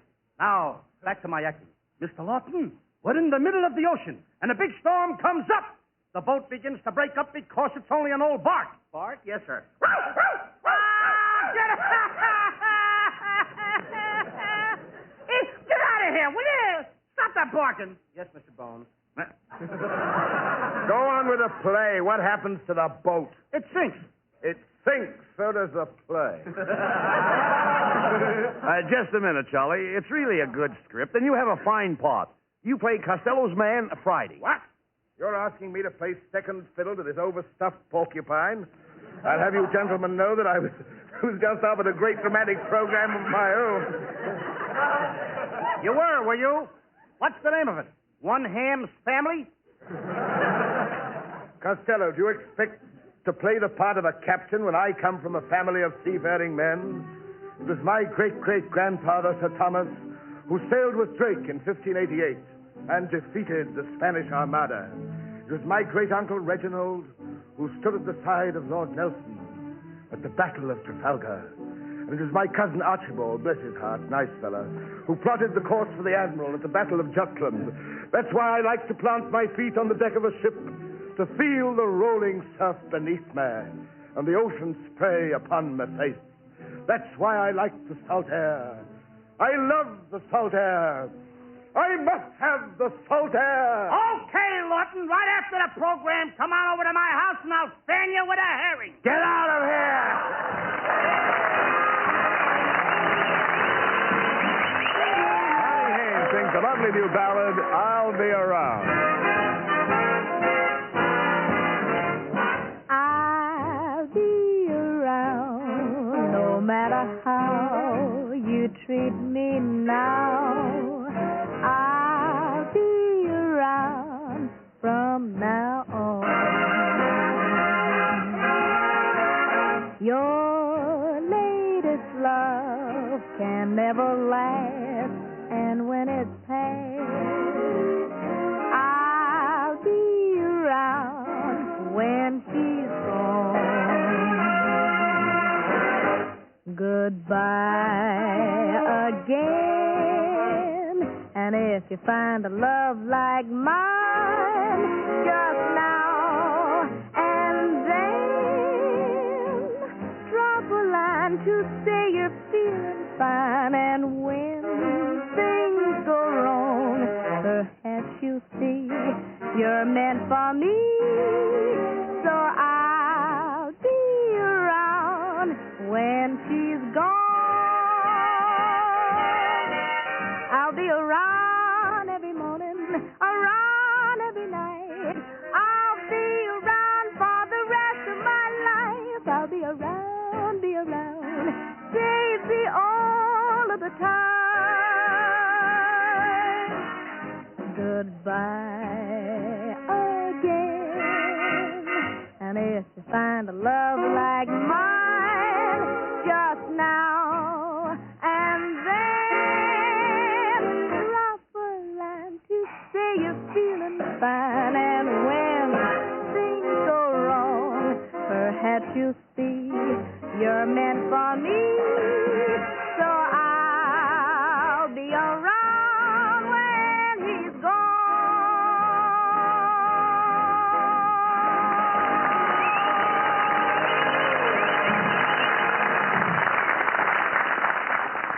They wouldn't take the old gray mare in the Army because she had flat feet. Listen.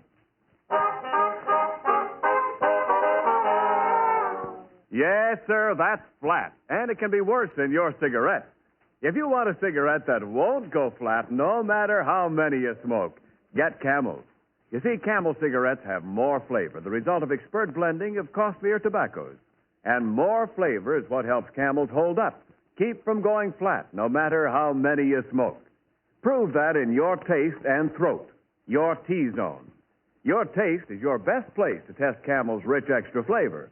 And your own throat will give you the last word on Camel cigarettes' smooth, extra mildness. And remember, Camels stay fresh, cool smoking, and slow burning because they're packed to go around the world. C-A-M-E-L-S. Camel cigarettes. They're first in the service. They've got what it takes.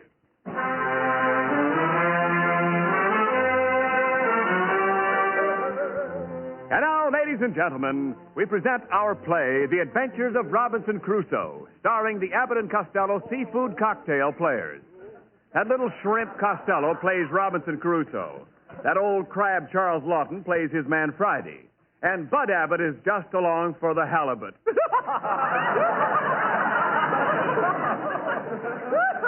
the halibut. Ah, come on, Niles. Announce the player, I'll belt you with a smelt. As the scene opens, Robinson Costello and Bud Abbott are aboard ship in the midst of a terrific storm. And the ship is sinking. Come on, Costello. We have to dive overboard. The ship is about to capsize. What? Capsize. Don't you know what capsize is? Yes, sir. Mine's 6 or 7 8. Ow! Quiet. Come on. We'll have to swim for that island. Come on. Jump in the water. Abbott! The water's cold. All right. Look at me. I'm turning blue and red and pink and purple. I'm freezing in Technicolor. Stop worrying and start swimming. We've got to make the shore. Hey, Abbott, I feel something. A shark is biting my toe. That can't be a shark. Sharks travel in schools. Then this one is playing hooky. Look, listen, Costello. We'll float into shore. Here comes a big wave. I'd rather wait for a little whack. Here it comes, Costello. Come on, get ready. Oh, boy. Whoa, boy. Blow on my clothes and dry them, kid. Yeah. Well, we made it all right. Now we've got to find out where we are. There's nothing on this island but dense tropical jungle.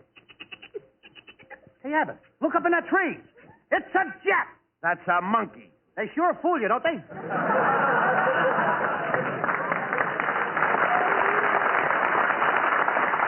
Say, Costello, climb up that tree and see if there are any other signs of life around. But the monkey might bite me. Oh, just speak to him. Okay. Hi, Smile, little monkey. Hiya, brother. Ah, Niles, will you keep out of the play? Now, stay out of here. Hey, quiet. I hear someone coming. Yes, it's over there. It's a native man. Speak to him, Costello. Okay. Hello, native. My name Robinson Costello. We your friends. You welcome us to island? Greetings, white man. My name Friday. Welcome to this island. You all, yowza, cheerio, pip, pip. All that sort of thing. Yak, yak. Hey, Lawton, what kind of dialect is that? Me native. Speak with a drool. You mean drawl. No, drool. Me read Esquire. Enough of this He's talk. got funnier lines than me. Now, wait a minute. Just a minute. Let's get together here. None of this kind of talk, Friday. We both need food and drink. What can you give us? Me give you rubber. All my life, me eat the rubber and drink the sap from the rubber tree. I'll bet you were a bouncing baby. I'll bet you were a bouncing baby. You said that once. Nobody hears me. Just a moment, Friday. Do you really enjoy this diet of rubber? Oh, yes, stranger. The rubber has a wonderful tang. But how do you feel after you eat this rubber? Oh, it makes me feel like a king. And you want to sing in the spring. I hear Lawton overacting.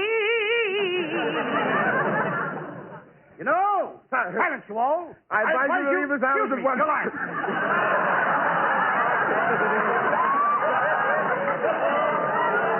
It is growing dark. Night is falling. Night falling, yes, sir. You see, Abbott, you asked me to give Boxer a chance, didn't you? Now put him back in a cage. No more sound effects. If I hear one more peep out of you, Boxer, I'll give you the bird. Bird, yes, sir. Meadowlark. Nightingale. Robin. Will you please get out of here?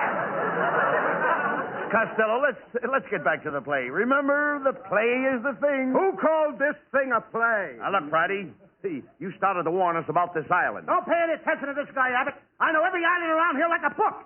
I've even been to the BVD Island. The BVD Island? Yes, the West Indies. Indies? That's when I was working in shorts. Costello. Yes, sir. Will you keep out of this and let me talk? Now tell me, Friday, do you think we're really in danger? There's no escape for us. Listen.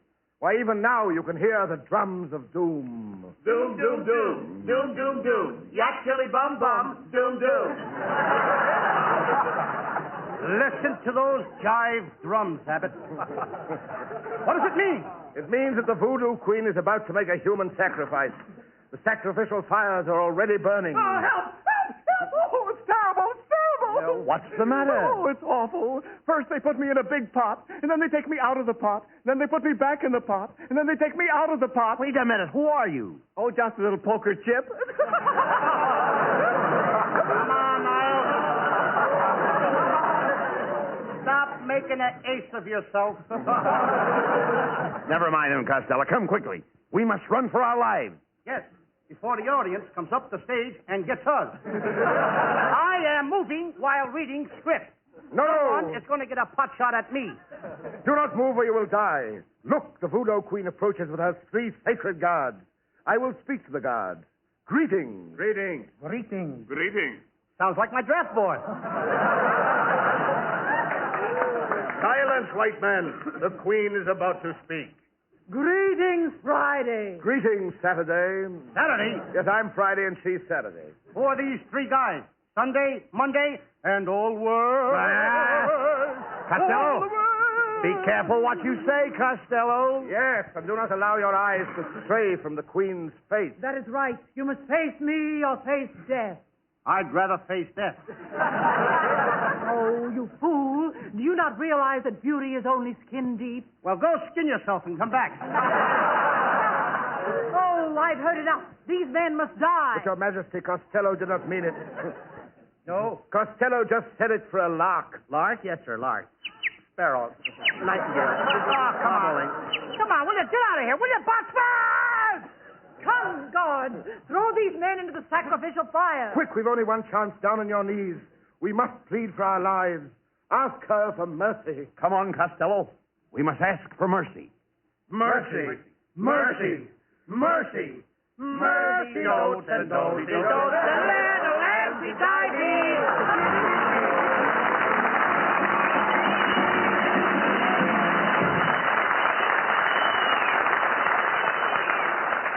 Abbott and Costello will be back in just a moment.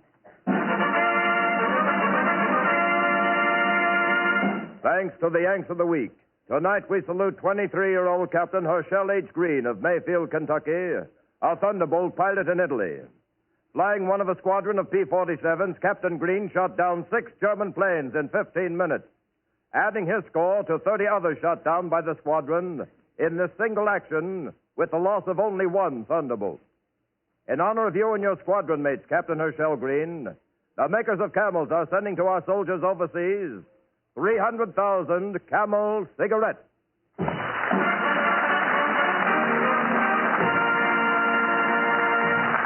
Each of the 4 Camel radio shows honors a Yank of the Week, sends 300,000 Camel cigarettes overseas, a total of more than 1 million Camels sent free each week.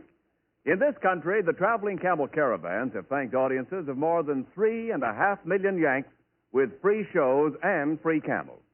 Camel broadcasts go out to the United States 4 times a week, a shortwave to our men overseas and to South America. Listen tomorrow to Gary Moore and Jimmy Durante. Saturday to Bob Hawke in Thanks to the Yanks. Monday to Blondie. And next Thursday to Abbott and Costello with their guest, Miss Dorothy Lamour. And now here's Abbott and Costello. Thanks, Ken. Well, Costello, let's go home and get ready for next Thursday's program. Oh, Abbott. Who's going to be our guest star? Oh, that beautiful Paramount star, Dorothy Lamour. Woo! Dorothy Lamour? Mm-hmm. Abbott, is she going to be wearing her sarong? No, yes, I guess she'll wear her sarong. Gee, what a quiet program we're going to have. What do you mean? What do you mean quiet? Everybody will be waiting for a pin to drop. Oh, get out of here. Good night, folks. Good night, neighbors. Good night, everybody. Good night, Mom. Be sure and tune in next week for another great Abbott and Costello show with their special guest, Miss Dorothy Lamour. Charles Lawton appeared tonight through the courtesy of Metro-Goldwyn-Mayer, producers of Madame Curie. And remember, Camel cigarettes are packed to go around the world. Camels stay fresh, cool smoking, and slow burning because they're packed to go around the world. This is Ken Niles wishing you a very pleasant good night from Hollywood.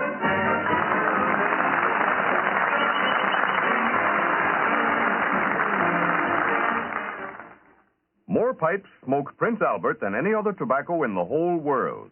Yes, sir, PA's got plenty of pipe appeal, and you'll find out why if you get a big red 2-ounce package of Prince Albert. It holds around 50 rich-tasting, swell-smoking pipefuls, and every one is no-bite treated to give you cool, tongue-happy smoking comfort. Prince Albert's crimp cut, too, to pack and burn and draw just right. More pipes smoke Prince Albert. It's the National Joy Smoke. We take you now to Washington, D.C., where you will hear the latest figures from the Treasury Department on the national total of war bond sales. Come in, Washington. And here is Ted R. Gamble, National Director of the War Finance Division, Treasury Department. There's a fighting man watching you tonight. He's dog-tired and dirty, but neither fatigue nor night brings an end to his job of pushing back the enemy, your enemy as much as his. Yes, he's watching you tonight, and you know that his bit today was his best. He can thank God in these evening hours that he remains alive to fight through the night, and tomorrow, and through as many tomorrows as lie ahead until victory is won. He's watching you, watching the Fourth War Loan as it draws to a close. He knows, as we all know, that its success is with us, that our best, not our bit, will put it over. Tonight, we have reached 86% of our quota with sales of $12,062 million. Included in this total are sales to individuals of $3,157 million. With only 4 days left in this drive, every individual sale is needed. If you haven't bought your extra bond, make it your first order of business tomorrow. Thank you, Mr. Ted R. Gamble. This is the National Broadcasting Company.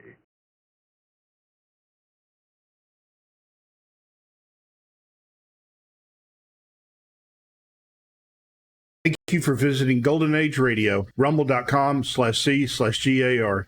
Please support our veterans by visiting veteransradioministry.com. Together we can honor their great sacrifice. Thank you.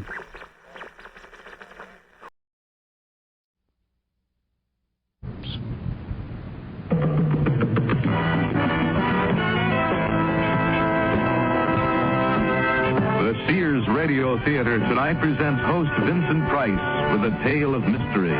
Ellie, you're putting us on. I am not, I swear. My fingers are barely touching the pointer. What sort of message? I don't know. Let's find out. Just be still and concentrate some more. The Ouija Spells Murder will begin after this message from your local station.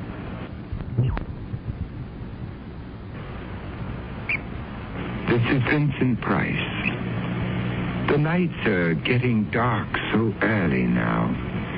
This is Ellie Sims' first thought as she locks up the bookstore, leaves the friendly lights of the shopping mall, and steps out into the dark, deserted city street to wait at the corner bus stop, alone. Ellie sits down on the bench to wait. The bus should be coming along any moment. She smiles as she recalls a frivolous purchase made during her afternoon lunch break. A Ouija board, an old-fashioned parlor game. She imagines her grandmother once whiled away slow, sunny afternoons, sitting at a lace-curtained window with a friend, the Ouija board between them on their laps, their hands poised delicately on the pointer as they asked it to spell out the answers to blushing questions. Tell me, Ouija, do I have a favorite beau? When we go to the band concert in the park next Sunday afternoon, will he hold my hand? They wait patiently until at last the pointer slides hesitantly across the board to spell out the desired answer. Ellie shivers suddenly in her winter coat. It's getting colder and darker. She wishes the bus would come along. There's a newspaper vending machine beside the bench. She could at least read a bit of the paper under the corner street light while she waits. She walks over to the machine, fishing a coin from her purse, drops it into the slot, and lifts the lid to take out the paper. Only then do her eyes focus on the bold black headlines splashed across its front page. Another body found. 7th young woman victim of sidewalk slasher. Which brings us to as good a place as any to begin our story.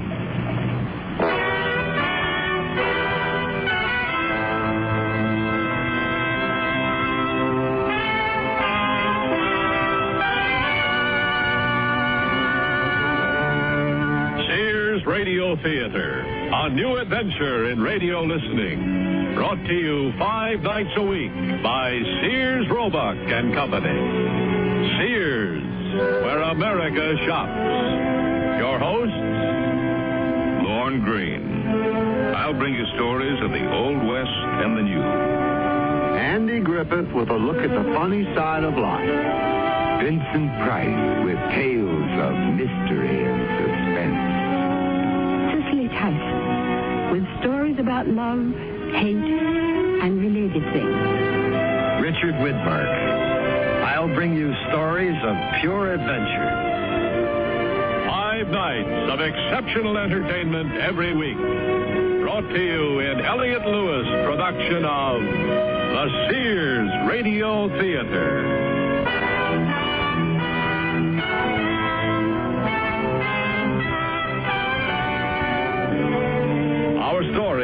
The Ouija Spells Murder by Shirley Gordon. Our stars, Louise Heath and Joan McCall.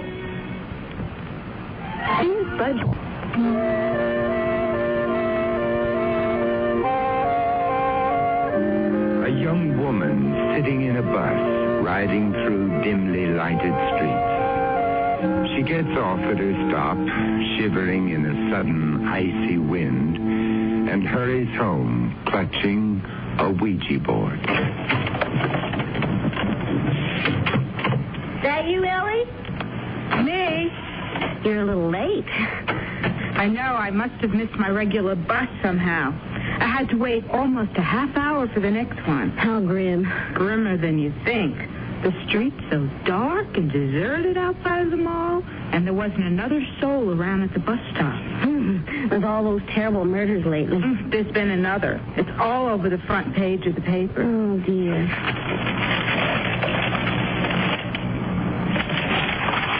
Ooh, how awful. Well, no good dwelling on it. What do we have for dinner? Well, since you were late, I went ahead and combined our leftovers into a casserole. It's already in the oven, okay? Great. I'll do the salad. It's done. Marvelous. I think I'll miss my bus every night. Don't push your luck. Oh, what'd you buy? Open it and see. You sure? I bought it for us. Really? Oh, it's a new jigsaw puzzle. I hope it's easier than the last one. I nearly went blind. It's not a new jigsaw puzzle. A Ouija board? I've heard of them, but I don't think I've ever actually seen one before. I thought we might have some fun with it. How does it work? You just ask it questions and it spells out the answers. What kind of questions? I don't know. We'll find out. Well, let's give it a try right after dinner, shall we? Bill's going to drop over. He'll be intrigued. Are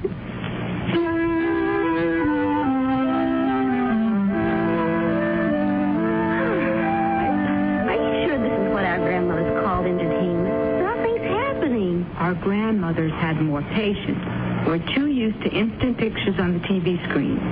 Maybe you're not asking it the right questions. I'm asking it, is my boss going to give me a raise? That's the right question as far as I'm concerned. It says to start out with simple yes or no questions. A simple yes is all I'm asking for, Ouija. But you have to give the pointer a little push in the right direction. But that would be cheating, and it wouldn't be any fun. Oh, come on, Ellie. You don't really think that thing's going to start moving by itself, do you? No, but... Well... I don't think you should know that you're pushing it. I think you have to keep concentrating hard until your subconscious starts pushing it. All right, then. I'll just sit here and quietly munch on my cheesecake and let you two concentrate on concentrating. Good. Come on, Ann. Close your eyes. And this time, let's really stay absolutely still and keep our minds focused completely on the pointer. I have been concentrating as hard as I can.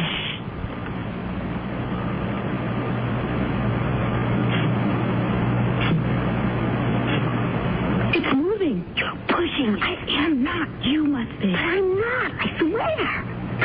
Come on now. One of you has to be. I think it's starting to spell out something. F-I-N-D. Find. It's going to tell me to find a new job. There you are. It is your subconscious. You probably really want to quit your job and find a new one. I do not. My subconscious doesn't know what it's talking about. Be quiet, you two. Maybe we're getting a message of some sort. Oh, come on, Ellie. You're putting us on. I am not. I swear. My fingers are barely touching the pointer. What sort of message? I don't know. Let's find out. Just be still and concentrate some more.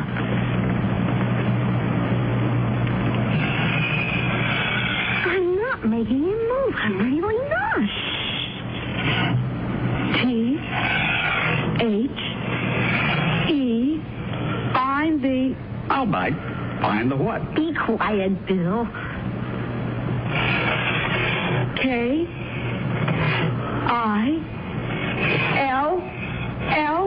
Kill? E-R. Killer. Find the killer. I was only asking it about my job. Now, that's funny. What's funny? All the time you two have been fooling around with that thing, and I've been sitting here having my coffee and cheesecake, I haven't really been able to keep my eyes off the front page of this paper and thinking about those murders. Then it's your subconscious that was the strongest force in the room. And the Ouija board picked up on it. Well, let's face it, all of our subconsciouses are probably thinking the same thing. We're all wishing they'd find that killer. But it's still kind of remarkable. The pointer began moving so fast I couldn't keep my fingers on it. I know, me too. The power of the subconscious. I'm I'm not going to knock that. Let's see if it'll spell anything else, okay? All right. But I think I'd better watch my thoughts.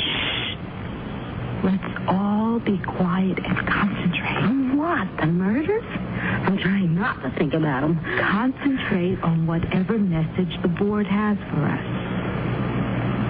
Do you have anything more to say to us, Ouija? Oh, Ellie, really? Next thing you know, she'll bring home a crystal ball. Both of you.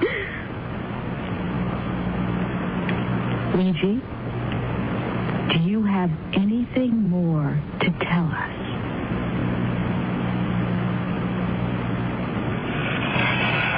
G-O-T. God, no, wait. Moving back to O again. G-O-T-O. Go to Bill. Don't look at my subconscious. You do. C-L-O-U.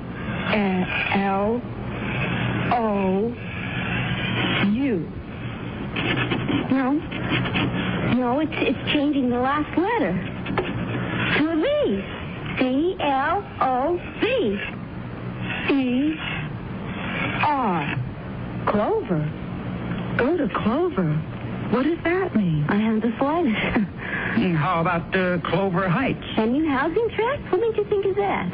I don't know. It just popped into my head. It's the only Clover around here that I know of. But why is it telling us to go there? You don't suppose that was the second part of the same message, do you? What do you mean? Put them together. Find the killer, go to Clover. You mean the murderer is in Clover Heights, and the only one who knows about it is your friend Ouija? Look, it wasn't my idea to play detective with this silly thing. Then let's not. Let's put it away and turn on the TV. Or play a nice friendly game of three-handed rummy, okay? Okay. Only you're curious, right? Right. So am I. So let's all jump in my car, drive over to Clover Heights, and find the killer. No, but let's at least see what else my friend Ouija has to say. Just for fun? Some fun. Well, you might say it beats curling up in bed with the latest Hardy Boys.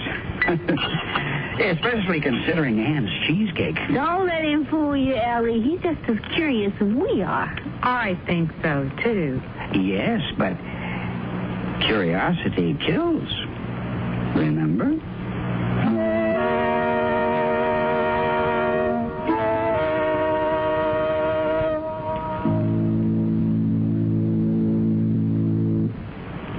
The suit to own, if you could own only one, is on sale at Sears. The $119 four-piece vested is now $89, a $30 savings.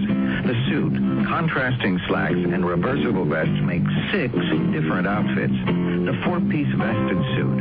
It should be the suit you own. On sale for $89 until February 24th in larger Sears men's stores. Style, send satisfaction. Sears men's store. Prices and dates may vary in Alaska and Hawaii.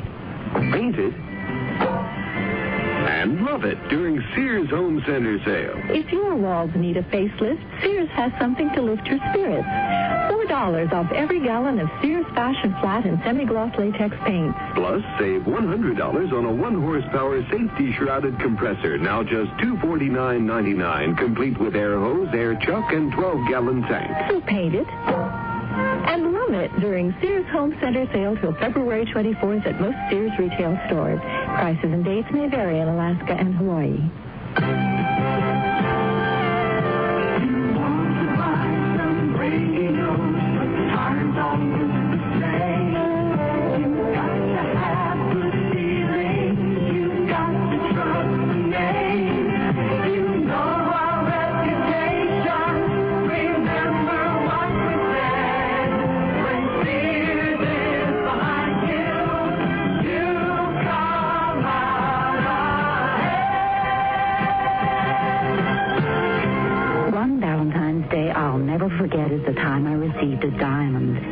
nothing quite like diamonds for expressing love, and now there's no better time to buy them for your love. Now, at most Sears retail stores, all tradition diamond jewelry up to 1 carat is 20% off till February 24th. That's 20% off diamond solitaires, pendants, earrings, bracelets, stick pins, and fashion rings. So give her a diamond from Sears, and she'll remember this Valentine's Day forever. Dates may vary in Alaska and Hawaii.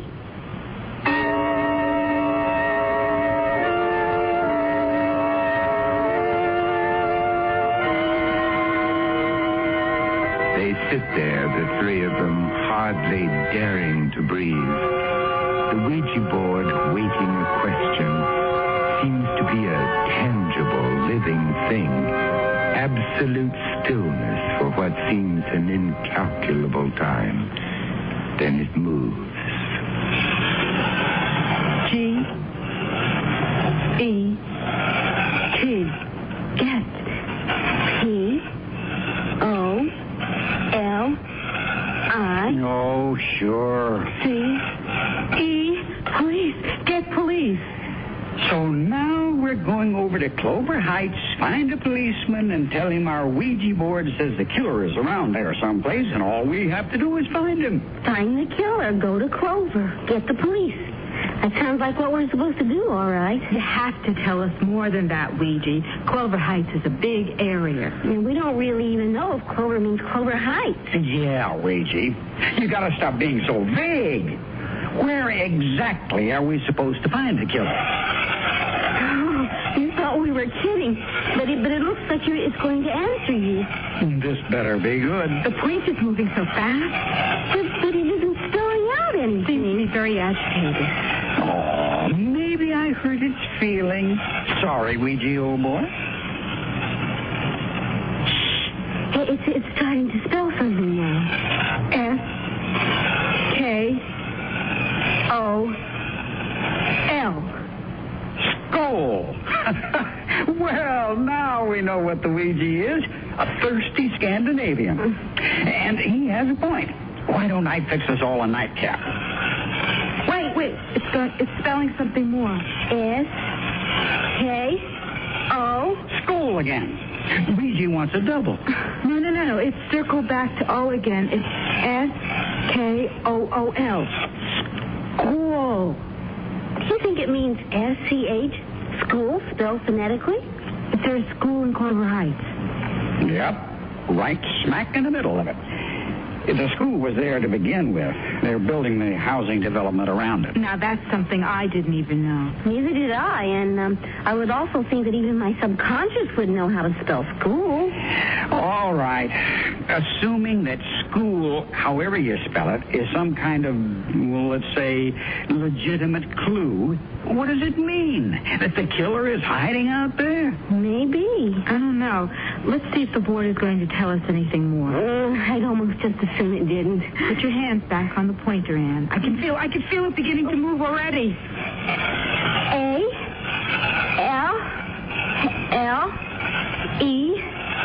A-L-L-E-Y. Alley. Correct spelling this time. There's more. H-O-U-S.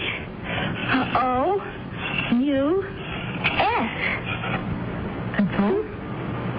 No E? But it must mean house. Phonetic spelling again. School, alley, house. We could drive over and see. See what? If there's an alley by the school. And if there's a house by the alley. And if there is? Well, the board said we should get the police. Oh, man, now I know I need a drink. The paper says the police are desperate for clues. I don't think they mean that desperate.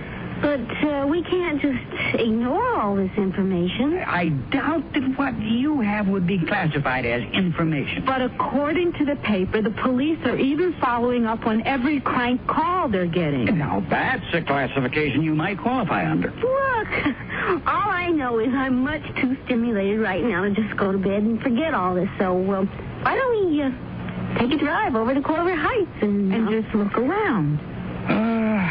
All right. I think you both could do with a little fresh air. And if we can find a cozy bar afterwards, I could still do with that drink.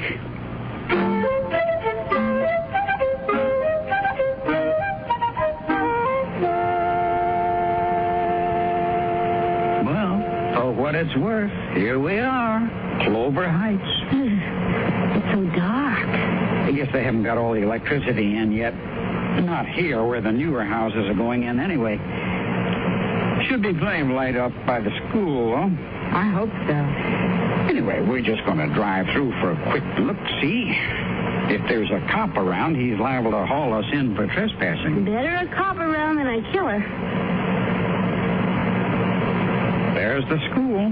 Drive around it. See if there's an alley. All right. But there really isn't any point. There is an alley. Looks like it goes all the way behind the school. You could call it a driveway. I'd call it an alley. A very dark alley. Drive through. Let's just see. We will get taken in for trespassing.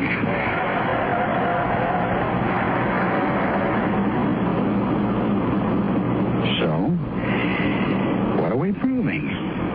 We found the alley, and on one side there's a school, and on the other side, look, a house. School, alley, house. None of us has ever been here before, and how do you explain it? Coincidence. And let's get out of here. Yes, let's. But how can you explain it? I can't. And whenever anything happens that I can't explain, I figure it's a good time to have a drink. Let's go find that cozy corner bar I promised myself.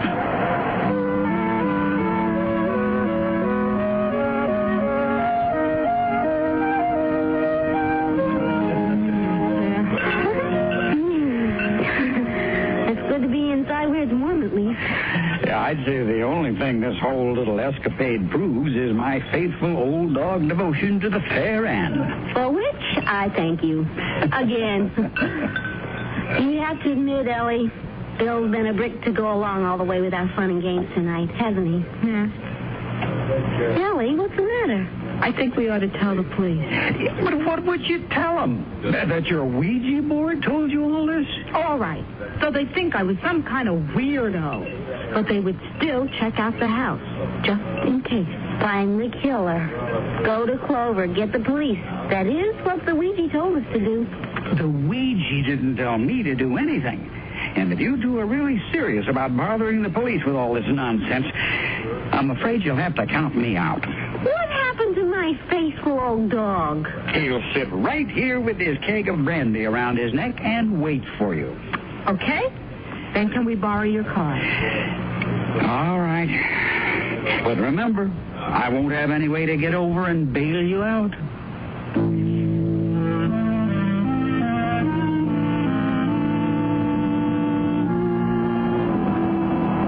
There's the police station. I noticed it on our way into Clover Heights. Now that we're here, I'm not sure I have the nerve. The worst they can do is take us for a couple of cranks. I know. But the paper did say they were desperate for food. So it's our duty, right? Right. I'm still right behind you. What time is it getting to be? Going on midnight. A perfect time for a murder. Well, at least we'll be safe inside the police station. If the desk sergeant doesn't kill us when we tell him why we're here. Yes, can I help you? We've come about the murders. The ones that have been in the newspapers so much lately? The sidewalk slasher, you mean? Yes. Well, if it's protection you're concerned about, young ladies, I'd suggest first off that you not be out on the streets alone this time of night with what's been going on. Oh, we have someone with us. That is, he's waiting for us. He didn't think we should bother you with this, but we thought that we should. And it's something to do with the murders? Yes. Can I have your names, please? Our names? It's routine for my entry log. Oh, yes, of course. I'm Ellie Sims, and this is Ann Benson. And that's Ann with an E. Right. Now, just what is this information you have regarding the murders? I don't know if you'd call it information exactly. Sergeant, do you know what a Ouija board is? A Ouija board? Yes. That's where our information came from. A Ouija board? I know. You're probably thinking we're a couple of cranks. But we aren't, really. You see, I bought this Ouija board only this afternoon, just for fun, And tonight after dinner, we were asking you some perfectly harmless questions. Like whether or not my boss was going to give me a raise. When it suddenly started giving us messages about the murderer. What kind of messages? It said, find the killer. And that's all? No. That was only the first message. Then it told us to go to Clover. Which we figured out meant Clover Heights. How did you figure that? Well, it was the only Clover we could think of. And besides, later it said there was a school and an alley behind it. And a house. Just this one house behind the alley. I see. The Ouija board also told us to get the police. It did. Yes, it did. Anyway, we thought we should come and relate all of this to you, just in case it might mean something. We didn't want to bother you or anything. Well, that's what we're here for, miss. I think maybe you better wait in the next room for a minute. But that's really all we have to tell you. Well, and my friend is waiting for us. You see, he let us borrow his car, and... We won't keep you for long. Right in here, please. Someone will be right with you. What do you suppose he wants us to wait for? I don't know. Do you think we ought to telephone Bill? On TV, they always allow you one phone call. Oh, Anne, we're not under arrest. I don't think. Miss Sims? Yes. And Miss Benson? Yes. I'm Detective Lieutenant Connors. The desk sergeant told me a story.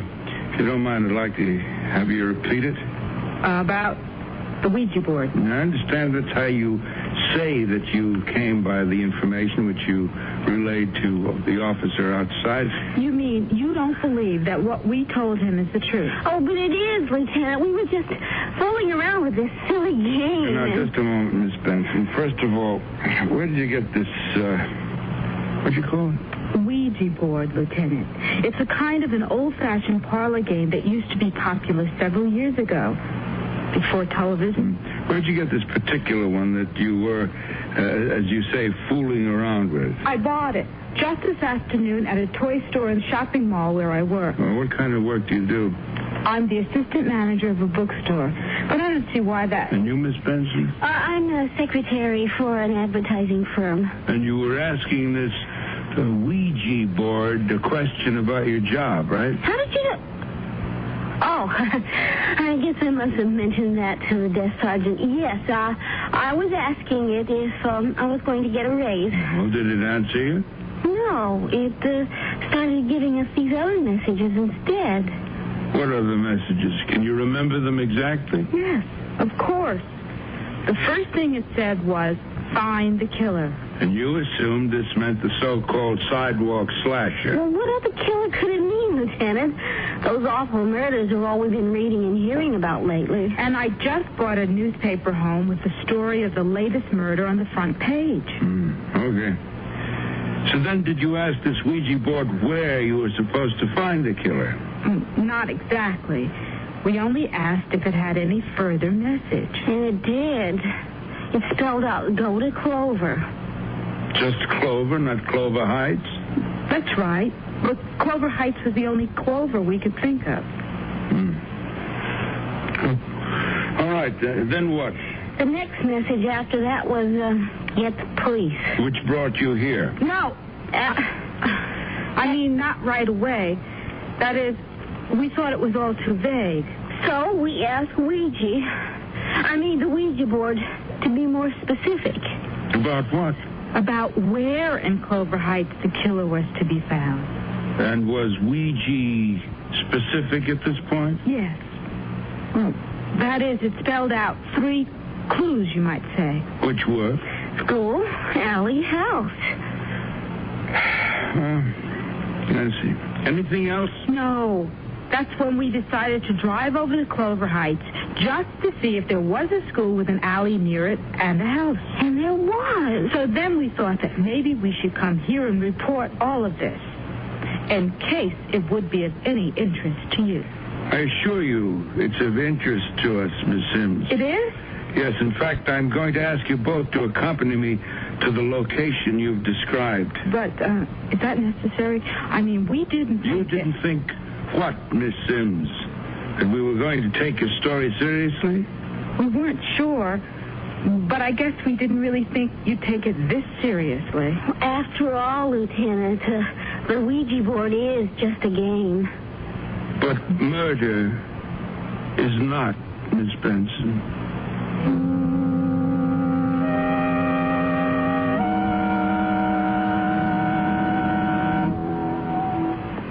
Sears Radio Theater will return after this message from your local station.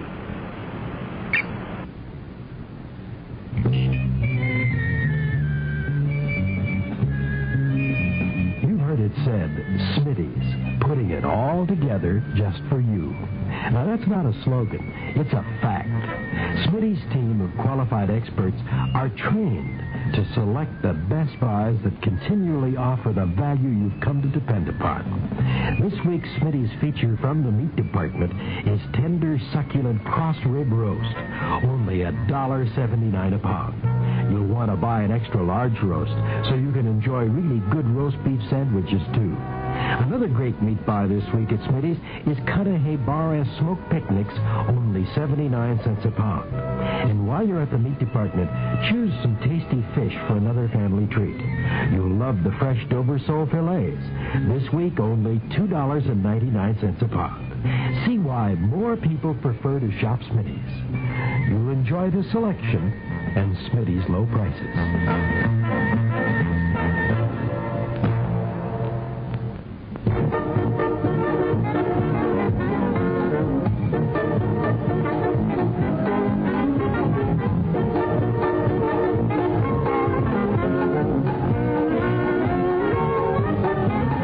Want to be happy and feel good? Then listen to Cool Radio 96 afternoons on the Joe McNamara Show. Joe is on from 2 to 6 every afternoon, Monday through Friday. Now, we could tell you about the music, the news, and the special traffic reports, but that really wouldn't do justice to the show. We'd like for you to be the judge and the jury. Tune in and hear the Joe McNamara Show. You'll find out how Joe adds a dash of flavor to your listening with his unusual sense of humor. You can be happy and feel good when you listen to the Joe McNamara Show on Cool Radio 96. That's Joe McNamara, 2 to 6 weekdays on Cool.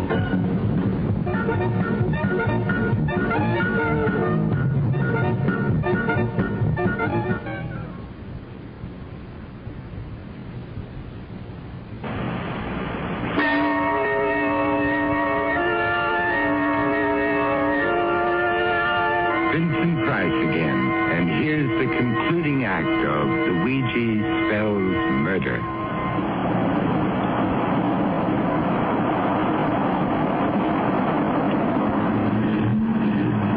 Is this the house you were referring to?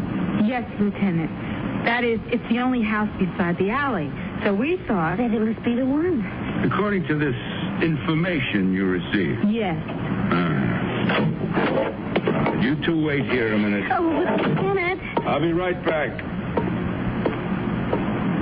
Oh.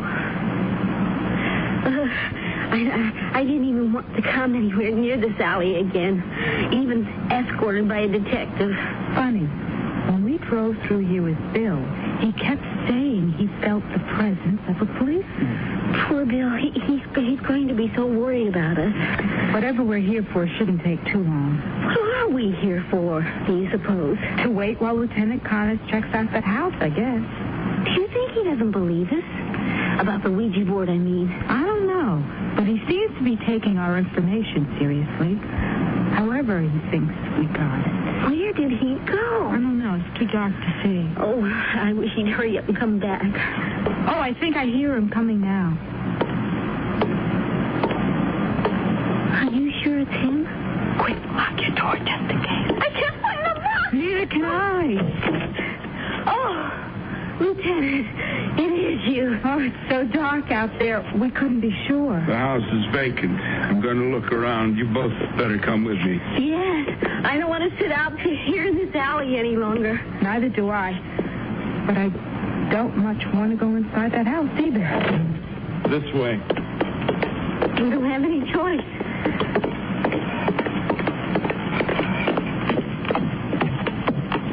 In here.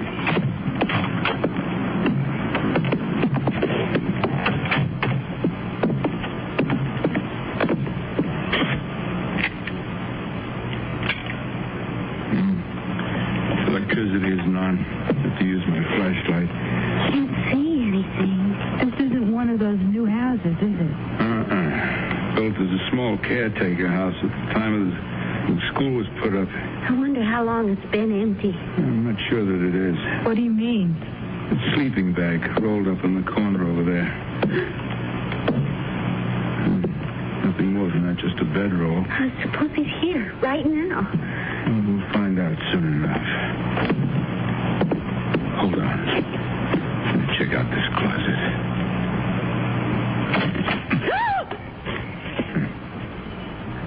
Nothing, just an old coat. For a second, I thought it was someone standing there. I felt worse than that. No labels, nothing in the pockets. Something off the second-hand rack at a Goodwill store, I'd guess. You two can wait here if you want. I'm going to check out the other rooms. No, thanks. We're sticking right with you, Lieutenant, if you don't mind. Especially since there's only your flashlight to see by. All right, come on, then.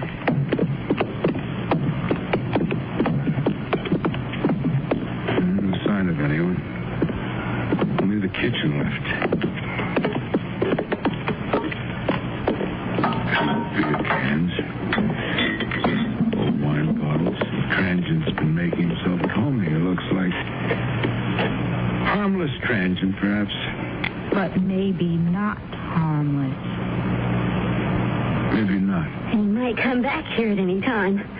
It's possible, with the coat and the bedroll still here, but more likely he's sleeping it off in a drunk tank someplace. But you are going to try and find him and question him, aren't you, Lieutenant? After all, he could very well be the killer, couldn't he? You mean just as your Ouija board indicated, right? I know it sounds unlikely to you, Lieutenant No, Miss Simmons, it doesn't sound unlikely to me at all. That is, the transient who's been shacked up in this house could be the killer. Then the Ouija board might be right. We have, in fact, had this man under surveillance for some time now.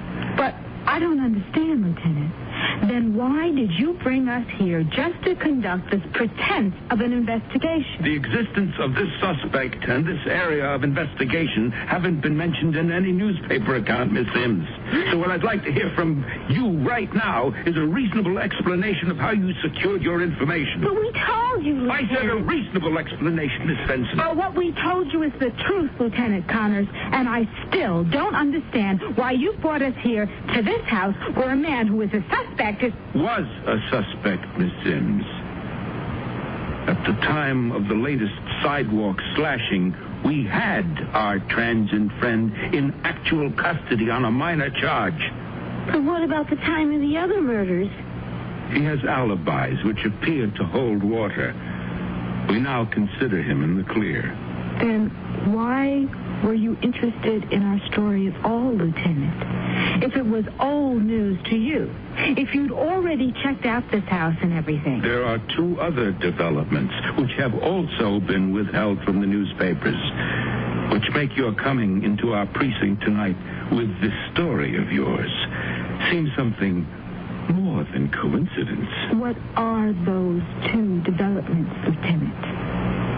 The body of the slasher's latest victim. It was found right here in this alley. No wonder I have such an awful feeling about this place. Lieutenant, can't we get away from here, please? And the other development, Lieutenant Connors? There is the indication of a possible involvement in this case by a member of our own department. Oh, you mean... Lieutenant, are you saying that the killer might actually be a police officer? You both appeared to find it hard to believe that an officer of the law could be subject to the same human flaws as any other man. Yes, I suppose so. Oh, my gosh. Tell me, the latest murder victim found at this location, Cynthia Baker, are you certain neither of you were acquainted with her? Yes, that is, I wasn't, and I'm sure... I wasn't either, Lieutenant. She worked as a secretary, too, Miss Benson. Yes, I read that in the paper. All of the victims, they were young women of approximately the same age as yourself. Yes, we know. Unwisely venturing out on the city streets at night, alone. As you, too, did this evening. But we were only trying to... Assist the police in their bumbling attempts to solve these horrendous crimes. Yes, of course. Lieutenant Connors, you should remember that the desk sergeant knows that you brought us here. That's right, Lieutenant.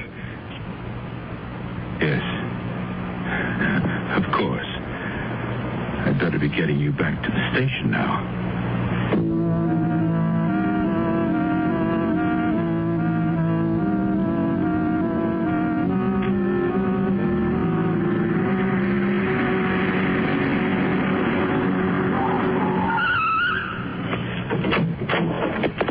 You'll have to go in for a minute. The sergeant will need you to sign his report.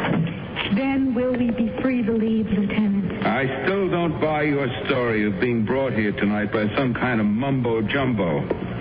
But I've no cause to detain you any further. Which way do we go? This way.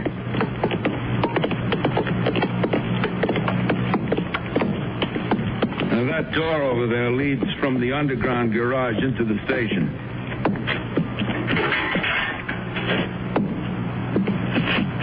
The lobby's right through that door at the end of the hall. I have to get back to do some work in my office.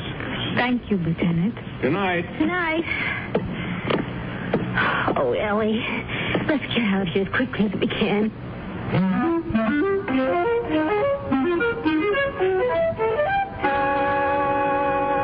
Oh, Miss Sims, Miss Benson. Lieutenant Connors just buzzed me from his office. You're to sign my report. Yes. And then I'd suggest you both get right home and in off the streets as soon as possible. Don't worry, we will. Good night, Sergeant. Now, take care now.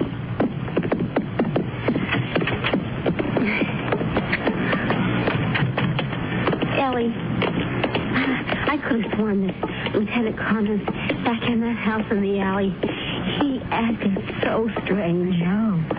Do you think the killer could be a policeman? Let's just get in the car and get away from here. All right. I never want anything to do with a Ouija board again. Oh, I hope my old faithful dog hasn't given up on us again. Don't move or scream, either of you. I have a knife poised at the back of one of your lovely necks. Oh, Lieutenant Connors. Oh, I'm so sorry. As a police officer, I should have cautioned you. Before getting into your car, particularly on a dark, lonely night, always make sure that no one is waiting for you in the back seat. Lieutenant, please. Stop the car, Miss Benson, and drive until I tell you to stop.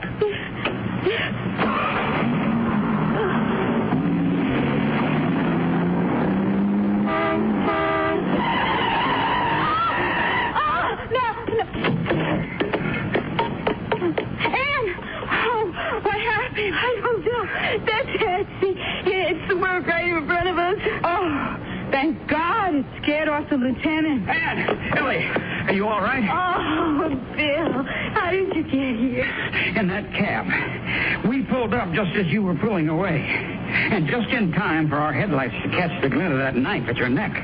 It was chancy, but the quickest thing we could think of to do. Thank goodness it worked. Bill, that man with the knife, he's a police officer. He got away. No. The cabbie brought him down with the best flying tackle I've ever seen. Oh, Bill, it's so lucky you came. How did you happen to come just at the right time? It was closing time. I got locked out of the bar.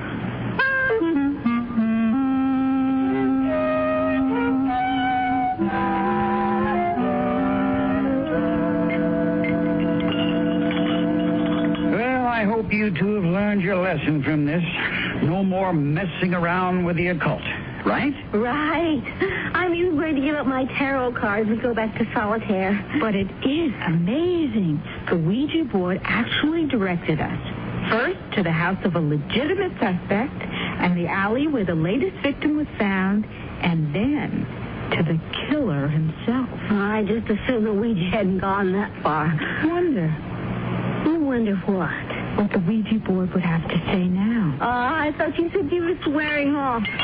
Good night, folks. This is where I came in. Oh, stick around a few more minutes, Bill, and see what happens.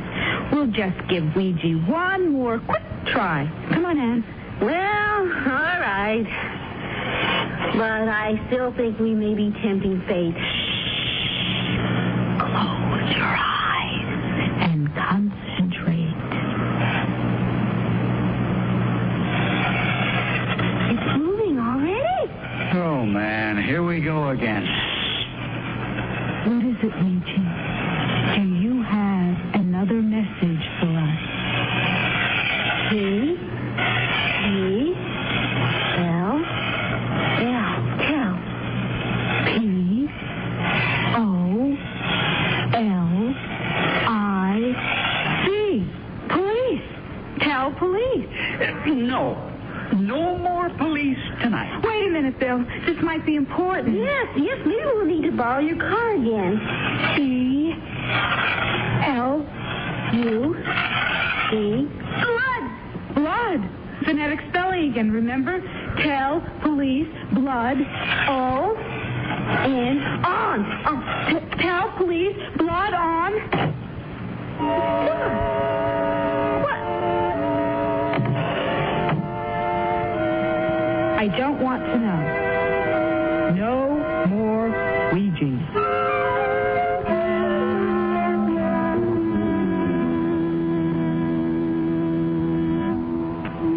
I love to eat. But it takes so long to cook. That's why we both love our new Kenmore microwave oven from Sears. I can cook a 5-pound roast medium rare in just 30 minutes, or 3 strips of bacon in 3.5 minutes on a paper plate. Bake 2 potatoes in 8 minutes, and cook vegetables faster than boiling them in water. That means less time in the kitchen. And more with you. Fast, clean, cool cooking with Sears Kenmore microwave ovens, all with automatic defrost. Choose the right model for your kitchen from the many styles available at most Sears retail stores. Sarge, this is Officer Murray. Women carrying babies have been going into Sears all day long. All week long, officer. What? It's Baby Week at Sears, Murray. A great time for play suits, snap-side shirts, playpens, Jenny Lynn baby furniture, blankets, and a whole lot more. Mothers and mothers-to-be shop Sears all during Baby Week. Come on, Sarge. How come you know all this? Because my wife and Sarge Jr. are probably at Sears right now. Because Sears has baby buys bundled up. Can't believe you owe the IRS that much? Well, when things just don't add up, you can count on a Sears desk calculator to help you add up what you don't owe. Add, subtract, multiply, and divide, then read the figures 2 different ways. 12-digit display or tape printout. There's a 2-memory system that helps these multi-step problems. Plus, its many extras make it a great time saver. Sears 2-memory desk calculator now cut $25, just $99.99 through March 10th at most Sears retail stores. Prices and dates may vary in Alaska and Hawaii.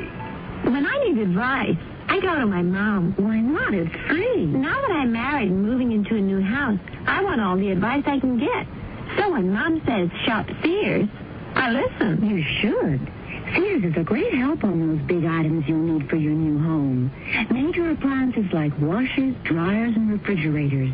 They'll deliver, install, and service. I always depend on Sears. You should, too.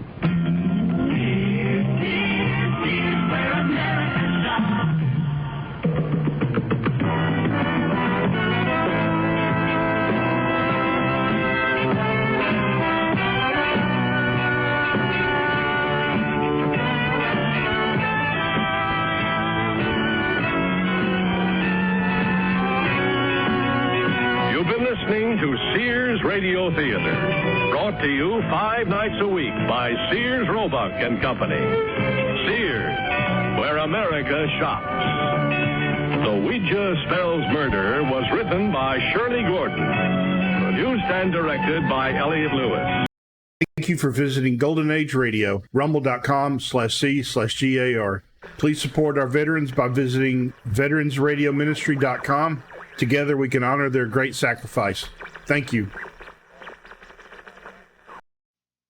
Ladies and gentlemen, Miss Lorene Tuttle and I have been having a little argument as to the relative merits of... Having a little discussion regarding two different schools of literary thought.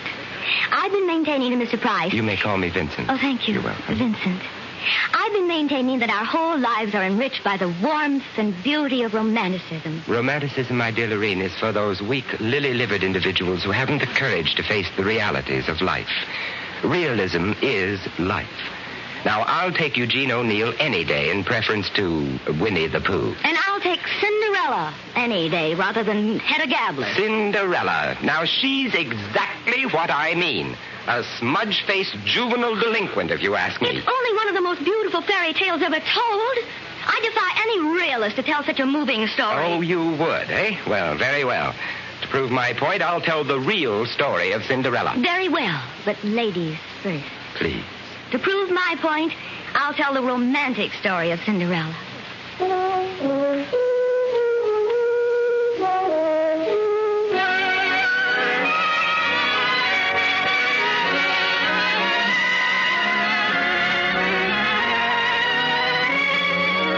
CBS Radio, a division of the Columbia Broadcasting System, and its 217 affiliated stations present the CBS Radio Workshop, dedicated to man's imagination, the theater of the mind.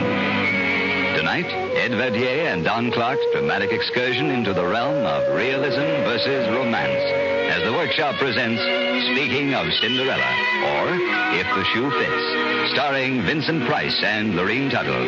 Special music composed and conducted by Jeff Alexander.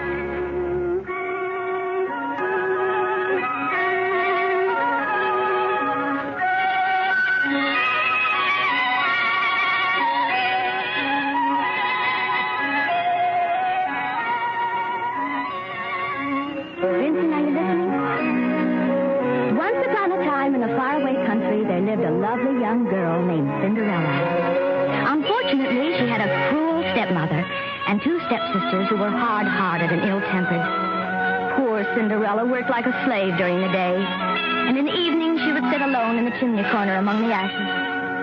Now it happened that the king of the land was giving a ball, and all the people of rank and fashion were invited. Among these were Cinderella's two stepsisters. I'm really very well pleased that my two daughters have been invited to attend the king's ball. Oh, so are we, Mama. It has been rumored that the king's eldest son, the prince, is to choose his bride from among the young ladies who will be present. Oh, the prince is so tall and handsome, so gallant and rich. And don't forget, one day his bride will become queen of the kingdom and will rule over all the subjects in the domain. Dear stepmother. What? Oh, it's you, Cinderella. What do you want? Dear stepmother, could I, too, go to the ball? What? You? Have you taken leave of your senses, girl? You have no clothes. Only those tattered old rags you're wearing. There are ashes in your hair. Your shoes are broken and scuffed. With very little trouble, I believe I could make myself quite presentable. You, a scullery maid, presentable. Well, I've never heard of such conceit. I beg of you, stepmother, a simple little dress. I could wear a flower in my hair. That will be all from you, you impertinent ragamuffin. Back to the kitchen. Do you hear me? Back to the kitchen this instant. And so poor Cinderella went back to the chimney corner and wept bitter tears. She knew... Wait a minute. Now, there's as fine an example of flapdoodle as I've been exposed to in my whole life. What do you mean, flapdoodle? This Cinderella character. Why, the way you romanticists picture her, the poor girl needs an analyst.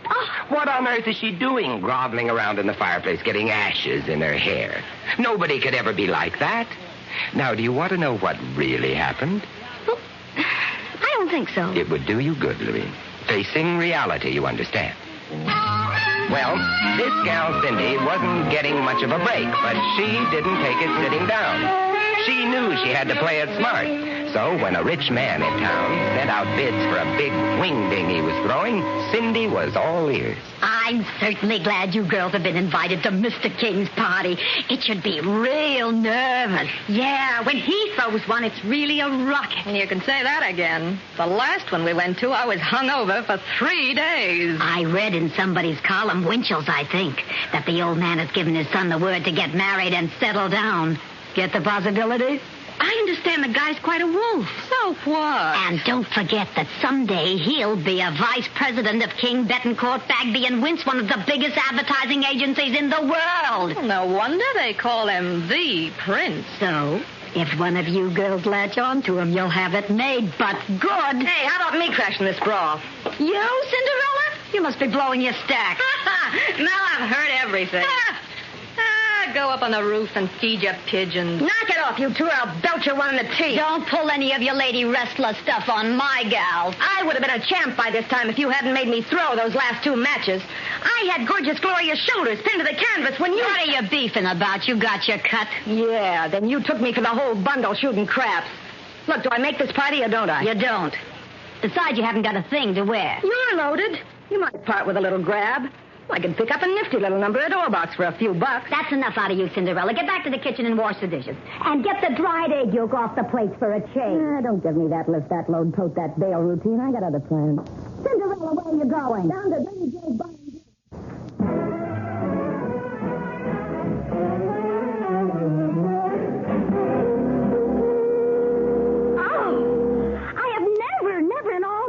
Heard anything so outrageous. Vincent, you should be ashamed of yourself. Distorting that lovely story and making Cinderella such a horrible character. Well, at least she has spirit. She isn't the namby-pamby little goop you'd want the public to accept. My Cinderella is a charming child, unspoiled, sweet, and naive. Oh, she's naive, all right. She's so naive, she's simple in the head. She ought to be in an institution. That isn't true. She has all the personality of an oyster. Why doesn't she stand up for her rights? Because she's a dear, obedient child. Well, a good psychiatrist might help her, but I doubt it. Your Cinderella was trying to escape reality by indulging in daydreams about a fairy godmother. Fairy godmother. It wasn't that way at all. You see, there really was a fairy godmother. You don't say. Yes. So, when her 2 stepsisters had left for the ball, dressed in their beautiful gowns, Cinderella went sorrowfully to the kitchen, sat down in the chimney corner, and broke into sobs of unhappiness. At this moment, a beautiful fairy appeared. No. Stop your crying, my child. I am your fairy godmother, Cinderella. If you wish to go to the king's ball, you shall. But you must do everything I say. Yes. Oh, yes, of course. First, bring that pumpkin out into the garden.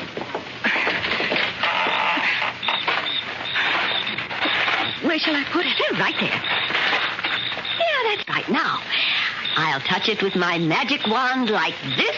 There. Oh, my. A splendid coat, all gold and silver. Now, bring me those 6 mice in yonder trap. Yes. All right. What shall I do with them? Just put them there, in front of the carriage. That's it.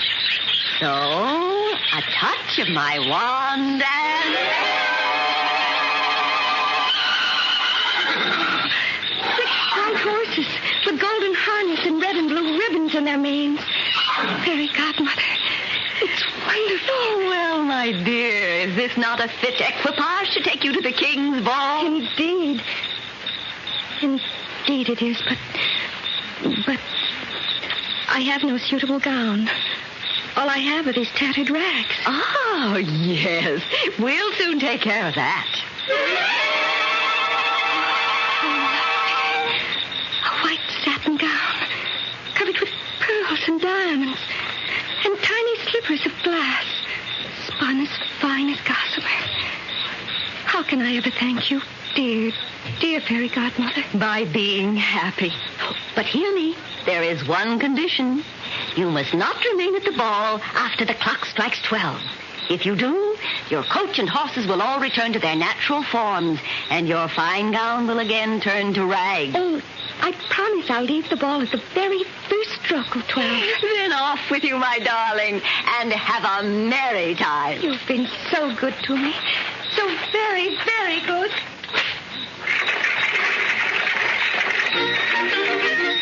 And so, in all her finery, Cinderella started off to the king's ball, looking more like a princess than anyone would be there. Cinderella was very happy. Oh, what stuff and nonsense. Really, in all my born days, I have Wasn't that never... enchanting, my dear? Enchanting? It was appalling. Appalling? Moreover, it doesn't make any sense. Cinderella's stepmother obviously has money. She thinks nothing of getting Dior and Adrian gowns for her daughters. But still, her place is overrun with mice and rats. Why, if the Board of Health... You are getting more odious by the minute. Odious, schmodious. Let's get back to reality. And the way the story really happened. Now, this Cinderella kid wants to go to the ball, all right. But instead of falling back on her schizophrenic escape pattern, why doesn't she do something constructive? Now, actually, she does. Such as what? Such as this.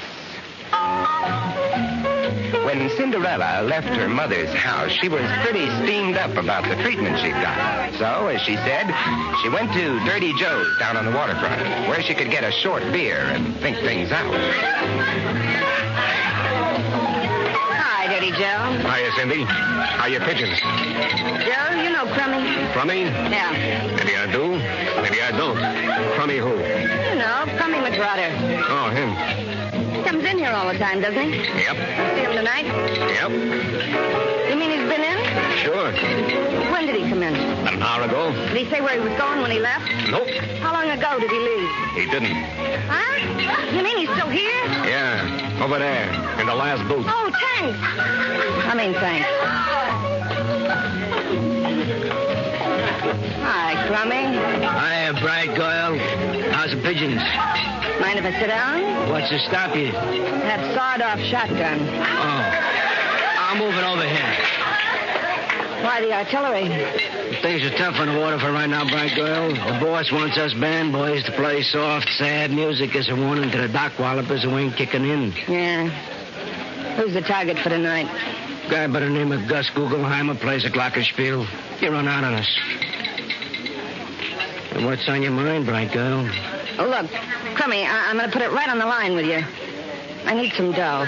Oh, sure. Who don't? I need a slick drape and I'm sorry, bright girl. You can't put the bite on me for nothing like that. I don't need much, Crummy. Just a couple of C-notes. What do you think I am? Your fairy godmother or something?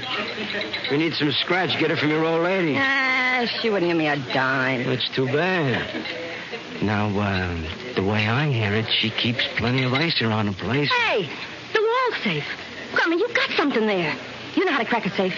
You ain't just beating your gums, baby. I got 10 years in Alcatraz to prove it. All right, then. Now, here's what we'll do. Listen.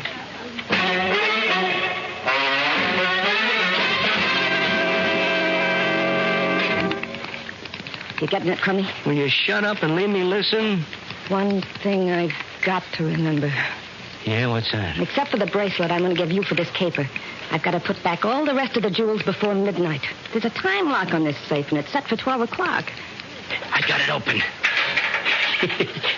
Hey, there's plenty of loot in here. Wait a minute. Get your cotton-picking hands off that stuff. Oh, no. Here's a bracelet. Must be worth $1,000 at least. Give me 2 C-notes and it's yours. Then you better add an extra sawbuck for cab fare. Well, here's a $200, but not another cent. I made a sucker deal, if you ask me. All right. Don't give me the extra 10. I'll just have to heist a car to get to the party. That's all. Code 3-768-W43798 HF22. Be on the lookout for a pumpkin yellow Cadillac convertible just stolen from the corner of 4th and Spruce Street. Repeating, code 3-768-W43798 HF22. You see what I mean? My Cinderella is a realist. She has spirit. Oh, really, Vincent? You know this whole thing is impossible. I don't quite agree with you. Your version of the Cinderella story is impossible. Mine is possible. But continue, my dear. And I'm not sure that I want to, but I suppose I must if any semblance of dignity and decorum is to remain in this lovely story. Well, when Cinderella arrived arrived at the king's palace, she was surrounded by courtiers who led her into the ballroom. All eyes were directed toward her, for everyone was struck by her grace and beauty. No one knew who she was. Even her cruel stepsisters did not recognize her. So rich and splendid was her dress. All the king's courtiers, one after another, asked Cinderella to dance, and they were all highly pleased with her grace and elegance, as well as enchanted by the wit and brilliance of her conversation. The prince himself arrived quite late. Seeing Cinderella, he so admired her appearance and manners, he immediately offered her his hand to the dance.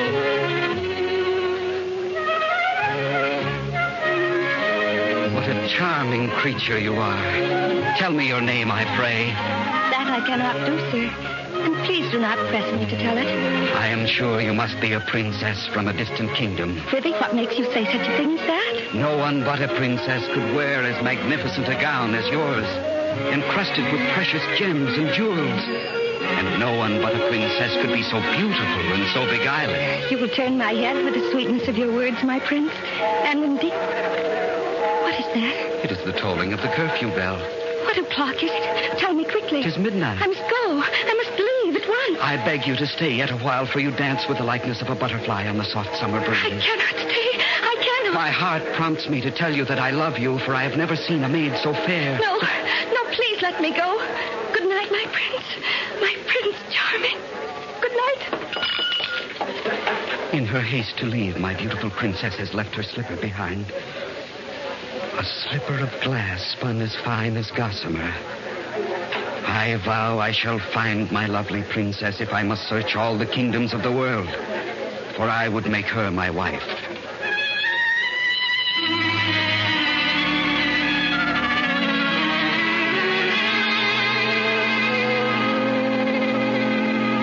Now, there's a real basis for a successful marriage. The prince has one dance with Cinderella. One dance, mind you, and he wants to marry her. Well, why not? I wonder what a marriage counselor would say about that. Must you be so literal? And she is such a bird brain, she runs off leaving one of her shoes behind. It was a slipper of glass, spun as fine as gossamer. And those two stepsisters of Cinderella's, they can't be very bright. They're right there at the ball, and they don't recognize her just because she's wearing a new dress. Now, I ask you, what sort of an IQ would those two have? Now, you take my Cinderella. You take her, and you can have her. My Cinderella has moxie. She goes after what she wants. No fairy godmother nonsense about her. When she arrived at Mr. King's party, the place was really jumping. The minute she wiggle-walked into the joint, all the cats began to yowl.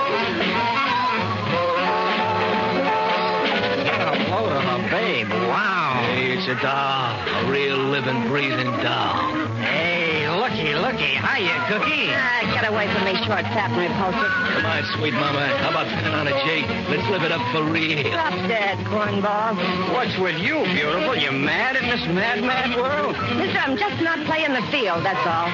What I'm looking for is the favorite. Where's the prince? In the rumpus room, lapping up some corn squeezes, I suppose. Thanks, chum. See you around the bowling alley sometime. Man, dig that crazy walk. Real cool, man. Cool.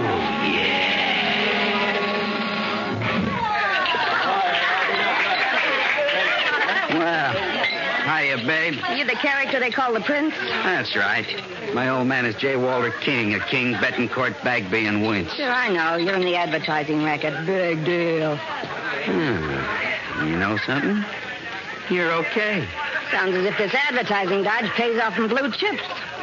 You mind if I park the bustle? My dogs are killing me. Hey, sit right here next to me, doll. That's it. Would you like a slug gun? Yeah, I don't mind if I do. Double bourbon on the rocks with a twist of lemon to you.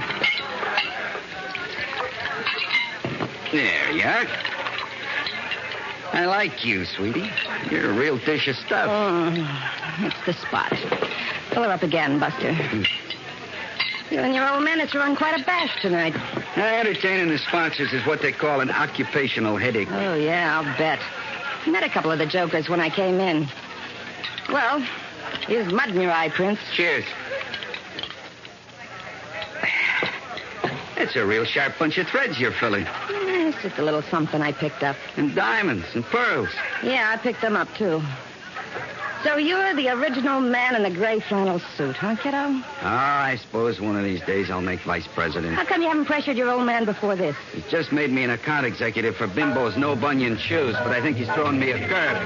The radio and TV ratings are doing a nosedive. What you need is a gimmick, Princey. Ah, you can say that again.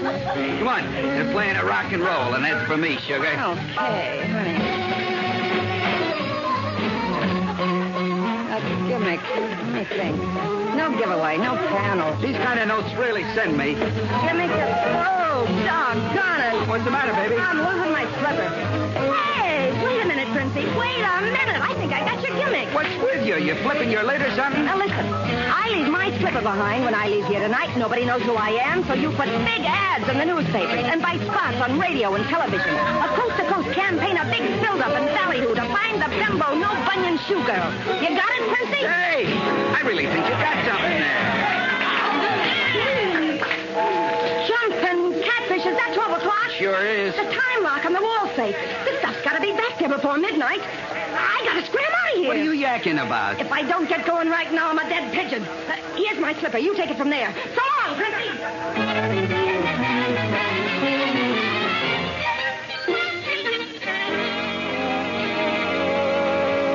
Do you see how competent and constructive my realistic Cinderella has turned out to be? She's scheming and conniving and actually dishonest. Oh. She stole her stepmother's jewelry. Oh, nonsense. She only borrowed it for a little while. She's hurrying home right now to put it back in the wall safe. How about the bracelet she gave to Crummy? Don't you worry about my girl. She's ingenious. She'll find some way of getting around that. She's an uncouth, unprincipled creature. Well, at least she isn't inane and innocuous like your girl. But please, go on with your story. Thank you.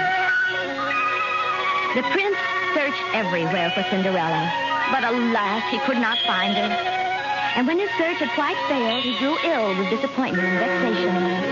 Then the king, who dearly loved his son, called a privy council and asked his ministers what was to be done. They decided to send out heralds throughout the kingdom, proclaiming that the prince would marry the lady who could wear the tiny slippers spun of glass, as fine as gossamer.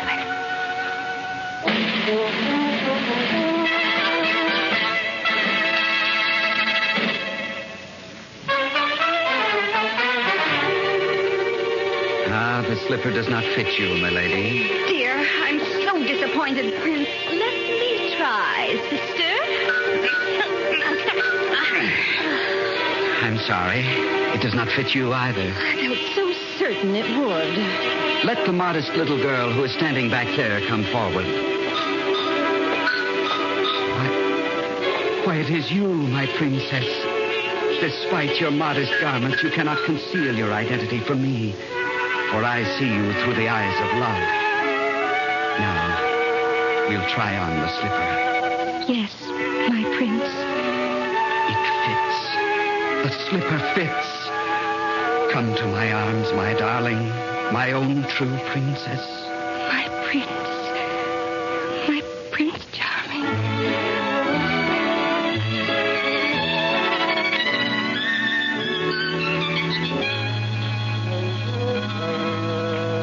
And so they were married and lived happily ever afterwards.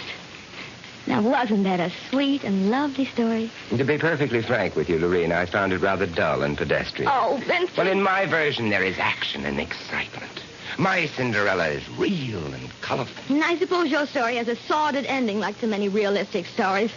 She probably went to the penitentiary and the advertising man was sent to the Chicago office. No, Lorene, not at all, not at all. Listen.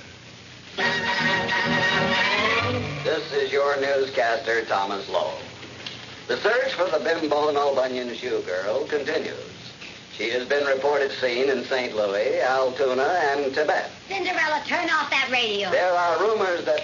I'm sick to death of hearing about that Bimbo No Bunion shoe girl. That's all you read about in the newspapers, all you hear on the radio, all you see on the television. And that singing commercial.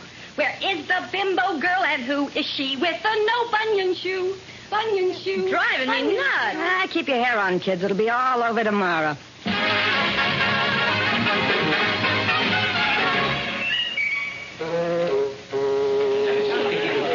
been the greatest search since Bridie Murphy. And, Dad, the rating's a neat 43. The bimbo shoe sales are up 72.9.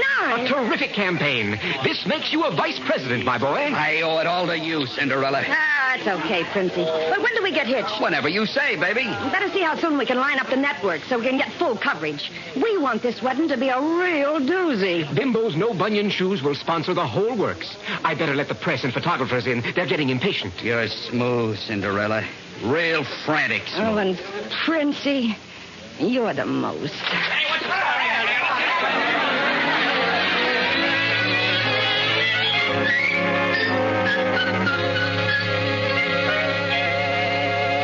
Well, Vincent, at least you had a happy ending. Of course. You see, Lorene, there are all sorts of Cinderella stories. They happen every day, but they all end in exactly the same way.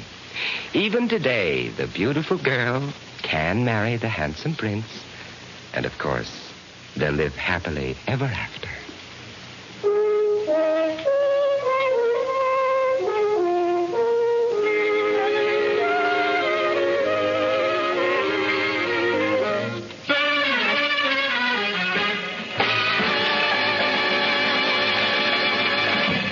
Tonight, the CBS Radio Workshop has presented Speaking of Cinderella, starring Vincent Price and Lorene Tuttle, and directed by Don Clark. Original script by Ed Verdier and Don Clark. The cast included Virginia Gregg, Jeanette Nolan, Louise Arthur, Gene Bates, Vic Perrin, Irene Tedrow, Harry Bartell, Sam Edwards, Peter Leeds, Jack Crucian, and Byron Kane. Original music for tonight's program was composed and conducted by Jeff Alexander. The CBS Radio Workshop is produced in Hollywood by William Frug.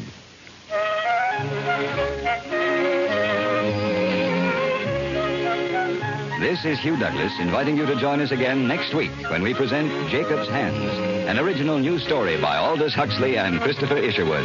And we are proud to welcome as our narrator the distinguished author, Mr. Isherwood, presented on the CBS Radio Workshop.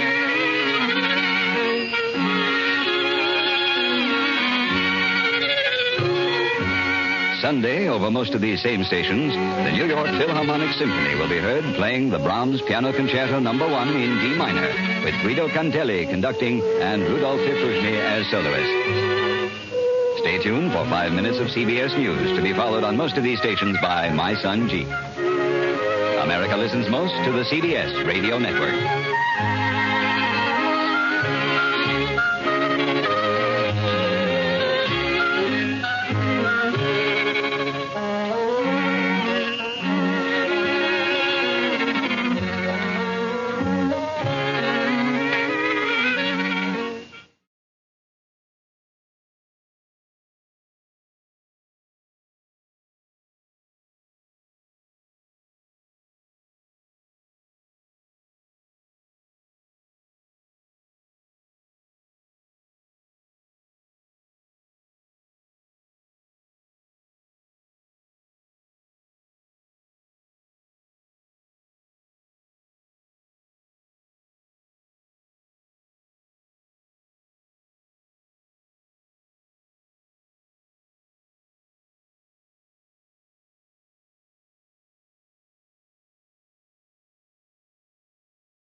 Excuse for a diverse culture of Brazil.